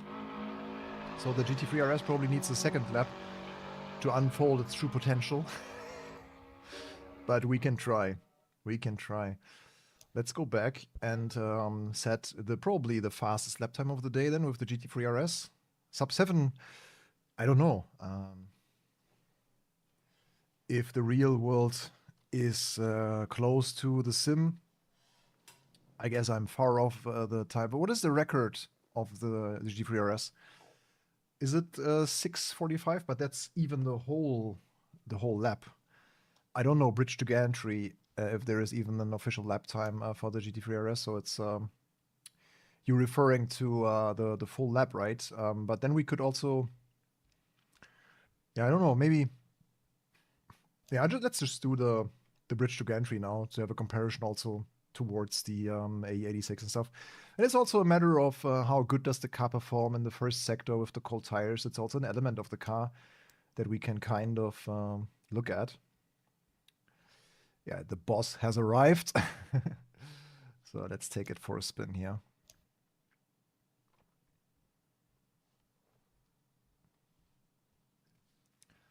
So all of you guys that already tested the update, did you already have yeah, some experience now with the update? What do you think? Force feedback and performance and whatnot?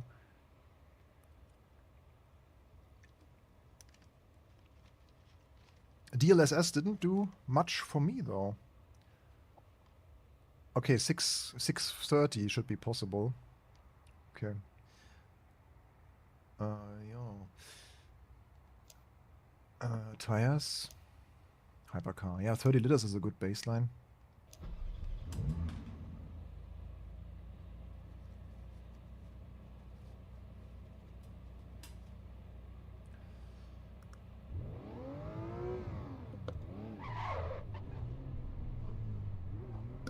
But you even hear the click when he shifts the gear.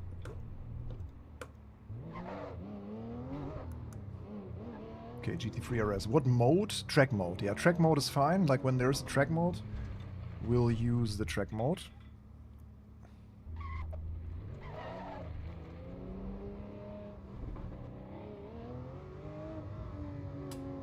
I'll give you more volume. Oh. That lost us a bit of top end speed already. This difference to the GR86, wow, it's immense.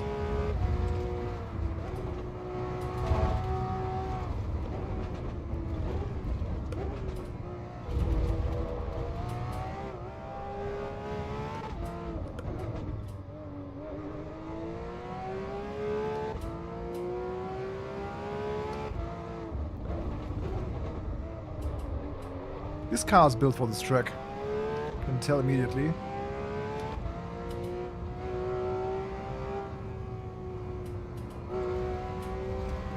It's fucking fast.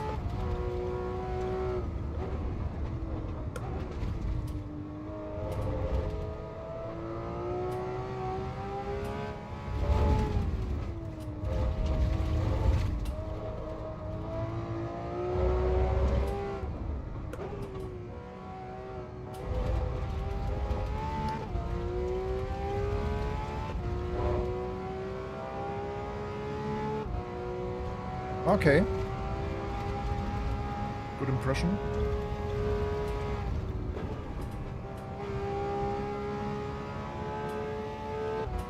So DLSS 4.5 is more about looking better, not as blurry.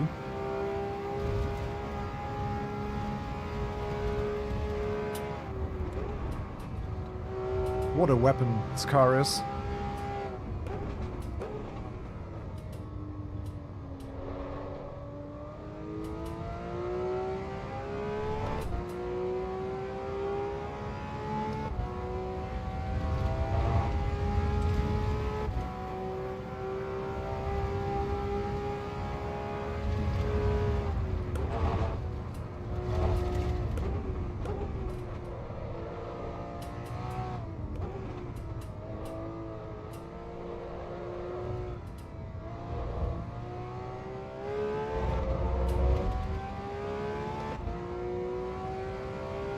It's very close to my only GT3 Porsche experience that I had on the Nordschleife. I drove the 991 GT3 RS here,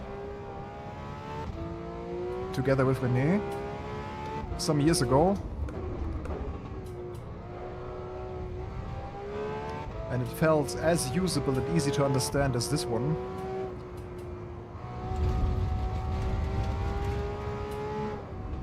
And this one I drove in Monza last year. And I think the appeal is there. Yeah, like the sounds that you hear, the character of the car. It's really true to the original. Also how it settles. I can only say perfect job here, Kunos. That's the closest that you can get to driving a real GT3 RS.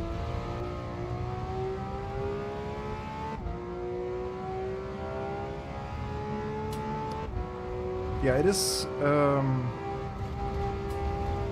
a race car really for the street. Like, it's no wonder that it's close to real GT3 times.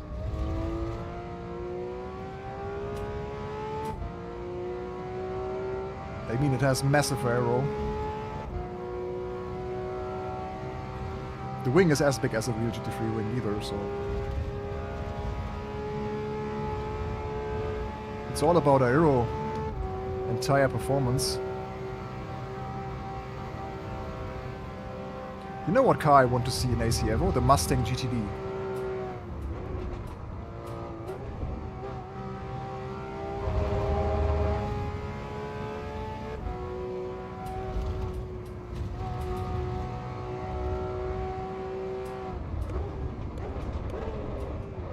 Oh, we trusted the car a little bit too much here. And I totally forgot about the DRS. I can activate the DRS. Oh, yeah, okay. We might have to do another lap.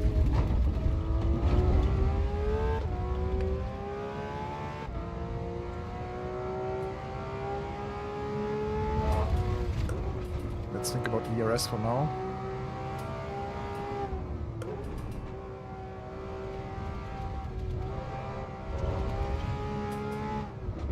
The rotation, how you can set it into a corner, it's incredible. Every little brake impact can reposition the car in such a nice and gentle way. It's incredible.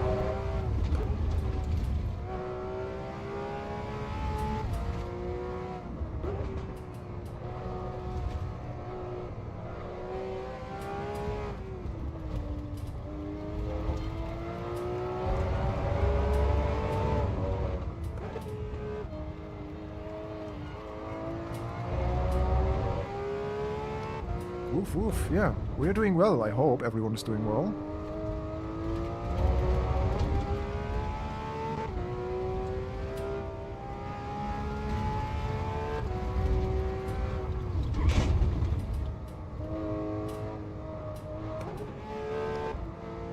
I can also try to get on one of the track days, so I was actually...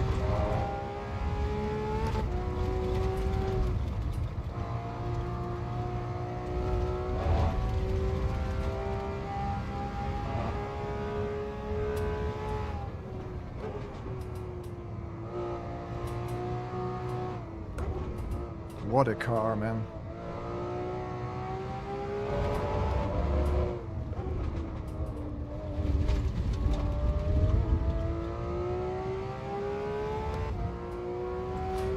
That would be a fun online lobby, kinda.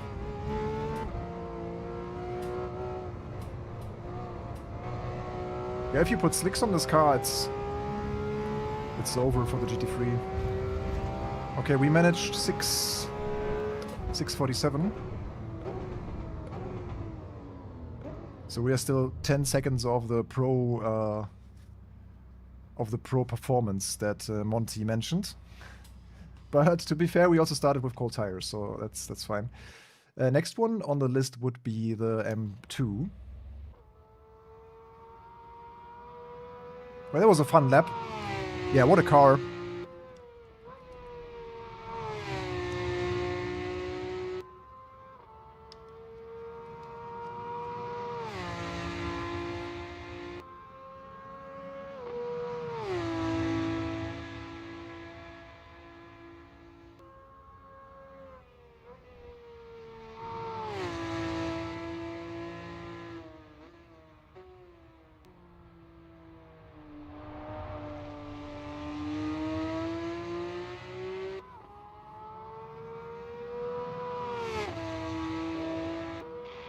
Yeah, the Dallara XP is wild.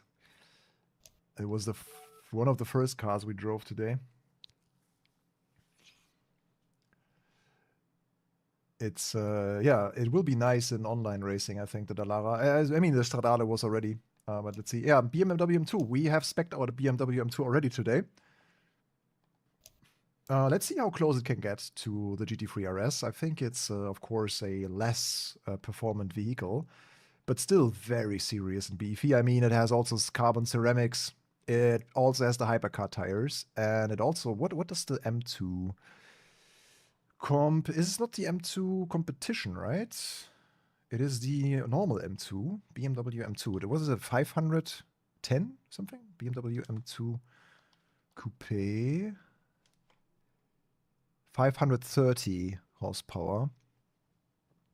So yeah, similar horsepower, but way more weight and yeah, lesser aero, of course. So it will be not even close to the to the Porsche, but let's see what it can do.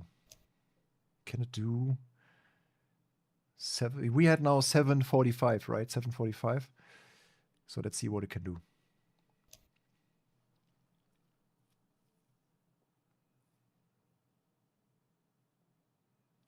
I like, yeah. I mean, you can't deny that we had a lot of fun here today, especially with the AE86 and the GT3 RS.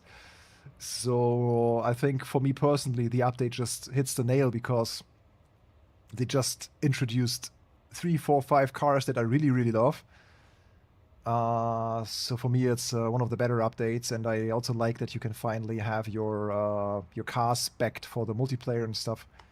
So yeah, we can try DLSS once more if that does anything. DLSS quality, ultra quality. Yeah, let's try DLAA. Maybe the game looks nicer with a similar performance. That would be the dream.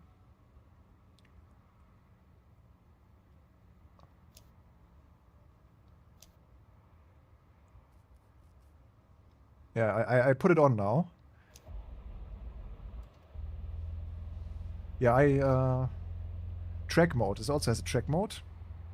It's also quite cool.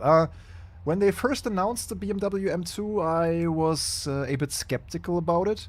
I mean, it really helps the car now that it has all the M Performance carbon parts, but they are also crazy expensive. You have to sell an organ to afford this car in the spec, but I think this way, with this wing especially, like this is the homage wing really to the 635 CSI, or what was it called? I mean, Connor is our BMW expert, but this reminds me so much of this old race car here, this wing, or this combination even of this upper wing plus the rear wing. That's really cool, and it also reminds me of the Subaru WRX STI, Hawkeye. They also had this extra spoiler here on the roof. Quite cool touch. So yeah, let's see what it can do.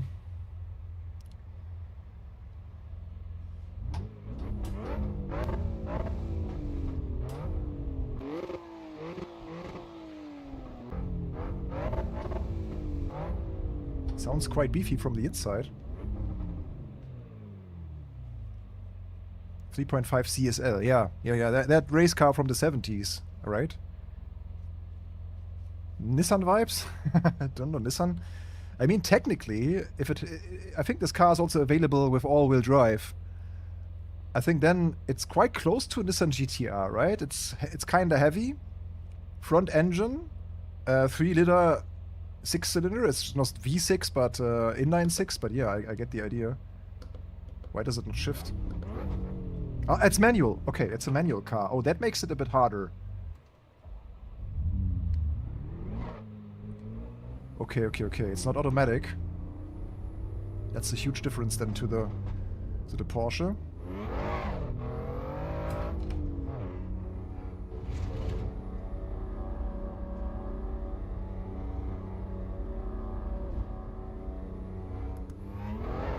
Ah, wait. I forgot something. Yeah, we want to be fair to the car because it has supercar tires right now. We want to give it the maximum tire performance. Here we go.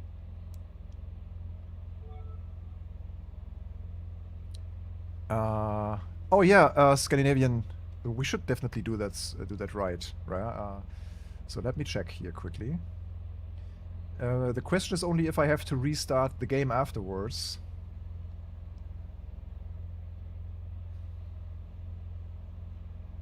Or if I can just turn it on here. Does the 40 series even support DLSS 4.5, or is it exclusive to the 5000 series? Where do I find it though?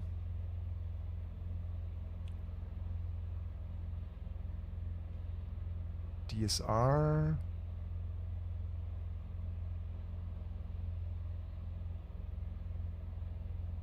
Okay, no, then I can't even use it. Let me quickly Google that. DLSS 4.5.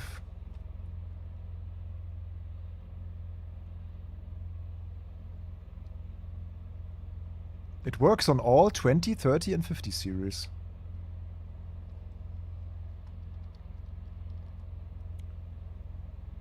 NVIDIA app. NVIDIA app, not the NVIDIA control panel. Let's see.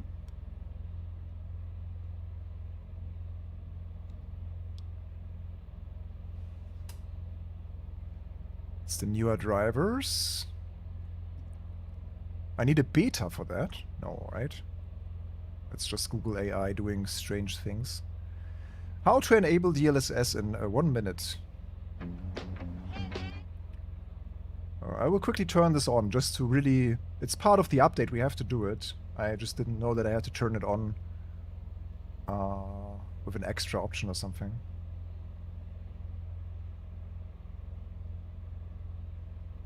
Okay.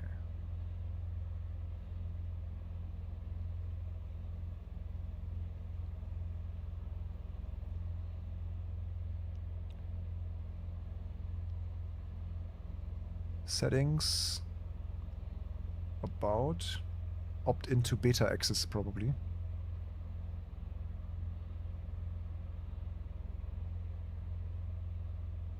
Global settings.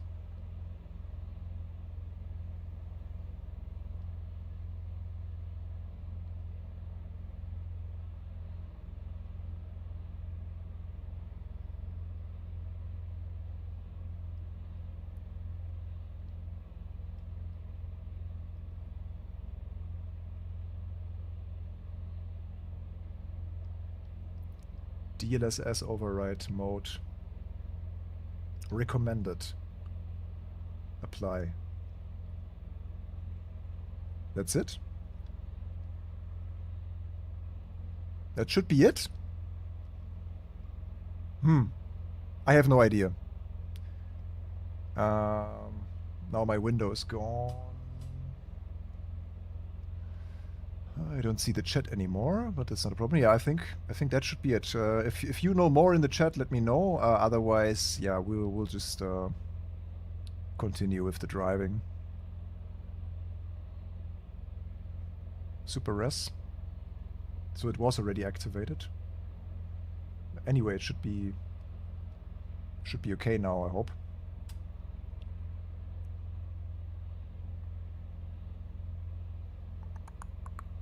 Yeah, let's just see how it looks like.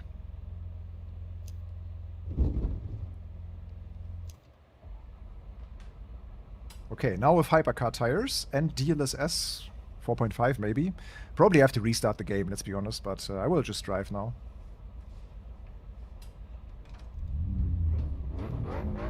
That's really good sound.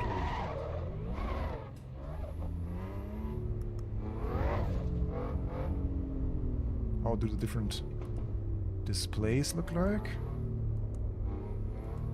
Okay, just this one. Yeah, it's also manual.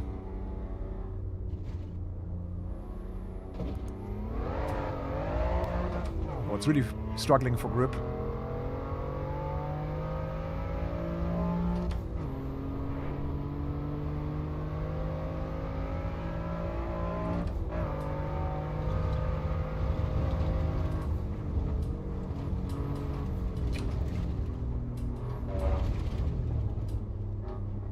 What a heavy machine.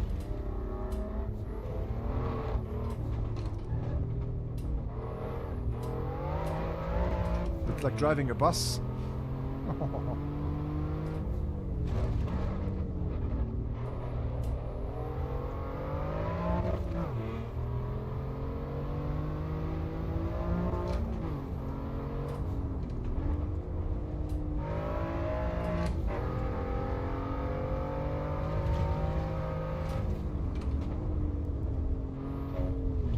FPS 120 with DLLA, you know.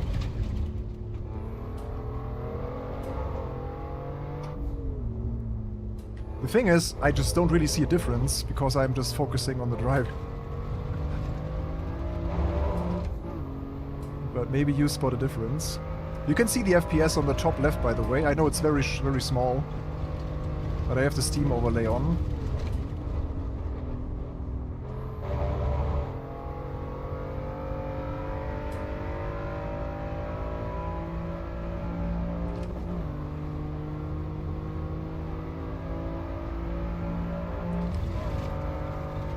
Pretty quick around here, 260, wow. But it's very heavy. It's a night and day difference between this and the GT3 RS. Oh, look how heavy it is. You have to fight the weight quite a lot.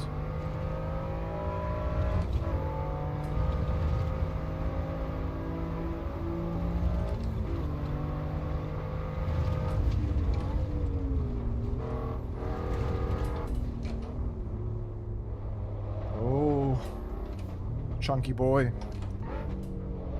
Wow.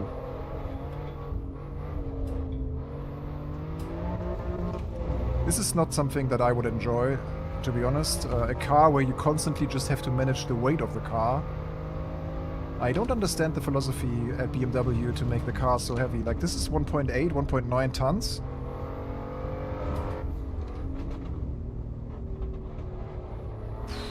No way.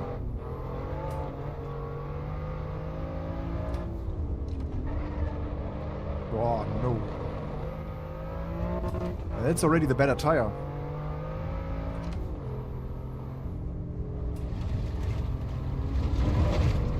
That's exactly how the BMW M4 competition felt that I drove in real life. Just disconnected and heavy. Powerful, emotional, yes.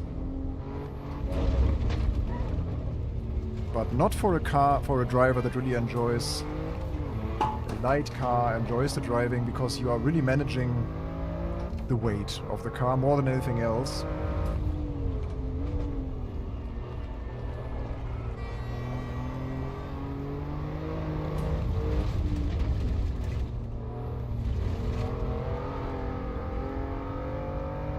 I could try DLSS quality mode with triples. What do you think? Should we try that and see what kind of FPS we're now getting? Oh.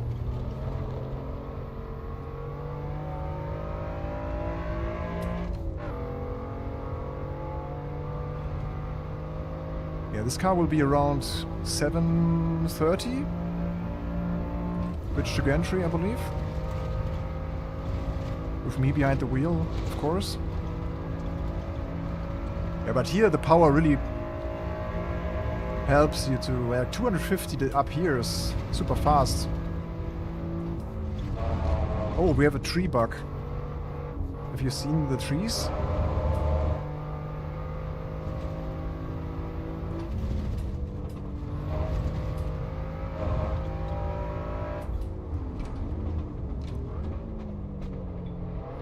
It's nice that they added the manual version.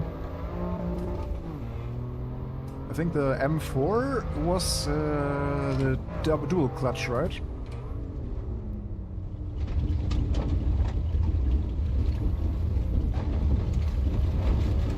How long were we streaming, by the way? Oh my god, almost 5 hours.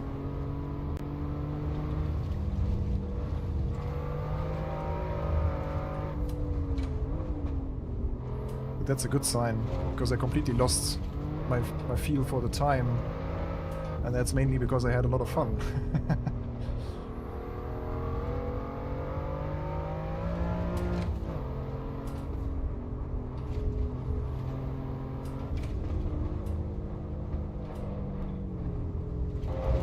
By the way, guys, I'm super happy if you enjoy the stream. Don't forget to like and subscribe. That's really always super helpful for channels as ours. Like, I saw again in our monthly reporting that we have almost 80% of people that are watching are not subscribed to our channel. So yeah, if you enjoy what we're doing here, make sure you sometimes here and then hit the like button, subscribe to the channel. It's a little supportive action that helps a lot. for us to do what we're doing.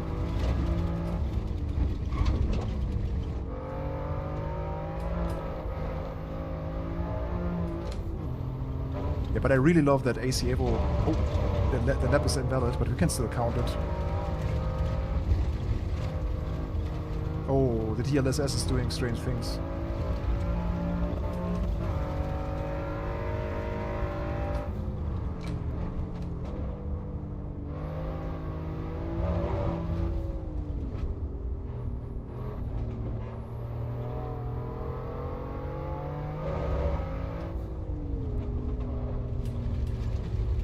Oh no. The heavy boy.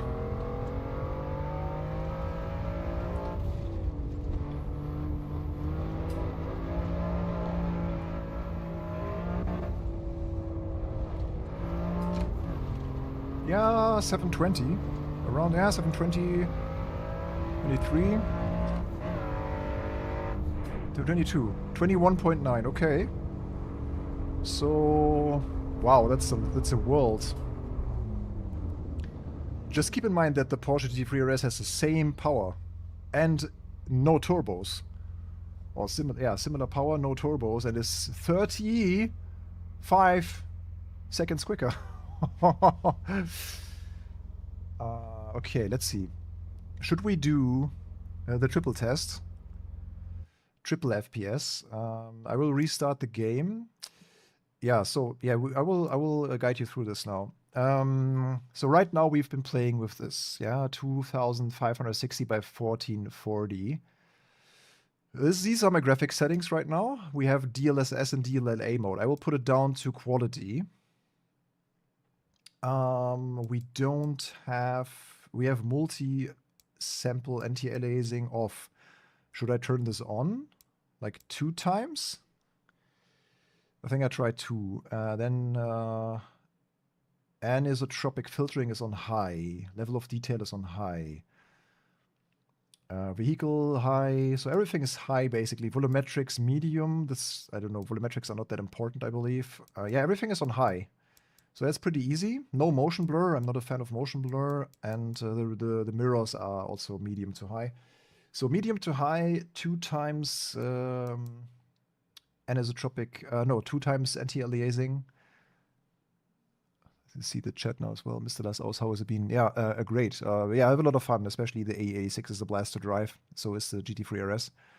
I can check my GPU load as well, yeah. We can actually put the proper, because I have the, I'm just working on a video actually, talking about PC specs and the correct sim racing PC build, what you should keep in mind when building your sim racing PC. So I have an overlay actually built. It should be on screen now technically, but it isn't for some reason. Maybe it takes a while to load. So I got the Riva tuner with all of the data. So let's see where we are losing or winning performance. Okay, it's reloading now at least. So what kind of FPS do we get now? I forgot about 120. 126. The flickering got better.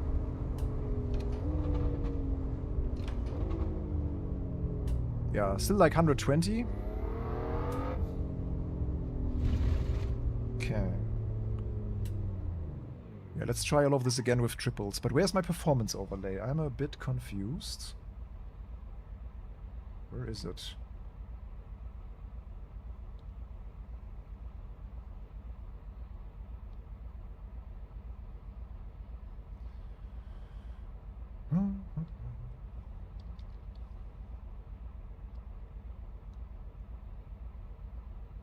Yeah, I will check quickly. I will turn on the triples then. I will restart the game now. And then we'll try this.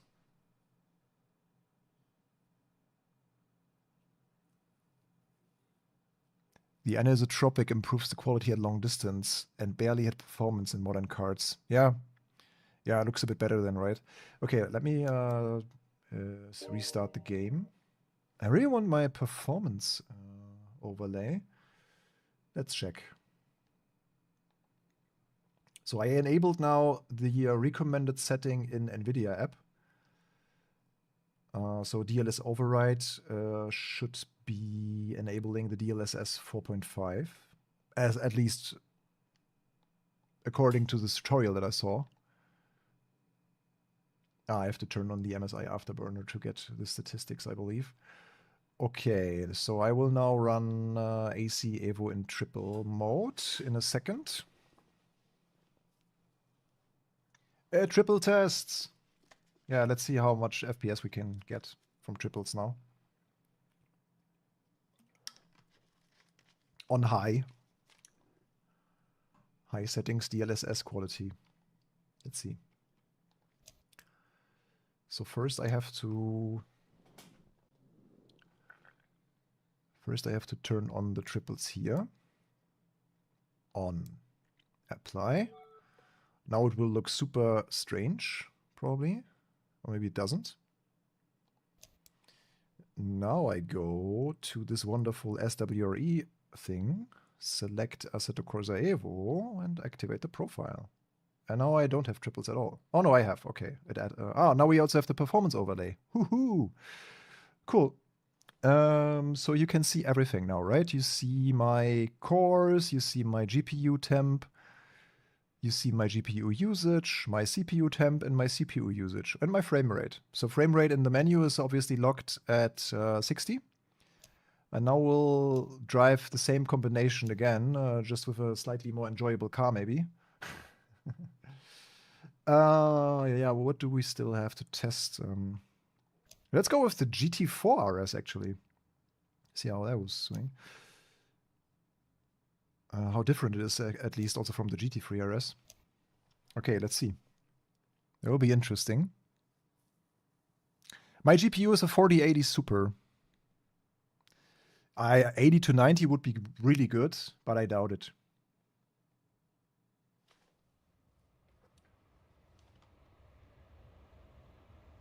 Tire. So 80 right now. Hypercar tire.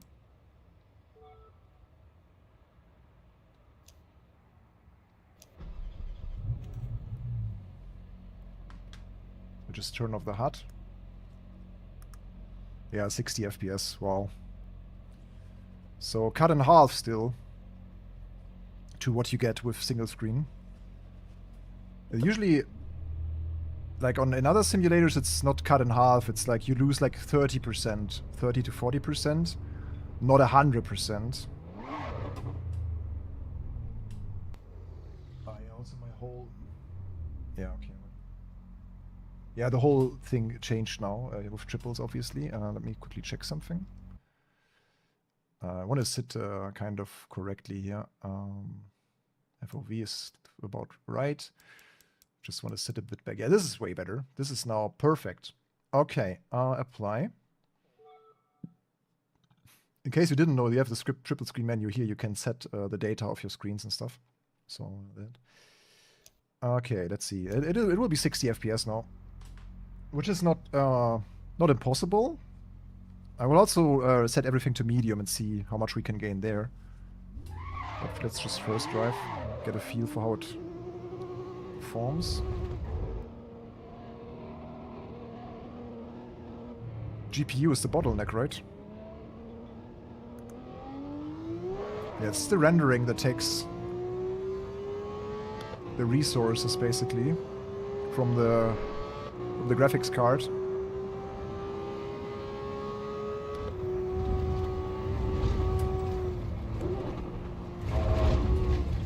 Yeah, it's undrivable. It's so stuttery and it looks super cool in triples, but it's just not how I want to drive, really. Yeah, but the graphics card is on the limit. It's on 99% usage. And we are dropping to 40, 50, 55. Yeah.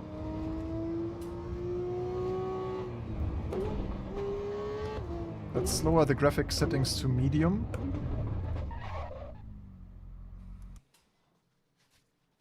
Yeah, I'll disable the virtual mirror as well. Let's see if that... But that doesn't have a big impact, I believe.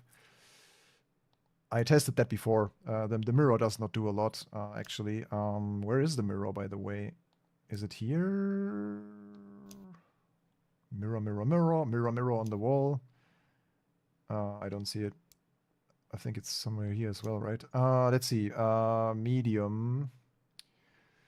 Anisotropic filtering, medium. Level of detail, medium. Vehicle detail. Everything to medium, but we have on high currently.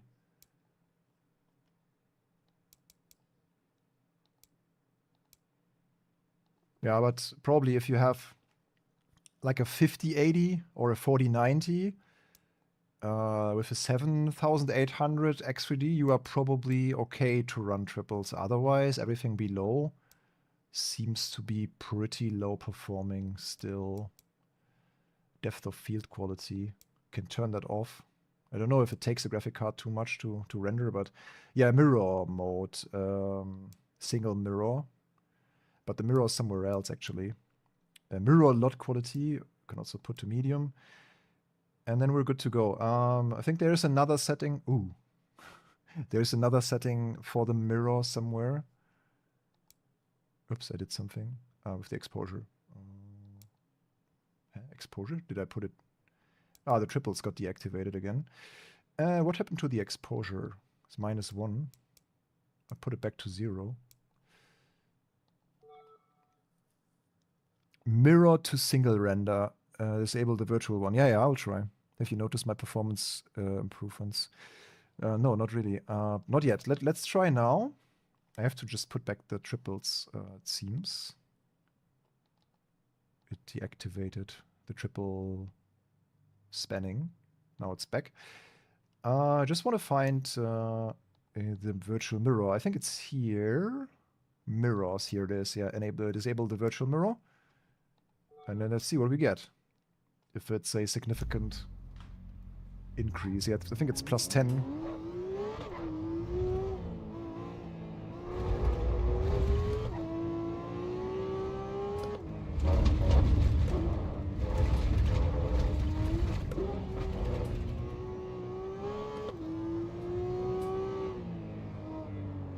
Yeah, we're at a stable 70 FPS now.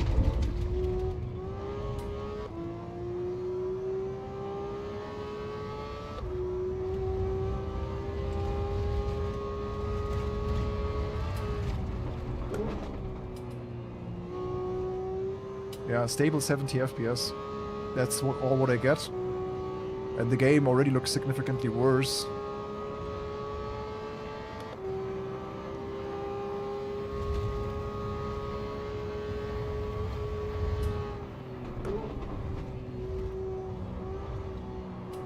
Okay, yeah, this is better than before. Like, if it's not dropping below 60, it's at least drivable.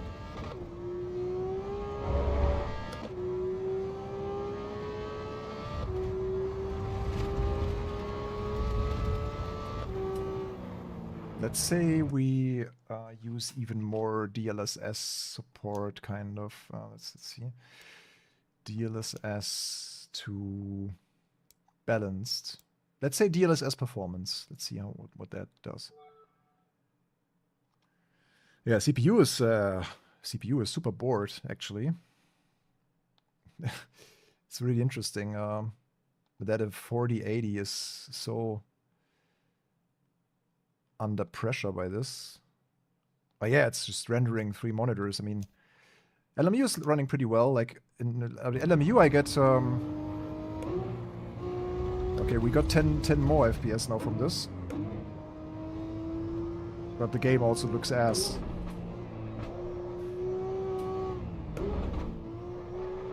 LMU, I get a good 100 FPS, stable with triples, with also medium to high settings. AMS2 even more. AMS2 I think I get 120 on high.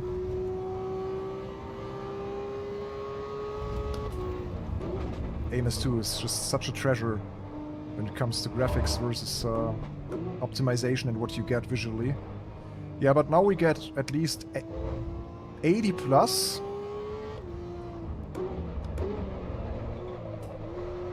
On the lowest DLSS setting.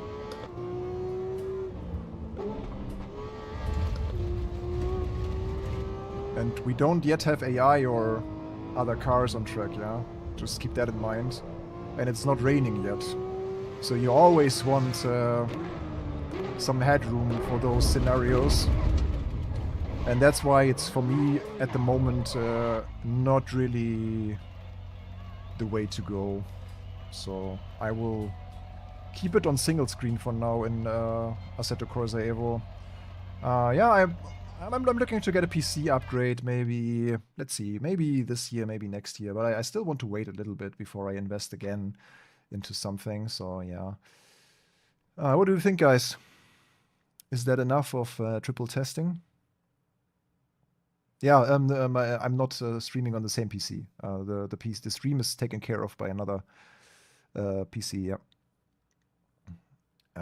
I didn't limit the frame rate. Yeah, I mean, it could be a bit more stable indeed if you would like limit the frame rate here now to 70 or 80 maybe.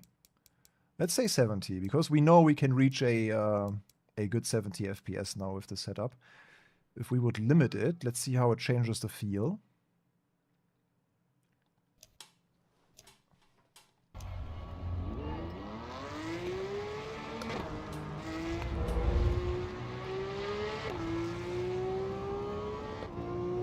Yeah, now the GPU is at 80.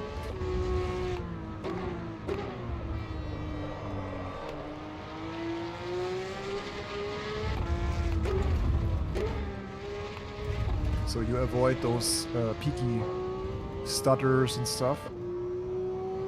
Yeah, the CPU is so bored. It's incredible.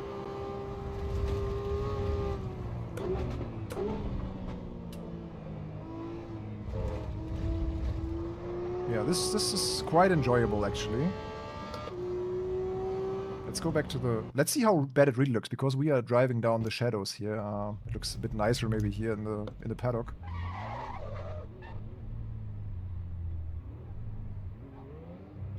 So how bad does the game really look now? Yeah, it's not as sharp and clean anymore.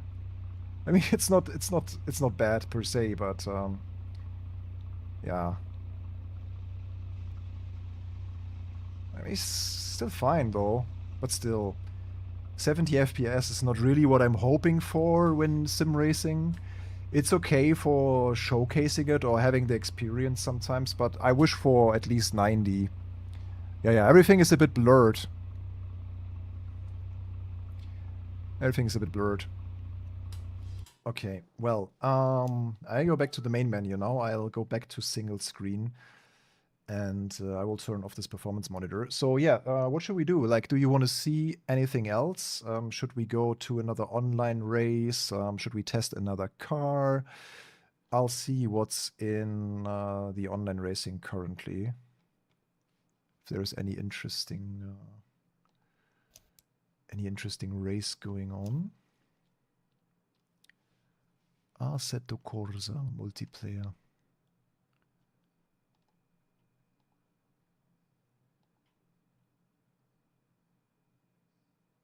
Have they changed the website now? Looks a bit different from before. Ah, no. We have the M2 Cup and Red Bull Ring. When is it? 3:50.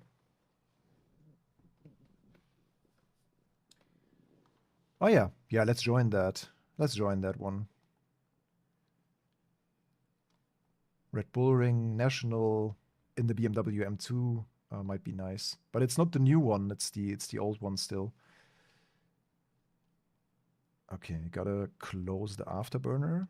So in 8 minutes we do one final online race for today, and then we're done. I would say, just a little, like we call it here, Absacker. Another Absacker.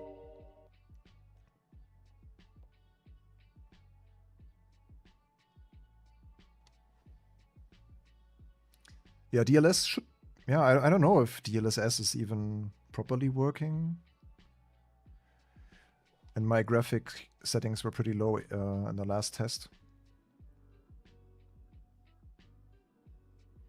Yeah, it's not a good moment indeed. I mean, I could still update my graphics card to a 5080.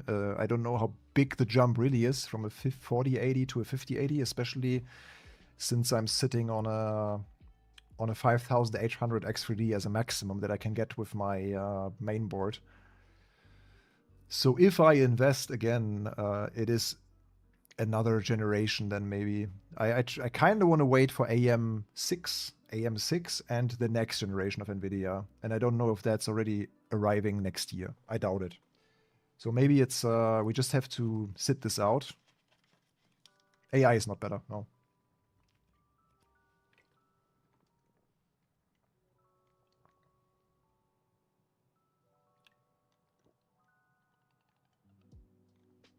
No, the Nordschleife was not supposed to be updated, or the open world was not set to be introduced. I know people mix this information a little bit because AC Evo had another trailer, I think, for the open world and stuff, or at least like this trailer that they had towards the end of the year with "We make noise," blah blah.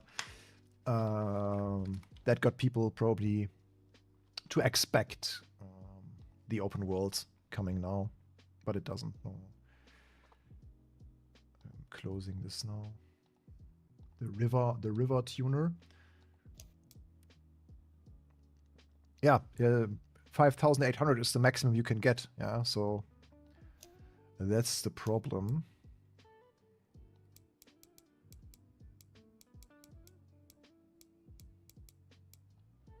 Okay, let's get the settings back to what we had.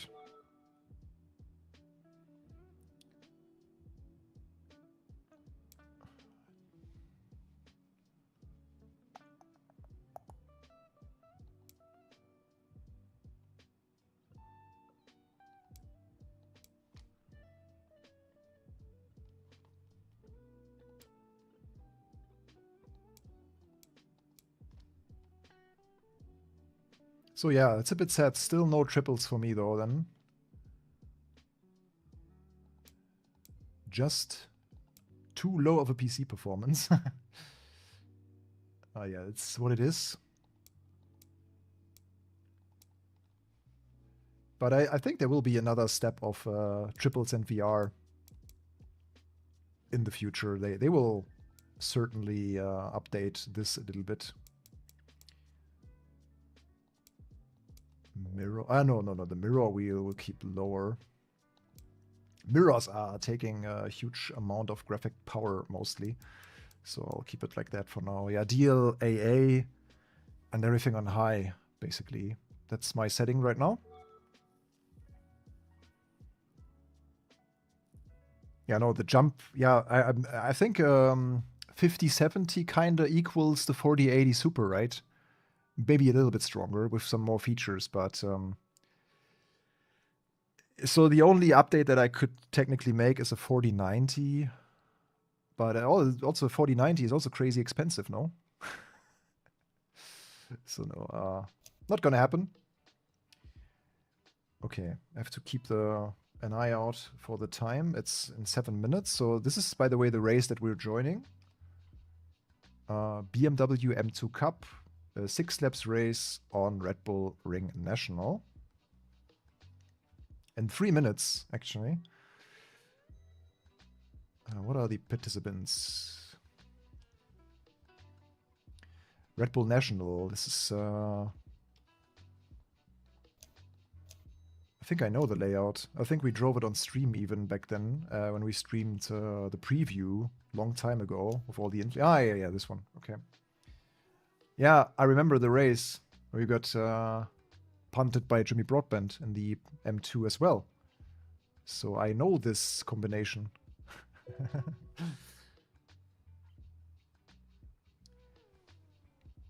Yeah. I think VR step 3 or step 2, VR and triple step 2 or 3 are about to come in one of the upcoming updates, if I remember correctly, when they still had the roadmaps, it was part of the list, definitely.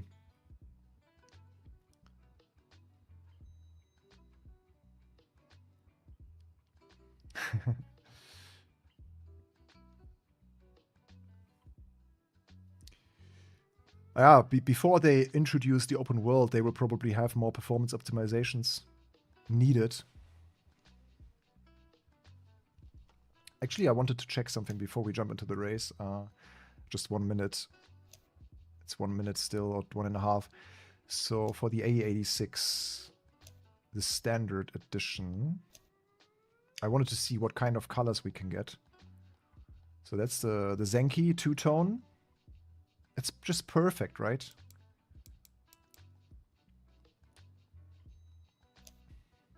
That's the Kuki. Okay, Kuki has a different front bumper. Fronto bumper. Zenki or Kuki? What's your favorite, guys? Okay, only 3 colors. Oh, red is cool.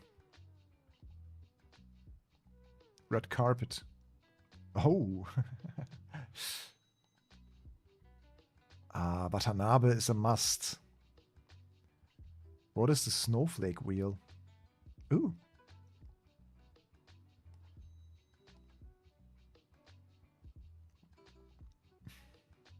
Oh. It's a lot of tuning. Zadev gearbox. Different gearings. Oh my god.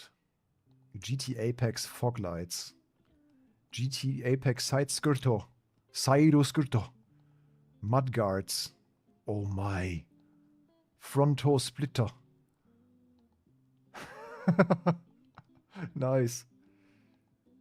Mudguards. Single mudguards double. I want the side skirt.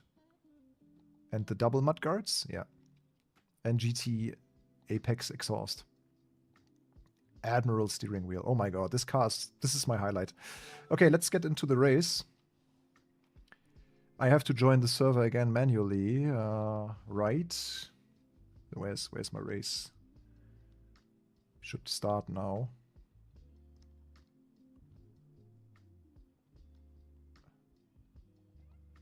Huh? Wait a second. I forgot to register. Yeah, this is really dumb. Okay. Not very smart. Then we'll do MX5 Cup instead. I just didn't register? Okay. My fault then. Sorry. MX5 Cup. Yeah, ND1 or ND2? ND2. The higher number is always better, right? Then we have still 10 minutes to build an Mazda MX-5 Cup. Let's go back.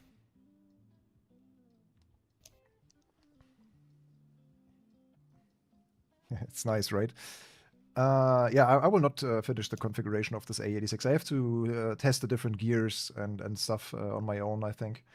But this will probably be something for this evening, testing the AE86, the different configurations and parts. So Mazda ND Cup 2 variants. It has the ND1 and the ND2. Ah, okay. The one is manual and the other one is sequential. Ah, okay. So we now registered with the sequential car. Why not? Probably it's faster, no? Yeah, you can see even the gear shifter, the gear lever here. So we have the sequential Mazda now. Let's see what we can do.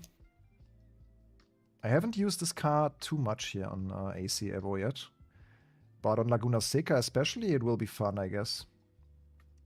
I think I'm going for a custom color this time. I think a Miata looks great in baby blue.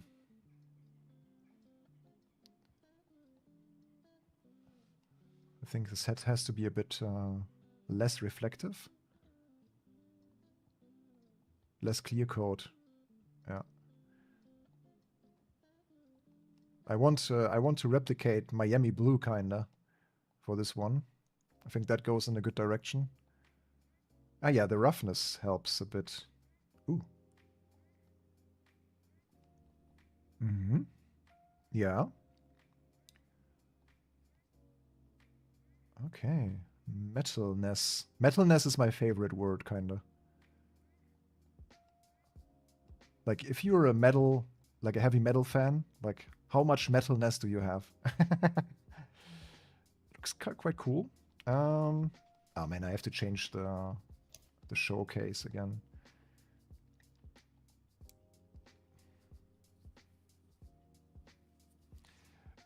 The gearing of 5th gear is fucked up. Don't use 3 to 5. Okay. If you add any car to your garage, you can use whatever color you want, not just the default ones. Yeah, it depends. I mean, some cars have a good choice for the default colors. I think that's kind of close to Miami Blue already. That looks fun. So people will see me. That's the important part. Like, I want people to be able to see me, yeah? Headlight glass color. Yeah, I mean, there's no question that this should be yellow in a race car. If you can choose. Windshield banner. Oh, yeah. That's cool. Black is a good contrast, I'd say. Roll cage color. Yeah, it would be nice if they would show you the last used. Oh, this green is this blue is actually so close to our overtake blue. I just see on the camera here.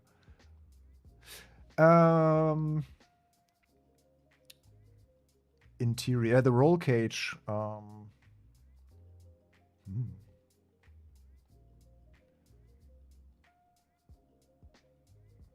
In white. Let's just do OEM. Let's do black. Black looks better. It's not really a beautiful piece of the car that you want to put an emphasis on. Yeah, we need the Cup racing wheel, but yeah, here this will be more important. I think they should be white because we can't change the white stripe on the car, I believe. So we white wheels make it. Looks cool. So parts, position display. Yeah, we'll take that. The timing device. Yeah, perfect. That's our MX2, MX5, ND2 with sequential. Confirm. Add to my cars. So we now should be able to race it online. Yeah, I still have 5 minutes. I will quickly get a little test lap in. Laguna Seca. For our little Absacker of the day here. What's the time? Okay. Yeah, Yannick and I were also metal guys in our early 20s, and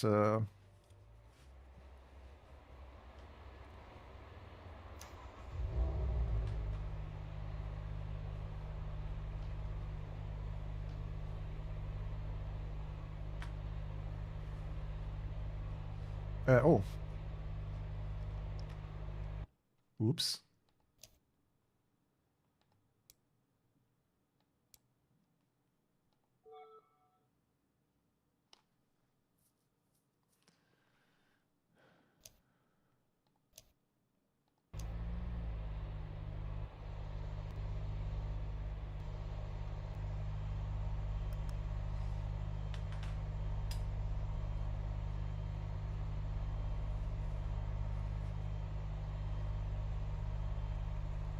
Yeah, 3.5 is very short, right? It's the final drive, 3.5. That must be very short indeed, yeah.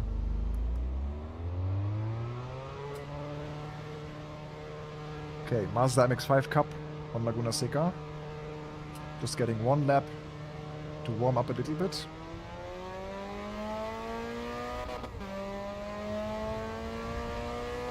Let's see how the online racing will be like.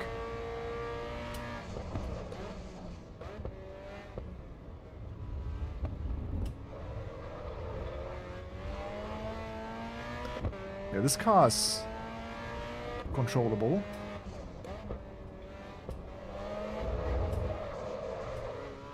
Kinda. I just registered for a multiplayer race, so we should be able to join in like 1, 2, 3 minutes.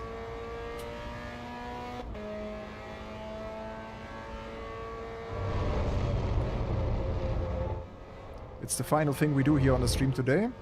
I think we tested all the cars. We even did a in-depth performance test with the triples. Okay. Sensible driving is advised.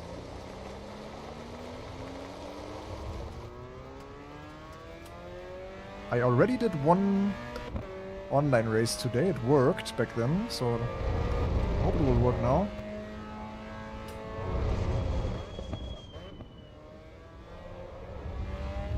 Oh my god, I was here just a few weeks ago in Laguna Seca. I visited the track during my vacation in California.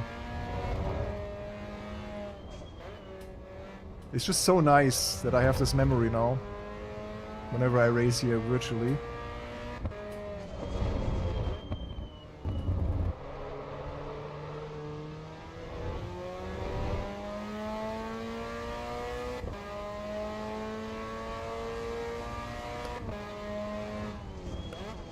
Okay, I got an idea. It's especially important to have the tires warmed up a bit.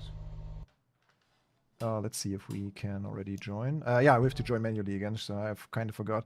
Ah, look, my timing is on point here again. 20 seconds to join the server.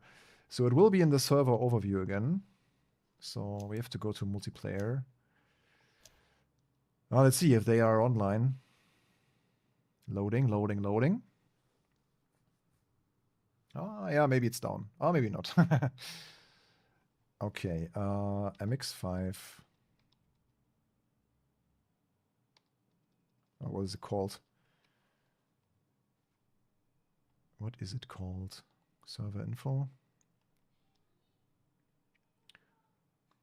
Roadster Challenge. Okay, Roadster Challenge Split 1. There it is. Is it the one? I guess so, yeah. And we can take our car. Cool. Let's see if it works or not.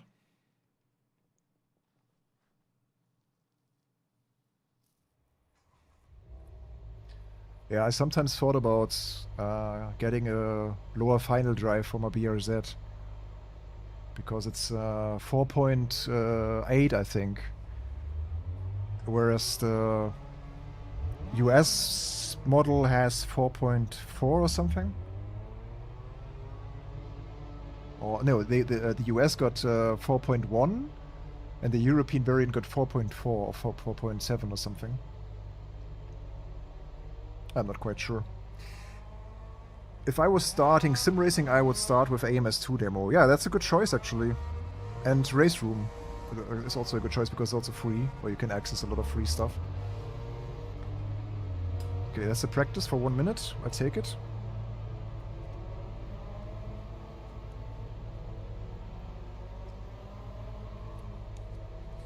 The audio is quite nice, I have to say. I don't know if that was always the case, but it's something that today especially comes to my mind, that all the ambient sound, like cars driving around, the engine notes, it's all sounding very nice. No, you can't. You have to do it the old-fashioned way again. I wonder why. Probably due to the introduction of player-spec'd cars. It seems like that you cannot define the car that you want to use in this specific class, so they have to do this via this server browser, or server, not server browser, but server menu again. But it was way more convenient before, right?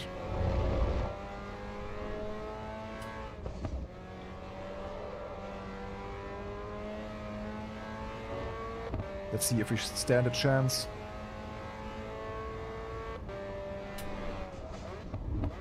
Oh nice, what tracks are in this demo and what cars in AMS2? I'm not quite aware of this.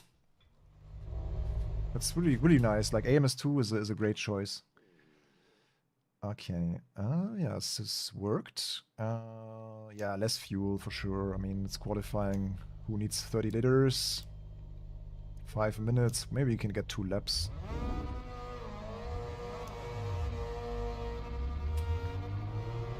And guys, don't forget to thumbs up if you liked today's stream. We are streaming for 5.5 hours now.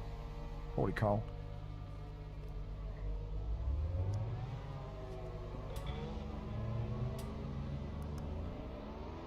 Okay, let's see. 8 people so far.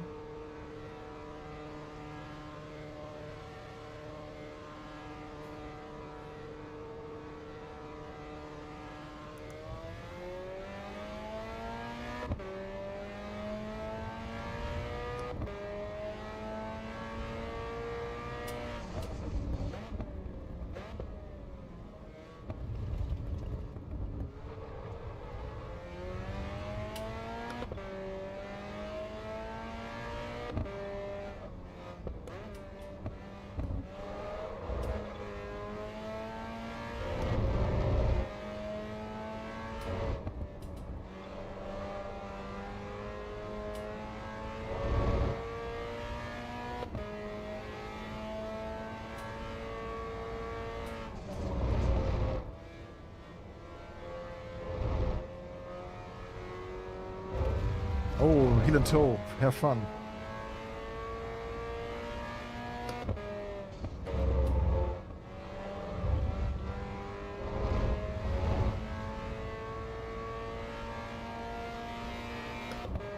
Ibarra, Imola. Imola historic even. Oh, nice. It's a good selection. So a little bit of historic and modern stuff. That's cool.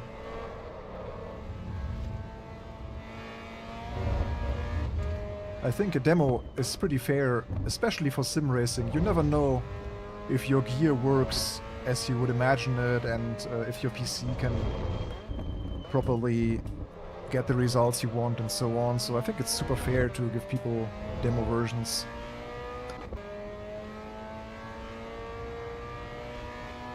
Okay, let's see what we can do here on Laguna Seca in the MX-5 Cup.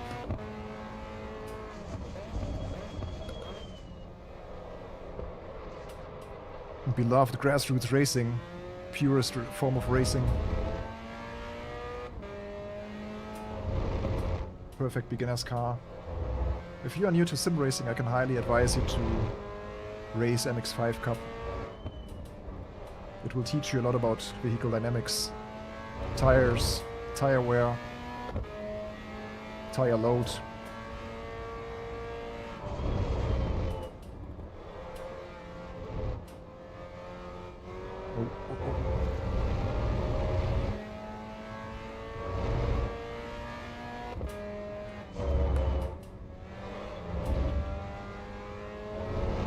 Just all the curb noises and it's a bit too loud. I don't know.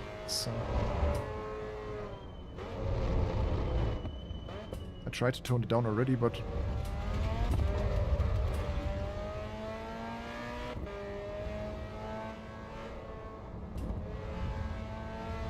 oh yeah, in this MX-5 you especially learn about you learn about throttle release versus what it does to the balance of the car, like positioning the car with just getting off throttle and stuff. Like snap off oversteer.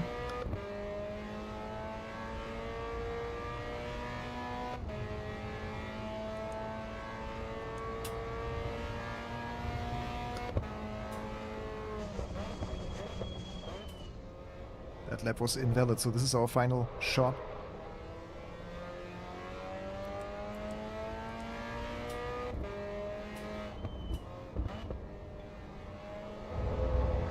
Tires are a bit warmer.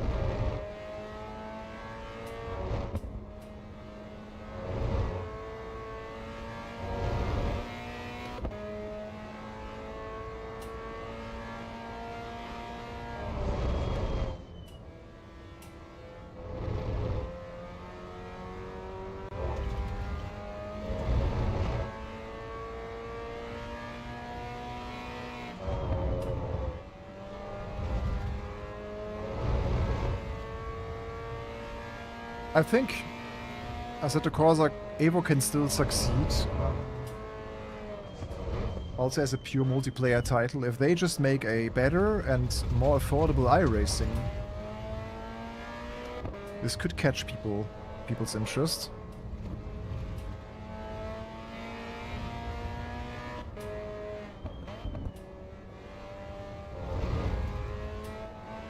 Okay, this is at least a valid lap.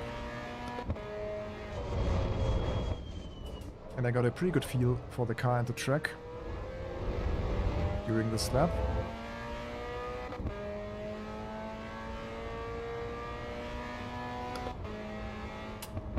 P5. I think we'll get better during the race. Find a few tenths here and there.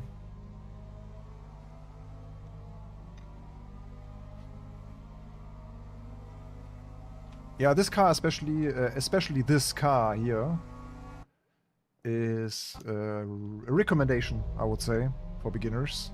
It's teaching you the right things.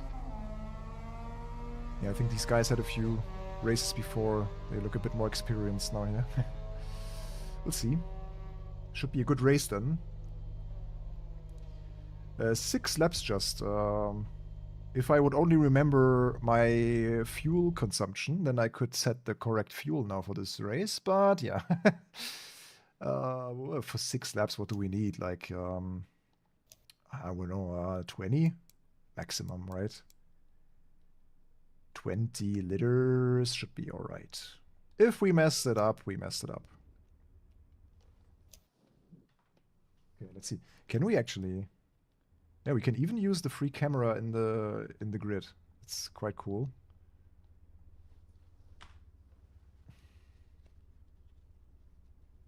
So as long as we wait, we can look at the other liveries. I think that's something that many racing sims are a bit out of touch. That you just have this option to move your camera around the car, see the car in the menu already. That's something I quite liked with PMR, for example. It just gives you this connection to your car.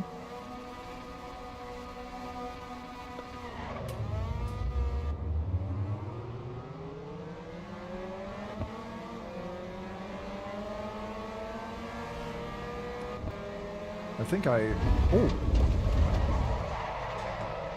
think I should have started with the clutch. Oh, rough.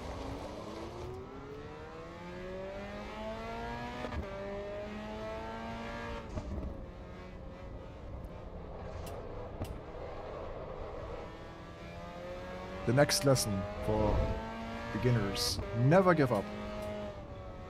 Even though you are crashed out in the first corner, you can still achieve something.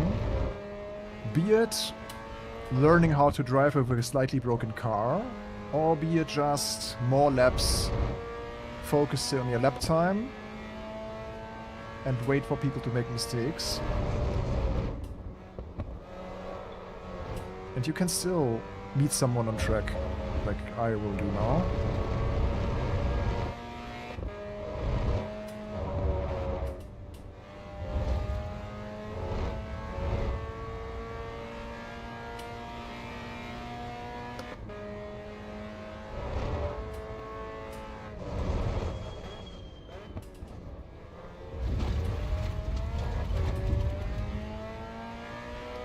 Give me power. Look, the first guy's out. First position gained. And we will also catch the other 2 guys.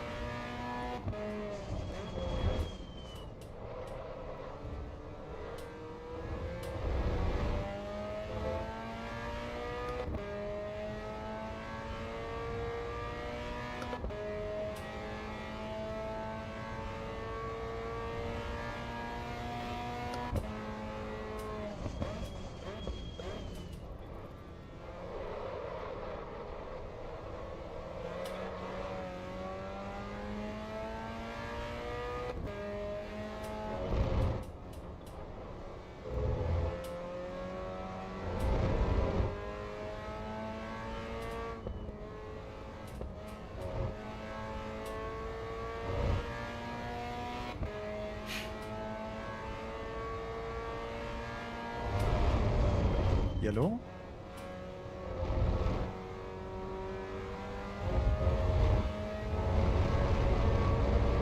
so loud.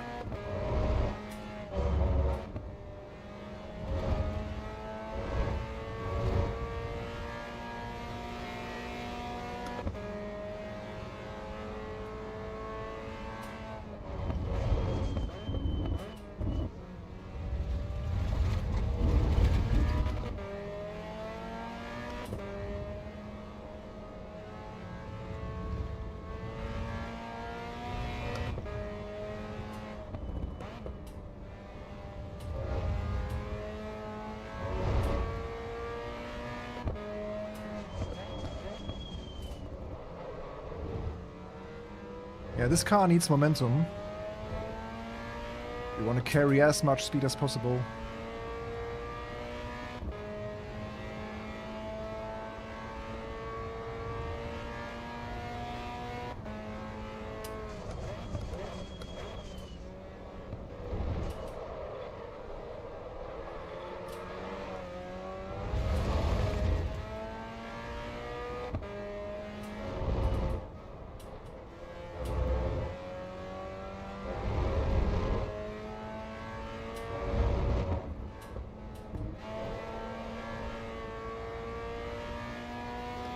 Yeah, we also took too much fuel.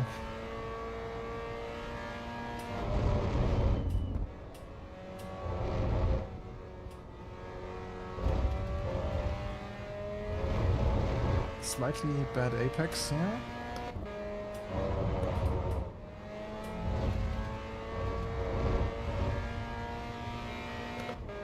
.2 seconds to Jonathan.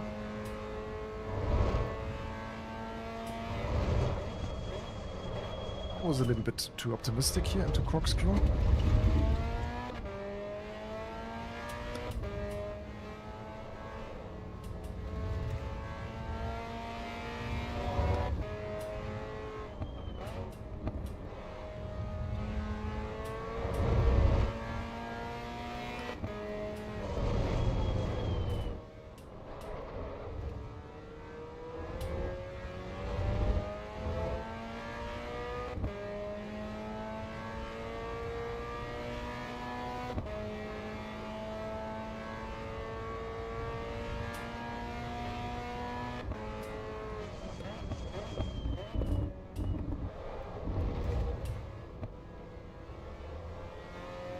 Oh. Look at this.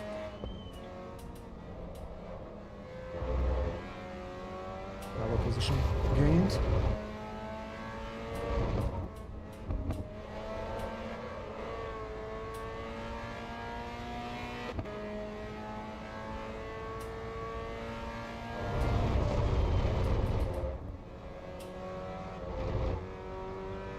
Yeah, the physics. I think with this update, the feel for the tire slip and what the tire is capable of is pretty good.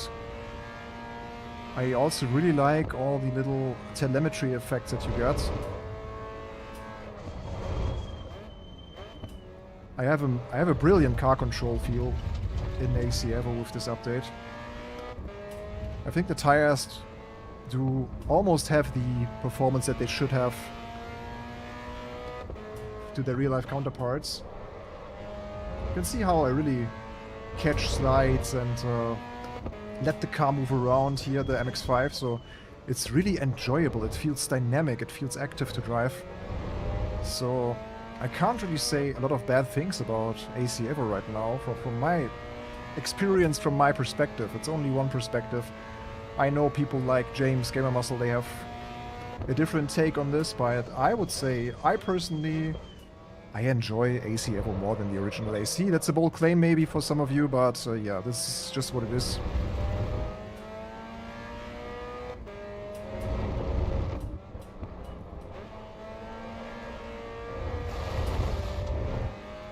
Controllable slick angle is always the topic, right? And the only thing that you don't get a lot of feeling for is sliding in general or understeering.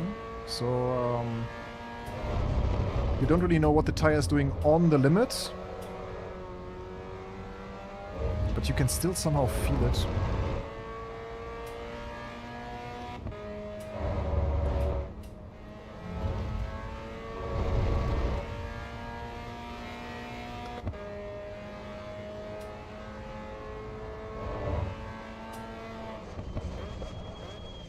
But still, like, one of the best cars that I've ever driven in sim racing was an Assetto Corsa.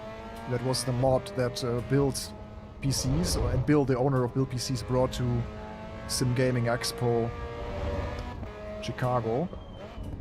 So he put hundreds of hours into tweaking this car. Like, he built his original Honda S2000 track car as a mod based on the S2000 of Assetto Corsa. That was such a believable and nice handling car. It is still among the best that I've ever experienced in sim racing to this day. Final lap, right?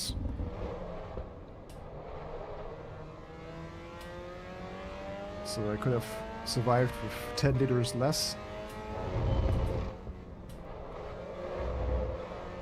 That lost us a lot of time.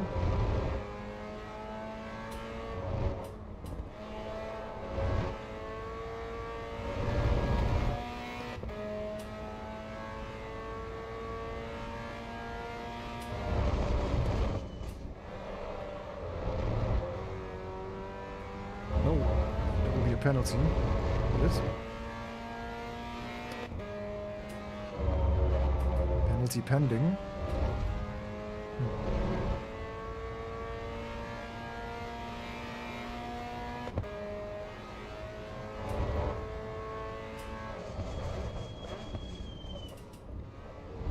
I can only judge about the cars that I've actually driven in real life, which is in this case here the GT3 RS, the GR86, GT4 RS, and the Hyundai i30N.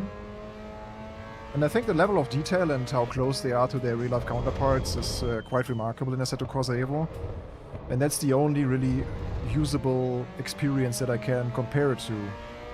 Yeah, otherwise I can only really get my expectation. Is this still going? Wasn't it supposed to be a 6-lap race? Oh no, it's 4 minutes left. Oh.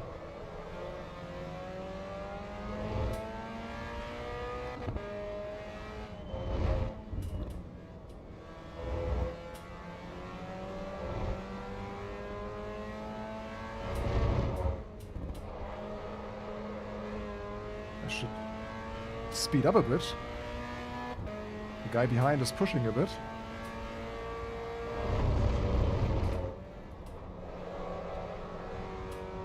I mentally already logged out because I thought the race was over.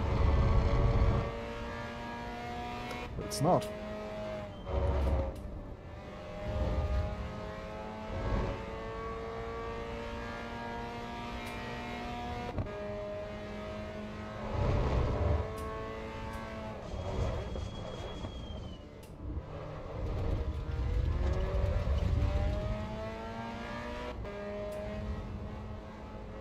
Optimization on single screen is okay. On triples and VRs, still lacking. I made a triples performance test here today, and it just cuts your FPS in half. Or at least mine. Every system is different though, but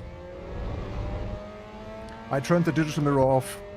Yeah, I had it on earlier today. Forgot to reactivate it after we've done the triple and FPS test. Even though it would be quite helpful. It would be quite helpful. No. Oh, at least he's giving me the position. Okay, fair.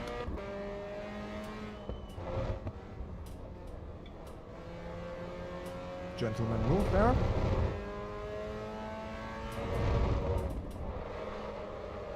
But my tires are struggling a bit. Also probably due to the slides that we had.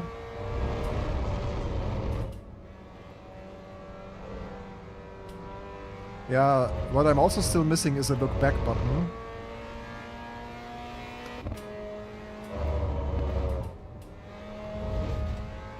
They still don't have this. Oh, we just gained another position.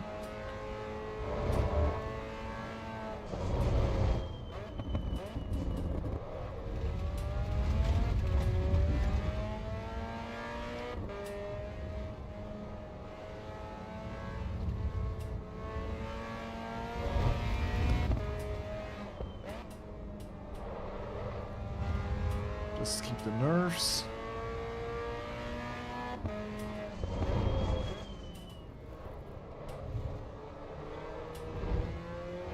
Yeah, we almost had no visibility when it came to our opponents now. That was not so great.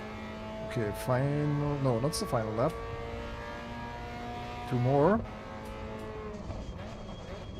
He's trying again on the inside.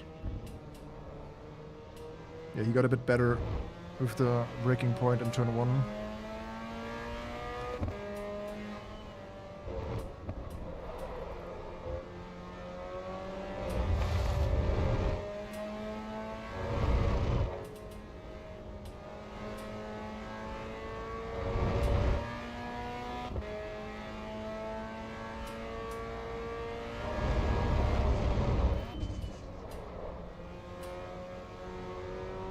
Time to strike back.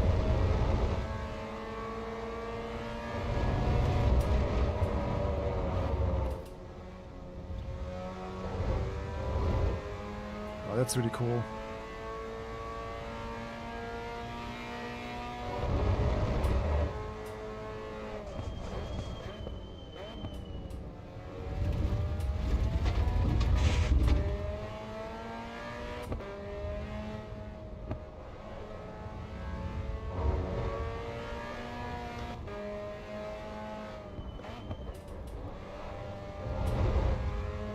I think we are pretty even the whole track, but just T1 got a little bit better braking wise. Okay, final lap.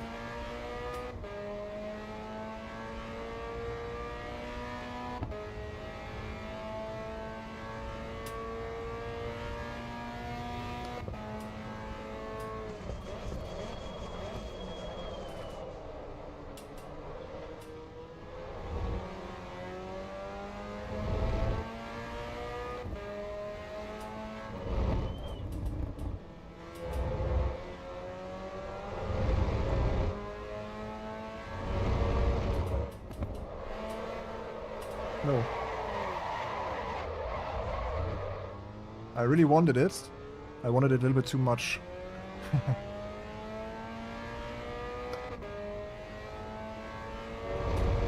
Yeah, I wanted to use every millimeter now, and I kind of overcommitted a little bit into that one here in the final lap, but I also knew that there's not a big risk.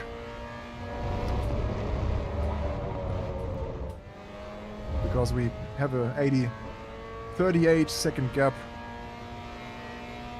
So I just tried to squeeze out everything I could now, but it didn't work.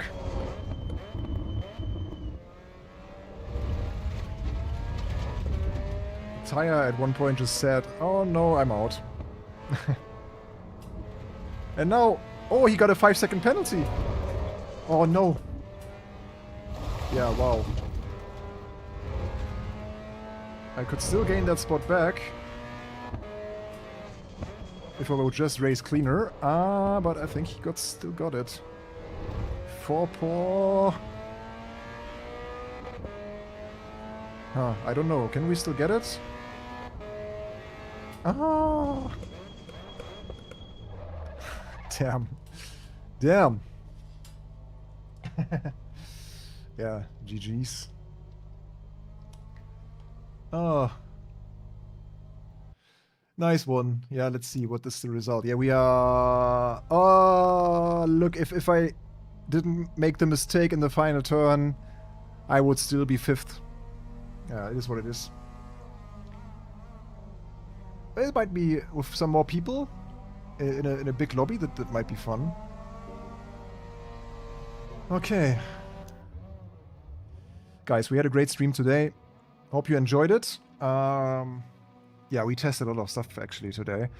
Yeah, I think it's a good update. I like the cars. Yeah, I'm also one of the guys that is still a bit salty about the announcement around the single player and stuff. But I'm also more... What happened there, by the way? I'm also more of an more of a multiplayer racer and also testing cars on different tracks. So I'm but I still really wanted this like career mode. What happened here? I know what happened. The car has just already left the session, so we don't see it anymore. Never mind. Yeah, whatever. Yeah, thank you guys for watching. Yeah, this is a skill that you have to learn, Arkanhel, talking while driving. It still takes it depends how much concentration it takes away from the driving. But if you know the car, if you know the track, and you understand what you're doing, it's doable. But it still takes 5 to 10% of the focus, that's for sure. The potential in terms of lap times and the racing quality is obviously bigger when you are not streaming and talking meanwhile. I think that's a given. Yeah, thank you guys, and yeah, maybe Kunos will reconsider. We don't know. I mean, it's there's a reason for this decision, and it's probably because they can't get the AI to a level where it will be enjoyable. That's why they kind of took the step back and said, "Hey, we will finish whatever we can finish."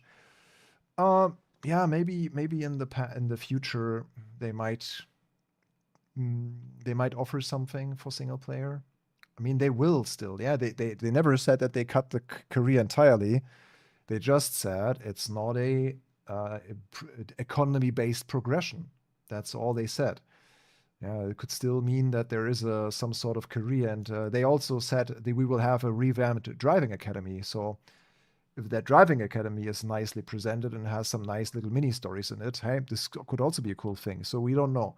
I think there's a lot of hope and a lot of things that you can be positive about instead of focusing on negativity all the time. That's maybe the message that you can take for the rest of this week. Yeah, I think sometimes focus on the positive things more than on the negatives, and it will give you a good time. And I think today we saw a lot of fun moments, great experiences. I had really a blast driving most of the cars here today. Even though I did not enjoy the M2 so much, but that was more due to the character of the car being super heavy and whatnot. But yeah, that was a nice stream today. I had a lot of fun chatting with you guys. So yeah, see you again next week. Yeah, probably I will jump on AC EVO again on Monday, so we can test a few more things and share some new learnings and tackle the new online races that they will present on Monday. So maybe we'll have some action on Nordschleife, hopefully, with GT3 RSs and stuff. So yeah, that would be nice, having this in multiplayer as well. Okay. Yeah, Macau or Solder would be pretty hard. I mean, we streamed Solder as well, the 24-hour race, but yeah. Yeah, Bathurst 12 hours. In iRacing as well as the real one, right? Bathurst 12 hours. When does it start? Yeah, it's on the weekend. I will watch WRC Sweden more than that, probably. So WRC Sweden, I will fingers crossed for John Armstrong again. So yeah, thank you guys. Enjoy the rest of your week. See you in the next one. We'll have another nice video on tomorrow, I think. It's about WRC. So if you're a rally fan or you want to learn more about the 2001 WRC season, that's a little bit of a spoiler here, you are welcome to watch tomorrow's video. And you are also welcome on our website, overtake.gg, on our Discord as well. If you have more questions around sim racing, if you want to share something, if you want to ask something in our general chat on Discord, we have so many experienced sim racers that can help with anything. So yeah, all links are down in the description, website as well as Discord and everything else. So enjoy your Thursday and your Friday and your weekend, first and foremost. See you next time. Bye-bye.